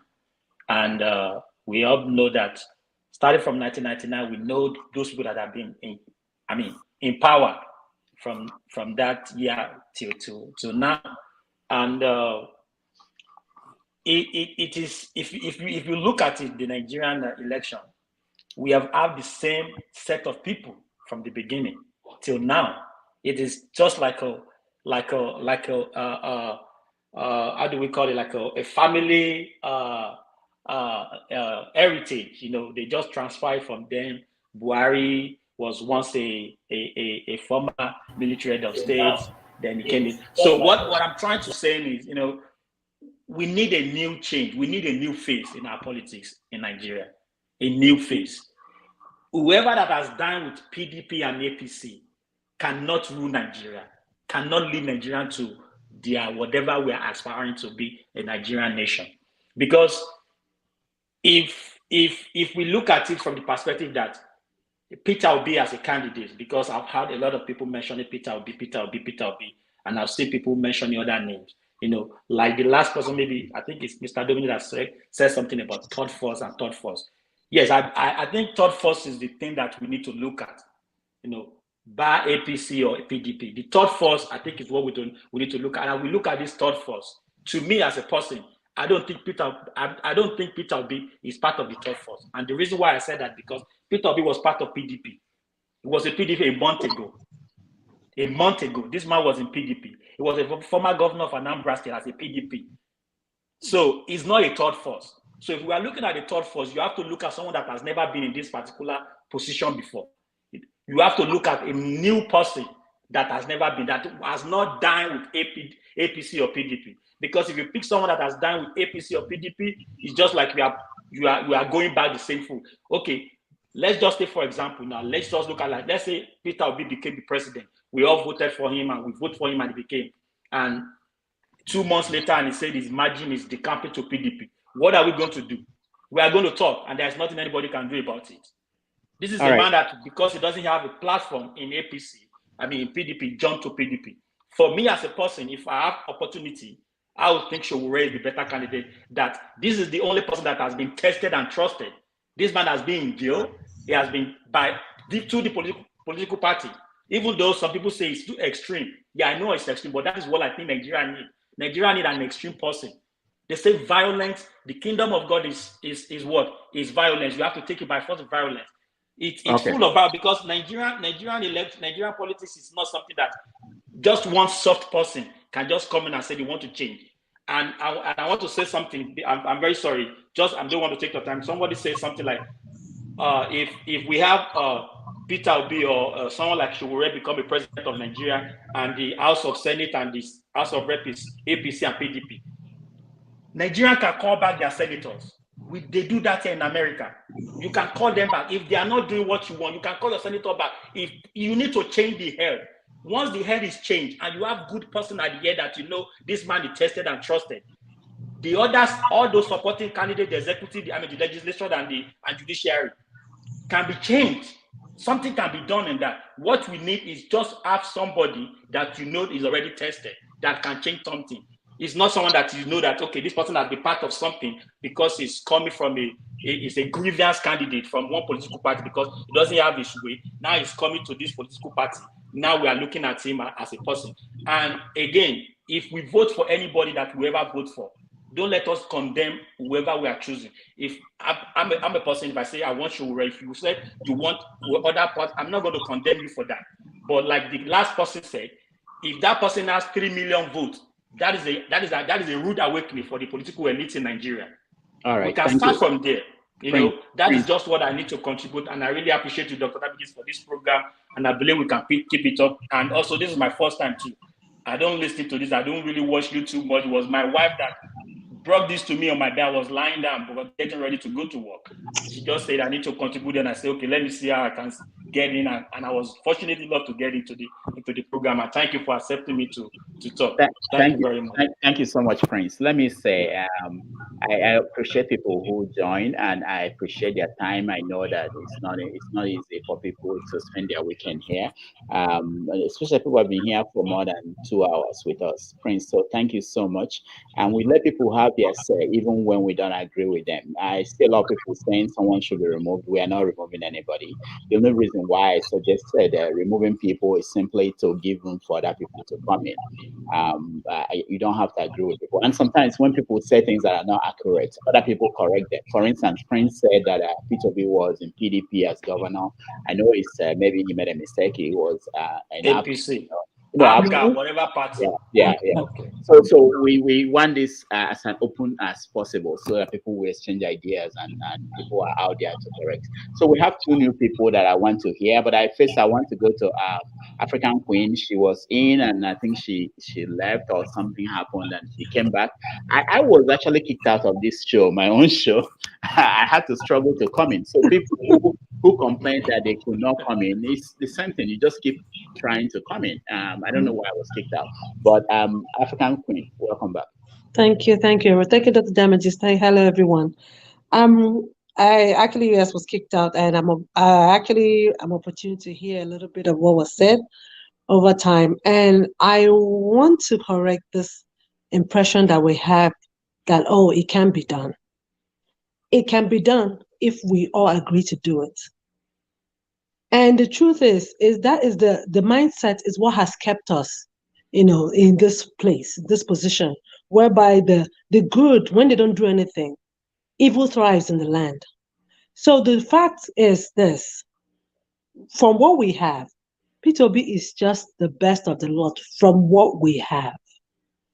Sowore is good, but the truth is Sowore is not tested. He hasn't tested power.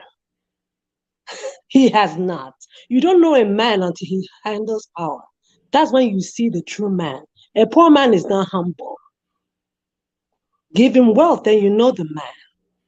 So, and I don't want to disparage anyone, because if I were to say, I know someone that was with Sowore back in the day, was still doing Union government, and I know what he has to say about Sowore, but that is a non-issue, because people over time, people actually improve and work on themselves over time. So it doesn't matter. He has been consistent, yes, but he hasn't tested power. So we cannot give that. We can't really throw our backs behind him. So the thing is this is what we have to make do with. Peter Obi is what we have. He's not an Igbo candidate. And someone said, I think that was Bolaji. Bolaji, the people that supporters of IPOB has no business. They have no business with the election. Let me actually correct something. They do not want election. They do not want Peter Obi. They want nothing of Nigeria. So know that they're not adopting Peter Obi in any way.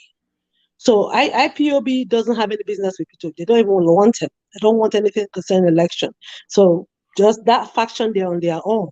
So we, the Igbos that are pro-Nigeria, that want Nigeria to work, because there was an interview I listened to of Nnamdi Kanu before the Biafra agitation.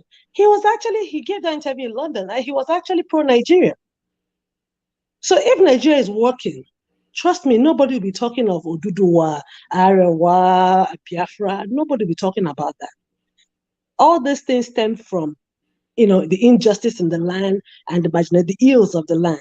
So what are we doing? So at the end of the day, someone will say, Obi can't win. Why can't he win? If we all come out and put our backs before and throw our forces behind him, each dollar, each penny counts. These people that they say they will win, what are they using to win? It is money, embezzled funds. They are paying all the delegates. Obi paid, and Dominic, he said something about the issue about local government and everything. Trust me, was there any staff that was not paid? Did you hear that Peter Obi did not pay salaries or gratuities? He built hospitals, schools worked under him. Anambra State education stepped up a whole notch under his administration. Anambra was gone before Peter Obi, and he actually won under a platform that wasn't the major ruling party. PDP was in power then. He won on the platform of APGA.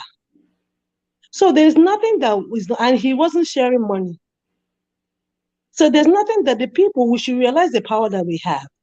And this is not about ethnicity or religious. The truth is, we really have to look beyond that and really work for someone that can at least give us a glimmer of what we're looking for. Thank you so much, African Queen. I wish we could stay for so long. We have three new people who joined us, and I will get to you, but let me hear Bolaji. I know he's been trying to say something. Bolaji, go ahead. Thank you, everybody. For me, I just want to make my last comment, then I'll leave maybe if we can create space for other people. First, I agree with every other person. I think we're all aligned. Maybe most of us are aligned on the fact that Obi is the best candidate right now. I just want to say something. The best way to win a war is to believe in yourself. If we keep on doubting ourselves that we're going to lose this war, we can't win the election, that's a sign of self-defeat. Don't overestimate your opponent. and don't underestimate your opponents, and don't do the same thing to yourself. If the time between now and next year is enough to create a movement that's going to make Obi get the power, my only point there is just that don't present Obi as an ethnic or religious candidate. If we make that mistake, it's not going to work. These people that were saying that Tinubu, Atiku, the people that they are going to use are still the same youth, women, and the younger ones. Those are the people that they will use to achieve their aim or their ambition. So if we all think, okay, this is the problem, making sure that people on Twitter, people on social media, they go back to quote unquote, that would be very good. I personally have my own PCC. If I know if I go back to Nigeria, I'm safe, I'm willing to go back to Nigeria. And that's my point. So I encourage everybody to vote. And if you are not actually going back to Nigeria, you have people that they send you text message or call you soliciting for help. When they are asking for that help, what you are giving it to them, you also use that opportunity to convince them to get their PVC.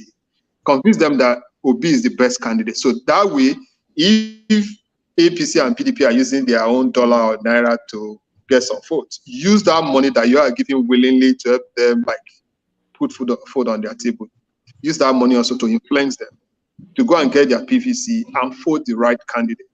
And let me tell people that are saying Sowore said he's going to put all of them in jail, he's going to do whatever.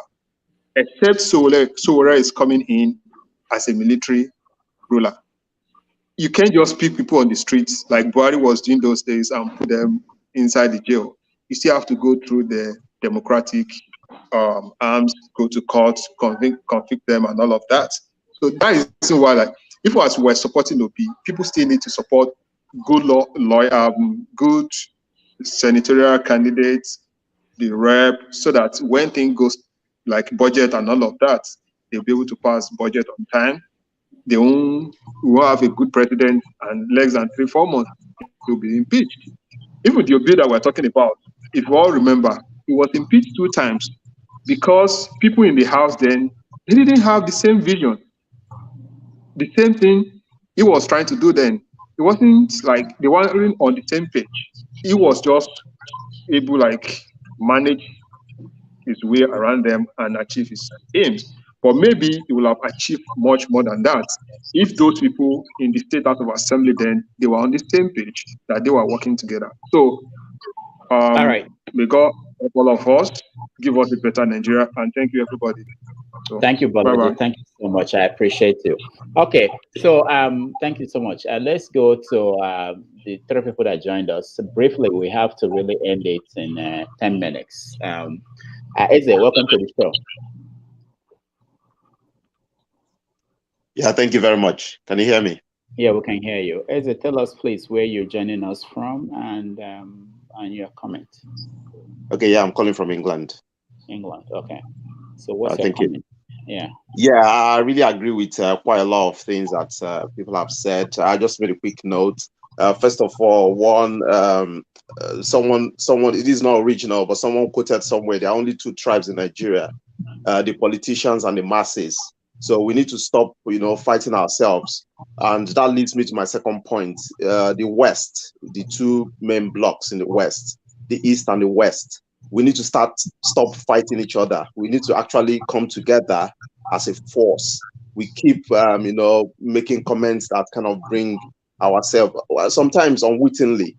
So I believe if the West, the Yorubas especially specifically, and the Igbos can, work together, because we've got more in common than most parts of the country. So let's try and come together. Whatever way we want to go, looking at all the candidates. I'm not speaking because I'm Igbo. In 2015, I supported Buhari because of his, supposedly antecedents in the 1980s. Because I never knew, I was too young then. I thought some of the impacts that government did then was owed to him, but it was Idi that drove most of those changes. So, which is why I supported Buhari. So I'm always of the opinion, whoever we think would change the country, let's back him for all the list of the people we have now, Sowore is good. The third force, Sowore is good, but like African Queen said, he is not tested. Obi has been tested in government. Let's back Obi. It's doable.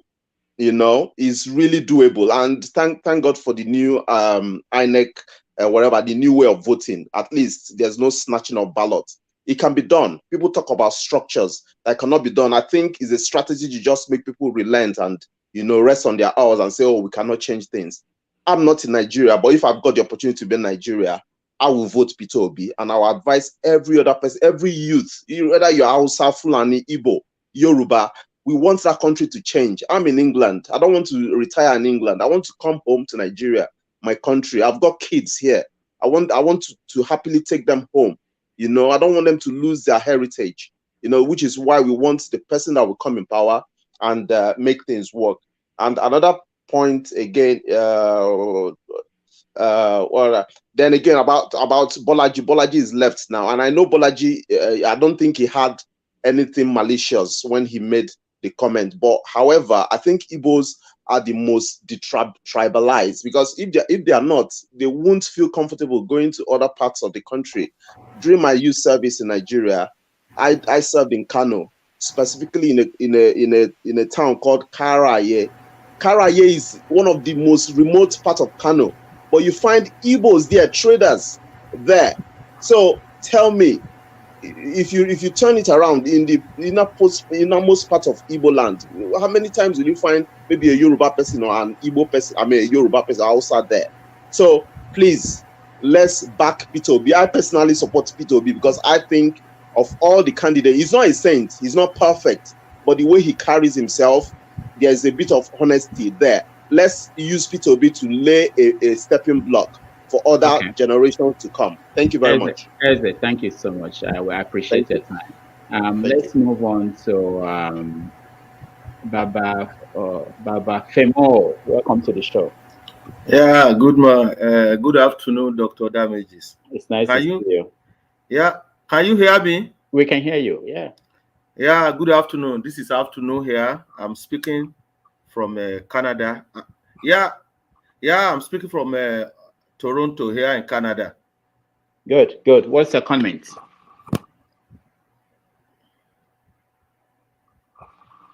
You are surprised that you are on the screen. Yeah, my comment, I've listened to all what people have said earlier.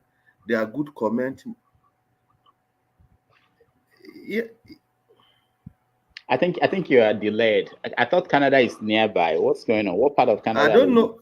Yeah, I don't know why I was not coming in. I was trying. That is why I keep commenting now that, yeah. Okay, go ahead. We are listening to you. There are about 1,600 people waiting for you to finish. Yeah, what I'm saying is I listen to what Africa Queen have commented and the other people that have commented as well. But what I saw in Nigeria is there is no unity, no unity in Nigeria. Because even though you give a Yoruba man a shovel to cultivate a hoe, he will cultivate to himself. Hausa man will cultivate to himself, and an Igbo man will contribute to himself. And people are saying Sowore is good, Sowore is good. If Awolowo can say he will probe the army, they did not give him the presidency during his own time, there's no how Sowore will say, oh, I'm going to jail everybody, and they will give him the presidency. Lie. He should count himself out. But I listened to Peter Obi at Brekete family and all what he has been saying. I follow him very well, which is very, very nice. He has good manifesto. He said good things. He said everything. Left for me, I will prefer Peter Obi. I don't have sentiment or I don't discriminate. Whether anybody that can move Nigeria forward, that person I will vote for. I give all the recommendation, anything I have, I can put in there so that the man win the election. But come to Tinubu, for example, the man they gave flag that his hand is shaking, or the wife was guiding him not to fall down. Tell me, are we going back to Egypt again? Are we going back to the same problem that we are coming from Buhari? Okay, look at Atiku. I work in Nigeria. I know how Atiku carry every property of Nigeria to himself. He sold it to himself. Now you are putting Atiku back. He will sold the whole thing to himself. None of them has Nigeria interest in their mind. But you cannot blame Peter Obi who go to PDP because you need a platform in Nigeria. Without a platform, you cannot win an election in Nigeria. You need a structure. Okay, look at this guy in Oyo State. He has been contesting governorship. He lost, but immediately he moved to PDP, which has already structured down. The guy won. He won the governorship election. That is Seyi Makinde. All right. Thank you That so is, much. we just all what we need today. All what we need to do is to rally around Peter Obi and support him. Thank you very much. I appreciate you, Baba Femo. Nice to see you. Nice Forefathers, seeing you too. I'll come to you last, but let me go to Y. Newman. Welcome to the show. Thank you. I've been enjoying watching this program. I'm calling in from Houston, Texas, here in US. So Houston, Texas is a little Lagos. You hear people speak Yoruba on the street and speak Igbo. We have more African restaurant in Houston more than any other place outside Nigeria. So that's by the way. I want us to know it's possible. Everything is possible. If Obama was picked up after giving a speech at the Democratic Convention, and he don't have money to sponsor himself, and people saw his potential and push him into that office, it's doable. I mean, every Nigerian will attest that the best option, he's not the best man, the best option is P2B compared to what is available. And I want us to believe it's possible. You know, I hear him speak, I believe yesterday about, is it day before yesterday, that people are saying he don't have structure, that ASU that is on strike is his structure, that the youths that are hungry in Nigeria is going to be his structure. The Okada people that are marginalized is going to be his structure. The hungry people who cannot buy food going to be his structure. Okay? It's unfortunate that people that call you, they need help in Nigeria when it's time to cause a change to help themselves, will take 5,000 naira, which cannot buy an iced fish, and vote for the people who put them in the same condition. And tomorrow they're going to call you because all of you here who are abroad working, you are not working for yourself. If you're working for yourself, you will be very comfortable. You're working for the whole village. So I will advise us to believe that it's doable. A thought force is doable. And you see what's going on in Lagos and everywhere, people scrambling to get their PVC, is because people are ready to cause a change. I don't want us to postpone. One of the speakers said he may not win this 2023. I don't want you to postpone it. Do everything you can and be positive. I promise you, we will be surprised of the result. So I'm encouraging people. The tribal thing is there. We cannot say let's overlook it, but those tribal sentiments can be whooped up for the good of every Nigerian, because the man in Sokoto is hungry. The man in Nasarawa is hungry. The poverty in Nigeria do not care about your religion or your tribe. So let us pull force together, encourage ourselves, encourage my people. I called them on the phone back home to make sure everybody get their PVC. So finally, I know many other people want to talk. If P2B campaign is listening to this program, I want to advise them, right?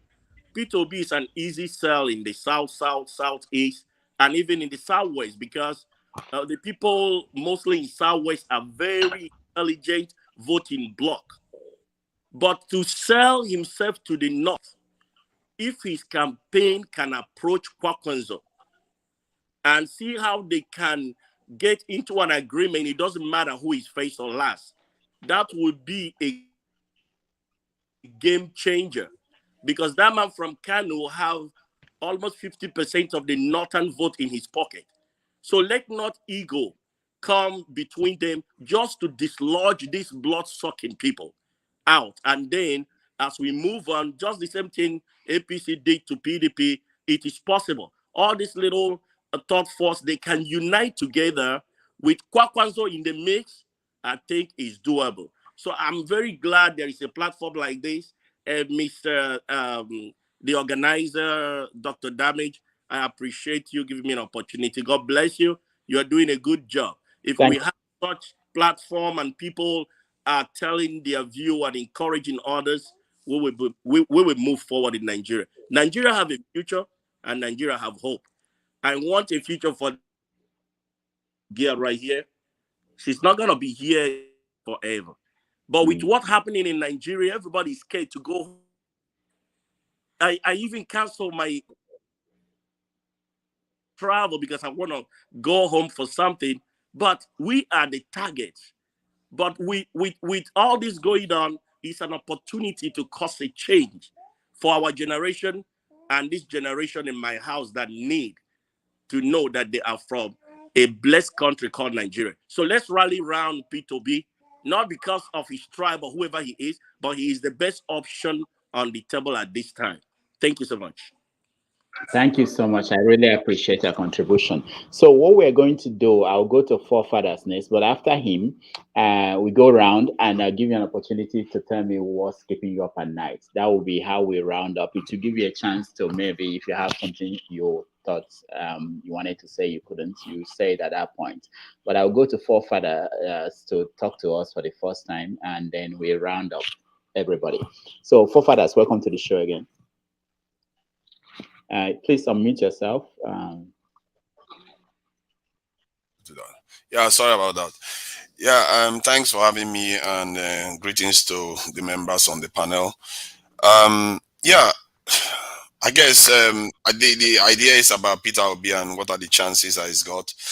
I think it doesn't matter the chances. I think that's missing the point. It's not like it's impossible because Macron did it in France. The point is that you have to win the narrative. We have other options. And if you win the narrative, the government that are elected will have to do what you want them to do, what the narrative is.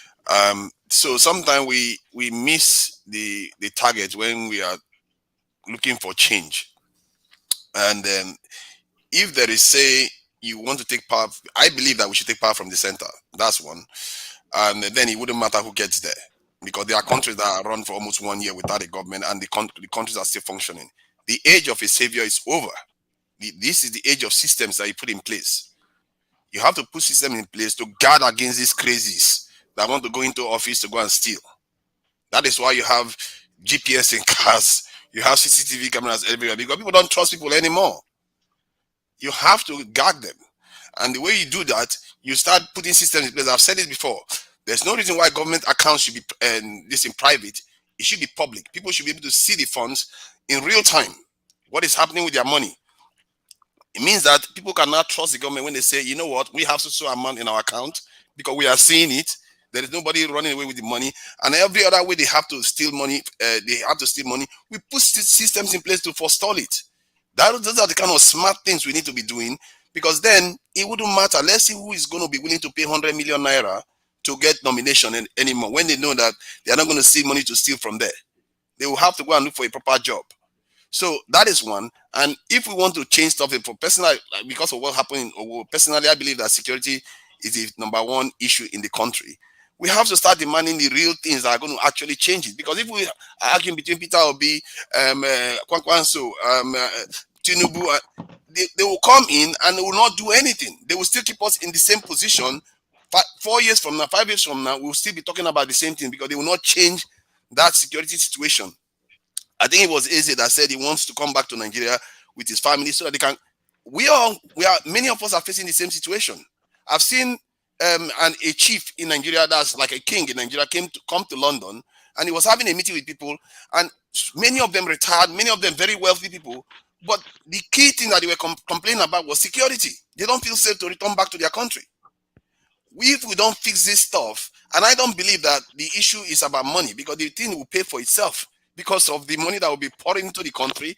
paying for all this in security investment that we make. There's no reason why we can't recruit 400,000 soldiers and an extra 300,000 soldiers to clear this nonsense that we are facing. Our security is a problem. And if we push for that, let's say we push Peter Obi and say, Peter Obi, this is your policy. You have to do this. You have to do this. You have to make government account transparent. And he goes forward with it.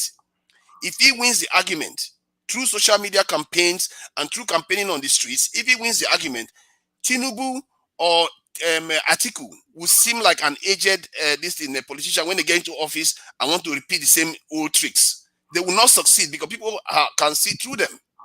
And that is what we need to start cutting through, because the age of saviors like Peter Obi is past. The age of people like Sowore has passed. If you have those sort of people, they will, when they get into office, they will sabotage them anyway. The people are the one that should have the power, because you can't get rid of the people. Once the people believe they know what is right for them, then the people that are in office will not have the space to do anything. I've seen Nigerian women protest about Equality Act in Nigeria. Before you know it, the legislators brought back the bill again. I've seen Nigerians protest for SARS, and they got almost everything they asked for. Even if they claim that the SARS was, done through backdoor, they dismantled SARS, compensated people. They got everything they asked for in Nigeria. We don't understand that the governments are afraid of us. If we put our minds together and say, this is what we want, the government will do it in Nigeria. I've seen so many signs. Look at the governors. Governors have so much power that they will take the money that was meant for local government, and the federal government cannot do anything about it. And many of our Nigerians will actually believe the federal government is very powerful. Federal government can't do anything. The federal government didn't support Amotekun, and Amotekun went ahead anyway. We have more power than we think. If we say we want something, they will do it. If we say we want a million-sized army, they will create it, because they will just ask for people from all local government areas to come in and will pay for it. And if you pay for it, you will be more secure, because we have iron bars everywhere in Nigeria. I work in Nigeria with people in Nigeria. There are iron bars everywhere, iron gates. We pay estate levy everywhere. But in the UK, you don't have any of that. Because why? They are securing their country. We are individually quite smart, but as a group, as a nation, we are very dumb. That we have very low IQ. And that is a thing, actually. Let's not pretend. It's a thing. There are people that individually cannot match any Nigerian one for one. But as a nation, they are running circles around us, because we don't know how to work together. We have to start learning that our voice does matter. And we have seen it at work. We have seen it with the SARS protests. We have seen it when we put mind. Why do you think the government hasn't removed the the fuel subsidies? Because they are worried about the people. They know the people will not tolerate it. If we are not going to tolerate insecurity, they will fix it. If we are not going to tolerate power failure, they will fix it. We haven't put this thing forward to them properly. If we have an agenda, we put it together as a proper campaign, they will do it. All right. Thank you so much. I really appreciate your contribution.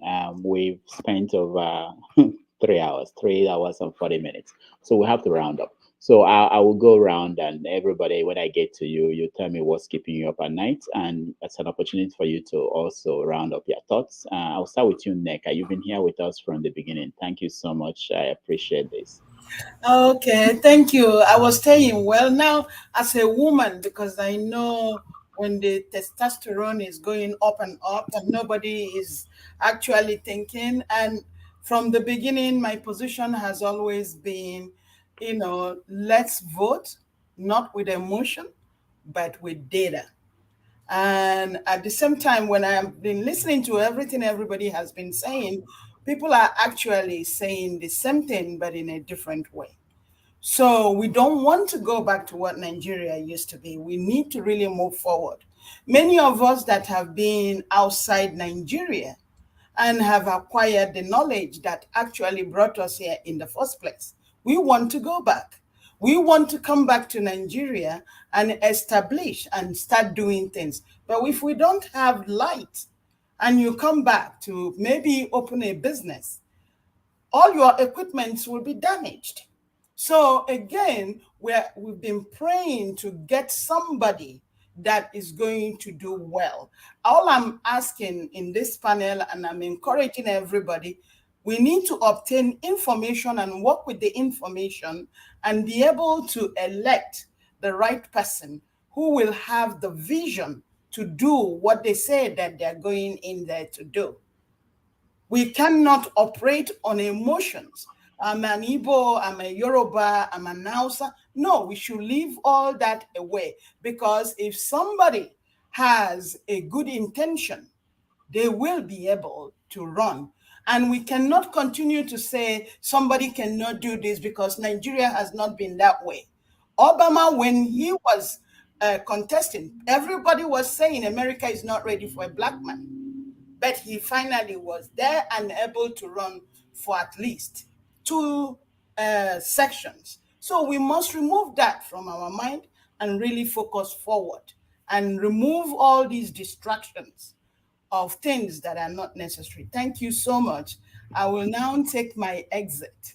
Thank you. I appreciate your time, Neka. Thank you so much. Make sure to come back, Neka, next time. I will. There's all the women here. Thank you. All right, Alexei, yeah, what's keeping you up at night? You have to unmute yourself, Alexei. Okay, go ahead. The killing of women, children, and villagers in the East, not in my village, but there is that killing going on and nobody is saying anything. And we are talking about unity, unity, unity. After killing all my people, where is the thing for my unity? So I'm losing sleep at night because I know that the DSS goes to the East, they pretend, commit atrocities and say it's IPOB, and they end up doing something worse by going after the so-called IPOB, killing people, searching them, and whatever indication they have about who they are, they will accuse them and kill them.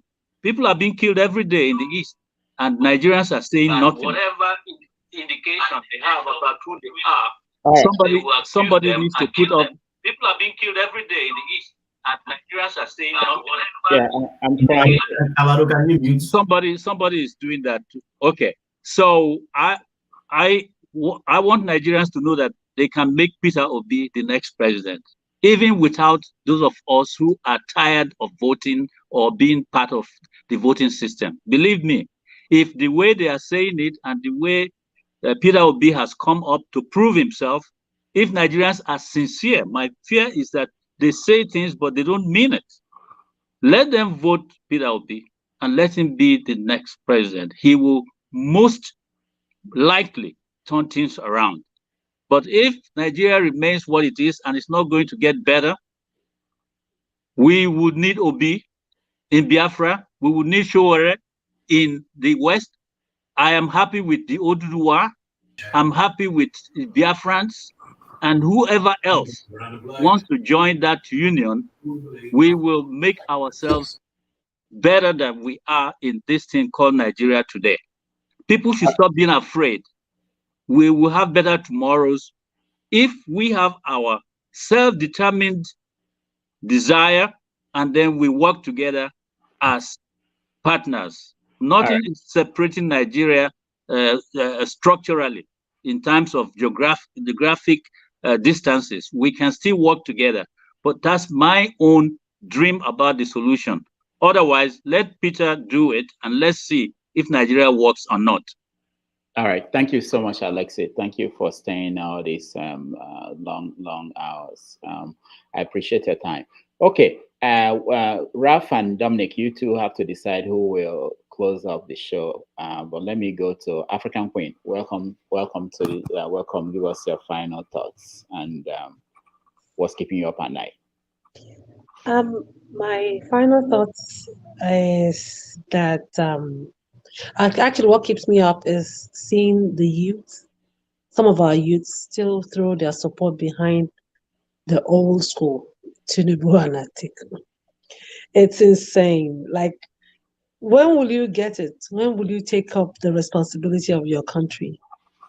And a lot of us are outside here because these people have kept things the way they are. We want to go. I want to go home. I don't know about others. I'm homesick. I love my home. So if things were good, I'll be home. So that is what part of what keeps me awake. And the last part is for us, we need to actually coalesce and just move things into action. Any way we can support. $5, $10, 100,000 naira, whatever it is. He needs money. That's the truth. The structure they talk about is money. It's money, and Obi is, as I said earlier, the best of what we have. And he is one man, even though he's quiet. I think it was Prince that said someone that is soft. He looks soft, but he's one man that was courageous to swim against the tide. That was why he got impeached twice, because he wouldn't do what they are used to. Come and bring the money and share. So, and he got things done. Made the state won the Melinda and Bill Gates prize award for MDG goals implementation, Anambra State of that year. So he was one man brave enough, quietly, but swam against the tide. We need such bravado to be able to actually take up the reins of the country, Nigeria, and effect that change. And to forefathers, we want something, yes, but the truth, there's something to say in Igbo that I'll say it in English. You cannot stay far away from me and be able to bite me. You have to come in to be able to effectively bite. So, whatever change you think we want, staying outside the circle will not give us that change. We stayed outside the circle for so long. They said the youth do not participate. Now we want to push in the youth via P2B. Let's get into that circle. And if P2B doesn't give us what we want, we will jack him out of there. Every year we'll get better. We'll keep doing it until they understand that we are here to stay. So, All right. Thank you so much, everyone. Thank you. Doctor. Yeah. Chris, I see you, and Tom, I see you guys. I'll get to you. When I get to you, just round up. We don't have time anymore. We really have to go. Eze, what's keeping you up at night? Okay, yeah, quickly, thank you. What keeps me awake at night is thinking when I retire in this country, spending my time in the old people's home. I don't want to do that. I want, hopefully, Nigeria will be sorted, and people like us, while we still have our youth, will come back and contribute to the country. Like somebody said before, we live in the Western world and we work. We don't just work for ourselves, because if I work just for myself, maybe I'll be driving, living a life of luxury. But I'm working for a lot of people who rely on us, and we try as much as. So that keeps me awake at night. Hence why I say, out of all the list of contestants or aspirants we have, P2B seems to be the one that we think might do the job. Let us, the youth, whether you are Igbo, whether you are Hausa, whether you are Efik, please, let's give him a try. Then after 4 years, if he doesn't perform, let's kick him out. Let's remove ethnicity. Let's remove, if next time, if he's an Igbo, Yoruba person, or even an Hausa, a Fulani man that we think would do it, let's put him there. If it doesn't work, let's kick him out. So it's possible. P2B can do this if we put our weight behind him. I want Nigeria to work, not just for my sake. I mentioned not spending home in what's it called, in a retirement home, but more for my children. I want my children to be able to, go to my village in Nigeria, in the eastern part of Nigeria, and say, this is my ancestral home, not in the UK. Because irrespective of, they might be here, but this place might not still be home for them. Nigeria is home. Thank you very much. And thank you, Dr. Damages, for providing this platform. Thank you.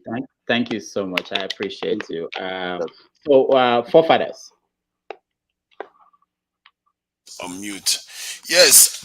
About what keeps me up at night. I think passing this level of failure like a venereal disease to the next generation. I think the Nigerian people and basically black people have been doing this, failure after failure to the next generation, and we have to start holding ourselves accountable, because there's no group that is 1 billion strong that is performing so badly as much as the black population in the world, and Nigeria is at the top of it all because we are the largest black nation in the world, and we spend so much time arguing against each other. We don't realize that when we work together, we will all be better off. Even the corrupt people will be better off. Have you seen how corrupt they are here?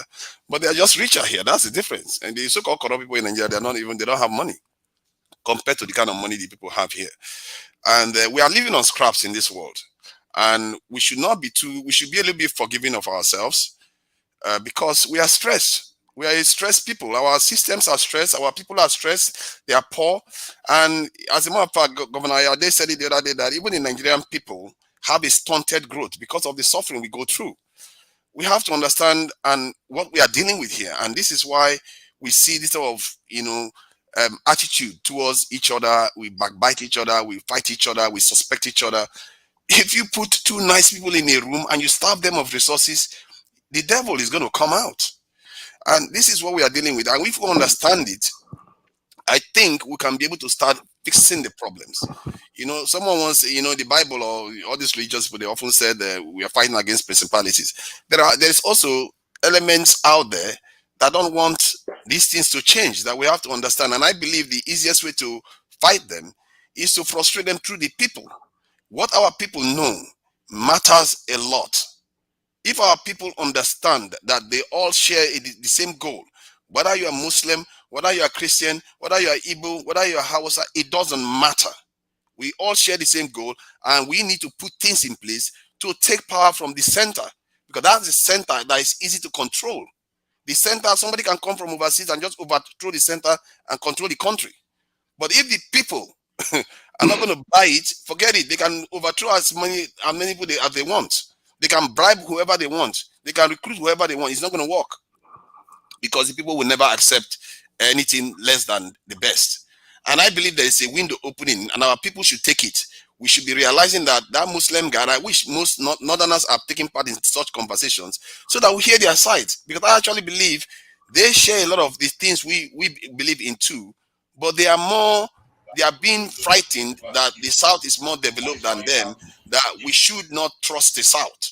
That is their right to rule, because otherwise if they give the power to the South, all that kind of nonsense information that they give to them, which perpetuates the situation that we are in now.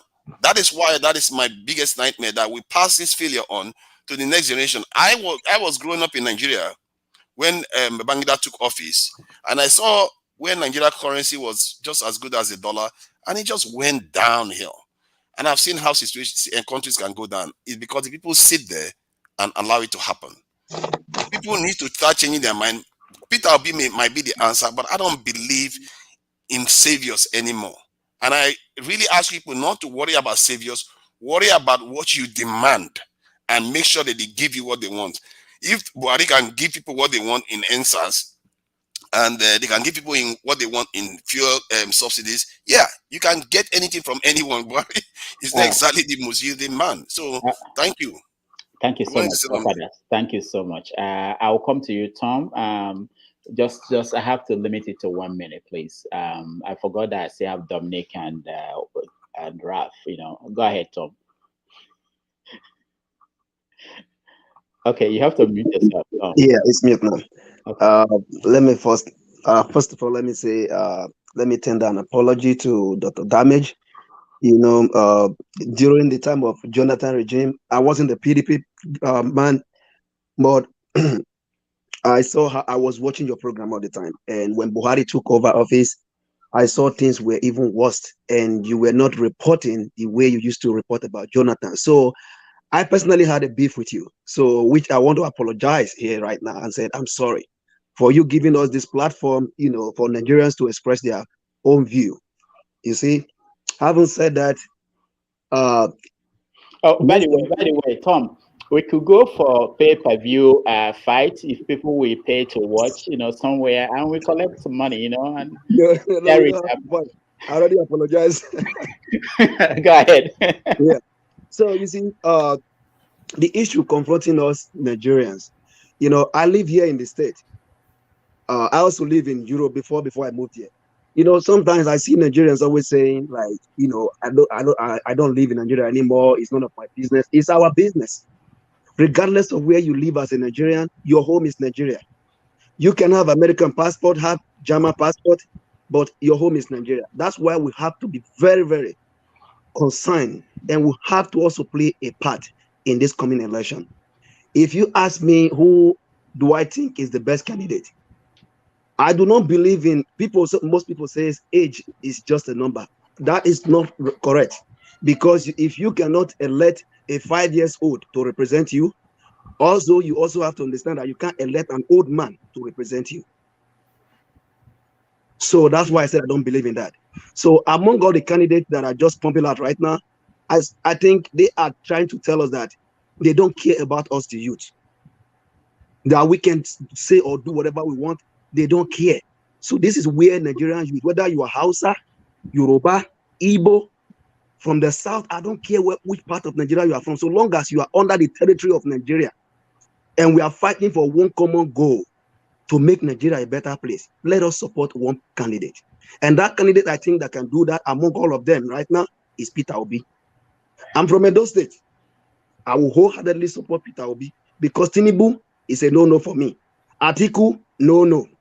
Sowore is the best candidate, but he doesn't have the platform to win election right now. All right, thank you. That is my contribution. Thank you. Thank you. I appreciate you. Peter, can you unmute yourself, and you may have to park somewhere. We don't want an accident, and then you have a minute. Please. Good afternoon. This is my first time joining this show. I've been following up this program. So quickly, I'm driving actually, I'm fine. So I'm calling from the United States. My worry in this whole situation now of Nigeria is that we, the young people, the youths, I'm sorry, I cried for my fellow youths. I left Nigeria barely. Okay, Peter, your line is, that's the problem with driving internet connection. So yeah, it's not stable. Peter, we have to let you go. Join us next week, okay? And we can get you in. Who else is here? Baba Femo, are you rounding up? Are you there? Okay. Go ahead. Unmute yourself.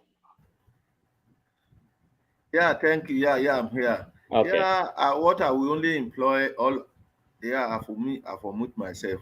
What I will only tell all of us is that we should cooperate with Peter Obi, and whether you are Igbo, Hausa, or anything. But the problem is going to have is within Inisi, even though the Southeast, they did not like him. They did not like the guy. That's not true. Yeah, they did not like. Let me tell you. Nnamdi Kanu that was there today is being betrayed by his own brother. Yes. Sunday Igboho is being betrayed by his brother. Don't let us overrule that. Okay. You see, what I will only tell us is that we should pray and we action follow and cooperate with Peter Obi. Is the only candidate that can lead us now, and he who has even tested as we rightly said before, because he said go and verify this I did, verify this and this, verifiable. Can Tinubu say go and verify what he has done? Can Atiku say go and verify? Please let us follow. The Bible says we know the truth, and the truth will set us free. The truth we know, we should follow it. God bless all of us. All right, thank you so much, Baba Femo. All right, so we have two of my people. Did you guys agree on who comes first? Dominic? Yeah, Rap is gonna close up. Okay. What about Chris? Has Chris spoken? Oh, no. Thank you for remembering me. I was waiting for sorry. Doctor. Oh, Chris, I'm so sorry. I'm just 4 hours. 4 hours. I skipped from forefathers to Baba Femo. Okay, go ahead, Chris.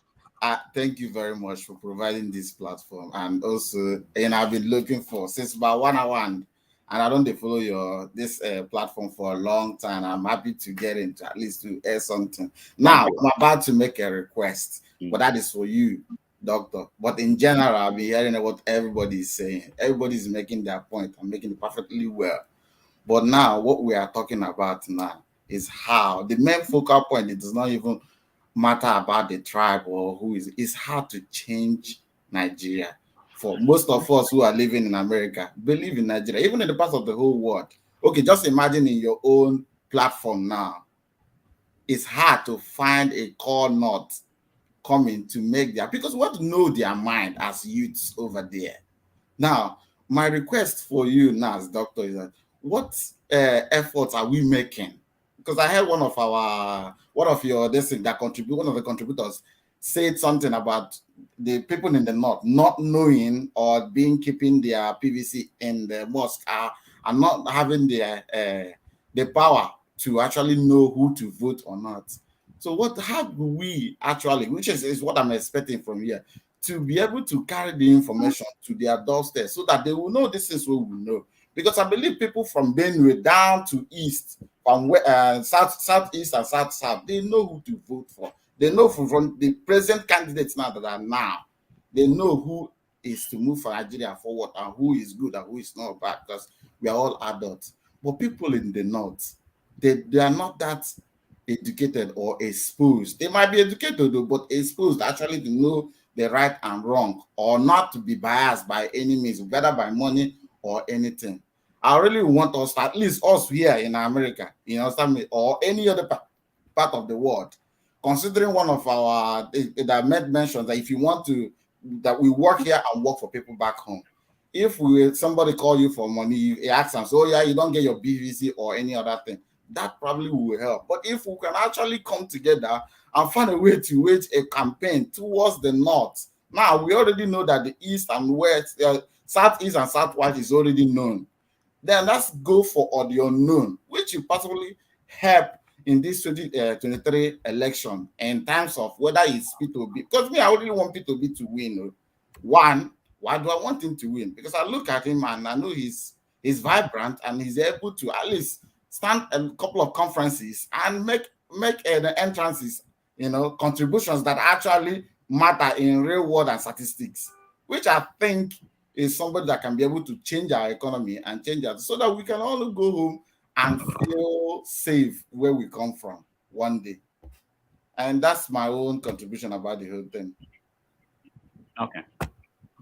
All right. Thank you so much. I appreciate that. So rounding up, Dominic. All right. Quick point that I wanted to make earlier. I was one of the people that suggested that Ovie and people that came in earlier should perhaps leave the studio to allow more chance for others. It had nothing to do with his opinion. Ovie has been here for the longest. He's been here for many months. It was just to allow people to talk. So there's no differences of opinion. I wasn't blocking his opinion. I actually think it's a healthy thing to have multiple opinions. The second point I wanted to make is we should allow tolerance and allow people to speak of their opinion. This is a place for us to learn about politics, us to learn and exchange ideas. As an Igbo person, I've heard some people say things that I felt were disparaging, but I try not to jump on them about that. But I make my points about, okay, this is what I think, this is what I think. Maybe what you said is wrong. So I think we should draw that line of tolerance. Couple of things in terms of politically. I think there are a couple of scenarios. One is people vote for PDP, APC, and we maintain the status quo, and Nigeria continues to go downhill. Second point is people that are saying, I've seen comments of people saying, break that country, no election, no PVC. I keep saying there is no mechanism for us to obtain Biafra. Even if you obtain Biafra, you may even lose opinion, all those crooks will still come back to Biafra. So we are trying to say things that are practical, things that can be done in the next few months before election. What are you going to, how are you going to get Biafra? Are you going to start a war? Are you going to cause a massacre and bloodshed? Right? Just look at the ESN and IPOB, little things that are happening, and the government are sending people, even before we created ESN, to kill people back home in Igbo land. So be realistic. Think through your thoughts. I'm not knocking your point, but I'm just trying to tell you, be realistic. Think of the current scenarios and not just say things that are, impossible or impractical given the current scenario. So status quo, the IPOB, the third thing is Sowore. Sowore is the kind of leader that Nigeria needs. But thinking of the current political climate, how can Sowore come in? He has AAC platform. Most of it, I followed his campaign in 2019. And you can see that the guy's mindset and his antecedents. But how is he going to be able to come into power given the current political structure? Right? The one thing that is going for him, he's a very popular guy. So if those people try to kill him or do anything like that, many people will know that it's his government. Look at how they are portraying him, putting him in court.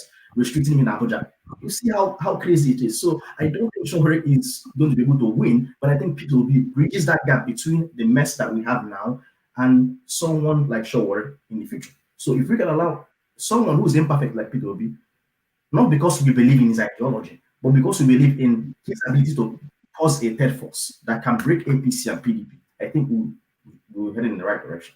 Like I said, I don't believe in Peter Obi's ideology, but I believe in what he represents, which is a third force that can break the APC, PDP hegemony. One point I want to make to forefathers, he keeps saying Nigeria needs a robust military. It is not about robust military. One is there is no sense of patriotism in Nigeria to recruit the common man. Which person are they going to recruit? Are they going to recruit my brothers who are in Nigeria and tell them to join Nigerian army? Are they going to be treated fairly? Are you going to send them to Boko Haram hideout in Sambisa forest without any guns or any drones or intelligence to be able to locate those terrorists and kill them? You can't just say things like, okay, let's increase Nigerian forces. There's no patriotism. America is striving and able to create a force together because the people believe in the ability of America to work. So if you tell me to join the American military, I will join because I know they will protect me. They have my interest at heart. But why would I join the Nigerian military? Right? Because it's the country of your forefathers. Because it's your land. That land that hold on, you just said what you said. Because the land that you are going to protect is the land of the people that enslaved your forefathers, that you are willing to do that for.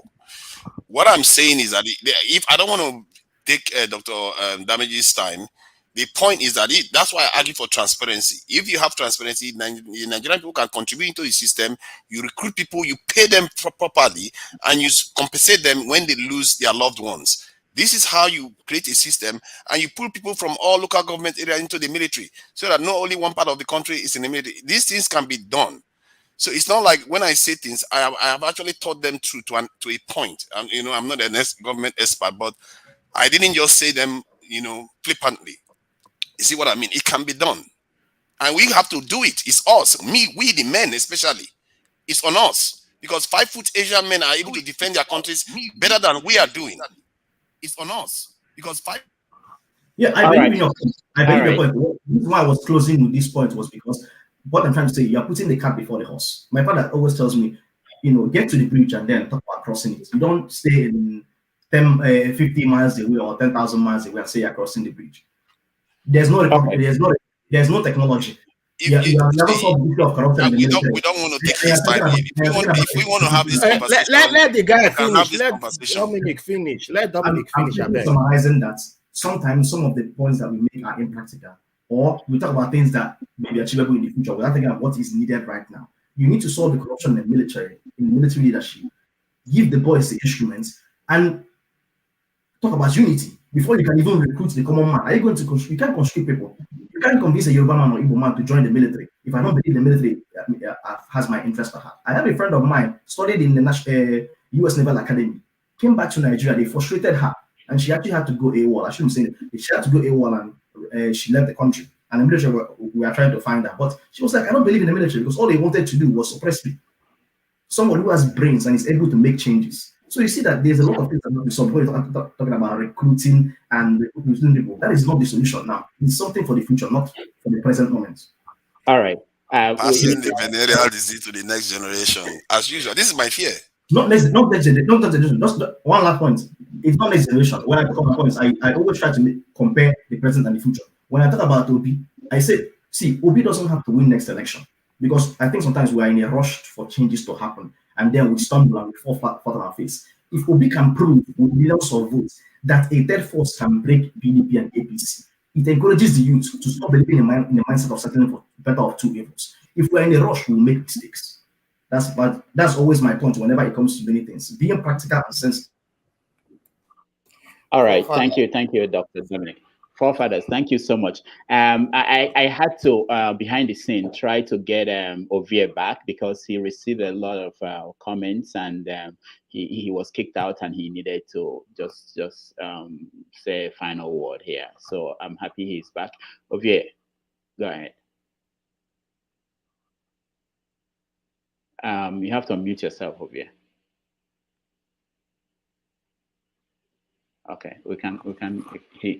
he's Okay. Over here, we don't. You have to mute yourself. I thought he's in America. Where in the world? Well, having said that, let me just They talk are on to Republican internet. oh, Father. You see, it's a good government that will determine the good benefit that will make people join the military. As the Nigeria is right now, even your own junior brother, you will not even want him to enroll. I cannot, because there is no benefit. People join things because of the benefits. See, I've had the discussion on my channel. If Dr. Savage wants to have this discussion, we can have it. I don't want to. I have to respect him. He's been here for hours. I don't want to start another one now. Otherwise, this is I didn't make it personally. It's a very cogent argument that I can make. How many people they join now? Okay, doctor, I want wrap up. People just I know you. You wrap up. I want them to just observe your wrapping up. Ovie, are you there? Ovie, can you talk? No. Ovie, if you cannot, we just have to go. We can hear you. Ovie, invest in 5G internet. You there, America? It's terrible. All right, Ralph, government. Go ahead. You believe in small government so much, you can't even spend on good quality internet. This is what you get the NNPP party. I tried. Ralph, go ahead. All right. Making a mute mic. I beg. No interruption. All right, I'll try. I'll be quick. So Ovie, my first start with you because now you've been hot today. So Ovie is my brother, but you need to realize Ovie is also an agent of chaos. So now we sabi Ovie, so we understand Ovie. But also the PVC issues is also a form of voter suppression. And one day I hope Dr. Damages will have a topic, a discussion on that because it is an issue of that we need to address because we don't address that properly. And for everyone watching, make sure you hit like, subscribe, and share this video with your friends, your buddy, everybody. A few people have asked about Northerners in here. We need to hear from Northerners. We've had Northerners here. But one thing I always remind people is that I'm an Ijaw person. My views doesn't mean I'm speaking for all the Ijaw people. Doesn't mean that what I say means that's what all Ijaw people will do and what all Ijaw, and by extension, all Southerners. So we've had few. I'm talking. Hold on. You know, talk since now. I'm talking. You want to talk? That's my daughter. Sorry. Yes, APC voter here. So trying to bribe me. Yeah. Where was I? Don't distract me a little bit. But I'm back on track. Yes. So the few Northerners we've had here, they've always said this is what not we do. This is what not we do. And I always said we have here. There is a northern guy there in the chat. He's saying that he should be allowed in. He's from the Nok culture, if I'm not mistaken. His parents is in the chat, private chat. Suleiman Ibrahim. Yeah. Who's that? Suleiman Ibrahim. Or Ibrahim Suleiman. It's Yard. Did you or what? Am I still on show? Anybody. Yeah, you are. You are. Go ahead. Okay. All right. So, a few things that baffle me is that hey, madam, calm down. Yeah, you want me to do Buhari treatment and send to the other room? See, voila. I've been progressive all this time until today. My people just want to do voila. Don't tell me to Buhari now. So, one thing that just surprised me, not surprised me, but I've seen this going on a lot on this show is that if you take bribery, take all the sweets, I can't win. Sure. If you don't have it on record that Peter Obi is sitting down doing nothing, why would you come online and say it with confidence that he's an ethnic candidate, blah blah blah, he's this, he's that, he's for the East? I don't know where you got it from. Why people keep saying that? You don't have that. So why are you saying with confidence? You hear what the man has said. You've heard it from his mouth. Did he just come out and say, I'm Southeast, I'm Igbo, I'm all this? Look, last week we had somebody who said, I'm for Tinubu. If you are for Tinubu, come out and say you're for Tinubu. It's your right. Nobody is stopping you. Say who you support. You are entitled to say I'm for Atiku. You are entitled to say I'm for Sowore. You have options. You are Ovie is Kwankwaso. Nobody say I will kill you. We don't support that here. You are entitled to support who you want to support. So all this you want to tell Obi, yeah, do it like this. The man is not an idiot. He has been around for a long time. He knows. Nobody comes here and say, Sowore must do this, Sowore must do that. No, but Ole Obi, everybody want to come and say, he must. Why is it Ole Peter Obi you want to shine on top? Go and shine on your man. Go and shine on your tribal people, but you won't. It's Igbo people you want to shine on. Why is that the thing you want to shine on? So I just wonder why a lot of people feel that's where they want to do ITK or ITUNO or the Nigerian supremacy. And it's usually people from two of the biggest tribes that keep doing that a lot. I don't know why, but figure it out. One correction I would like to point out is my Oga Njoku mentioned that about the states in America. I would like to point out, sir, that some states in America were acquired, like Alaska and Louisiana. They were bought for, Alaska was bought for about equivalent of a billion. No, Louisiana was bought for about $1 billion. And most of the states in the West and closer to the Southwest were acquired through war with Mexico. And then Texas, thanks to slavery, said, I'm getting out of Mexico and jumped back to United States. So that's just a tiny thing. So lastly, what I'll leave you all with is that apart from like Central African Republic, which found out with the crypto thing that it messed up real bad, and Somalia that has been in crisis since Russia assassinated their, USSR assassinated their former, was it the king or the former president? Tsar, whatever they call him. Well, no, not the Tsar. Since USSR assassinated Somalia's head of state, which is what began the spiral that led to what Somalia is today. It's ridiculous how many African countries have the basic government functioning at different levels, which is a difference from Nigeria, which is why I always mention Nigeria is not Africa. When we say Africa is not working, go look at how many African countries have the basics functioning. When you open tap, like, you just open the tap and see water running. We don't have that in Nigeria. We have borehole. Yeah, borehole. When you talk to some people from African countries, they don't use words like borehole. We need to find out why the example of we say, oh, because we've only had thieves in government. I think forefathers made some points which I don't usually agree with forefathers on many things, and I still don't agree with him. But he made a few points that I agree. I took some of the things he said and I agree. Took some points from what he said. He mentioned transparency. Yes, the accounts should be transparent, which like Singapore has that example. The military points, that's totally wrong. It's not feasible. That's like a Tinubu point. So I don't know if you're supporting Tinubu, just say you support Tinubu. But that's I disagree on that. But Egypt, how can Egypt, that's a desert, only River Nile is the source of electricity and water for the whole country, be producing electricity at 100,000 megawatts. And Nigeria is at 5,000 megawatts with oil, everything. You have thousands of rivers. 4,000. Thank you. 4,000. Thank you for the update. 4,000. So we went back again. How can Egypt, with all just you've only had like 3 presidents in 4 decades? How can you, at least with all the corruption they've had, you still have some basics in place? Tunisia has a madman destroying their judiciary right now, but they have more trains functioning in that country. They have better healthcare system, which doesn't mean they don't have challenges. They don't have issues in that country, because that's what started Arab Spring. You look at other African countries like Morocco, when the Senegalese woman, I think it was from Senegal, who wanted to give birth to the sex, was it what you call it when you have 9 children at once? Sorry? Nanoplex. Thank you. Nanoplex, yeah. They went to Morocco. If that woman had come to Lagos to give birth to that children, what would have happened? With all the prayer, you put praying and all that one, wouldn't have died? So why can't you just ask yourself the basics? Is it an excuse to say, oh, because we have corruption, the basics are not allowed to happen? You can't get the basics in your country.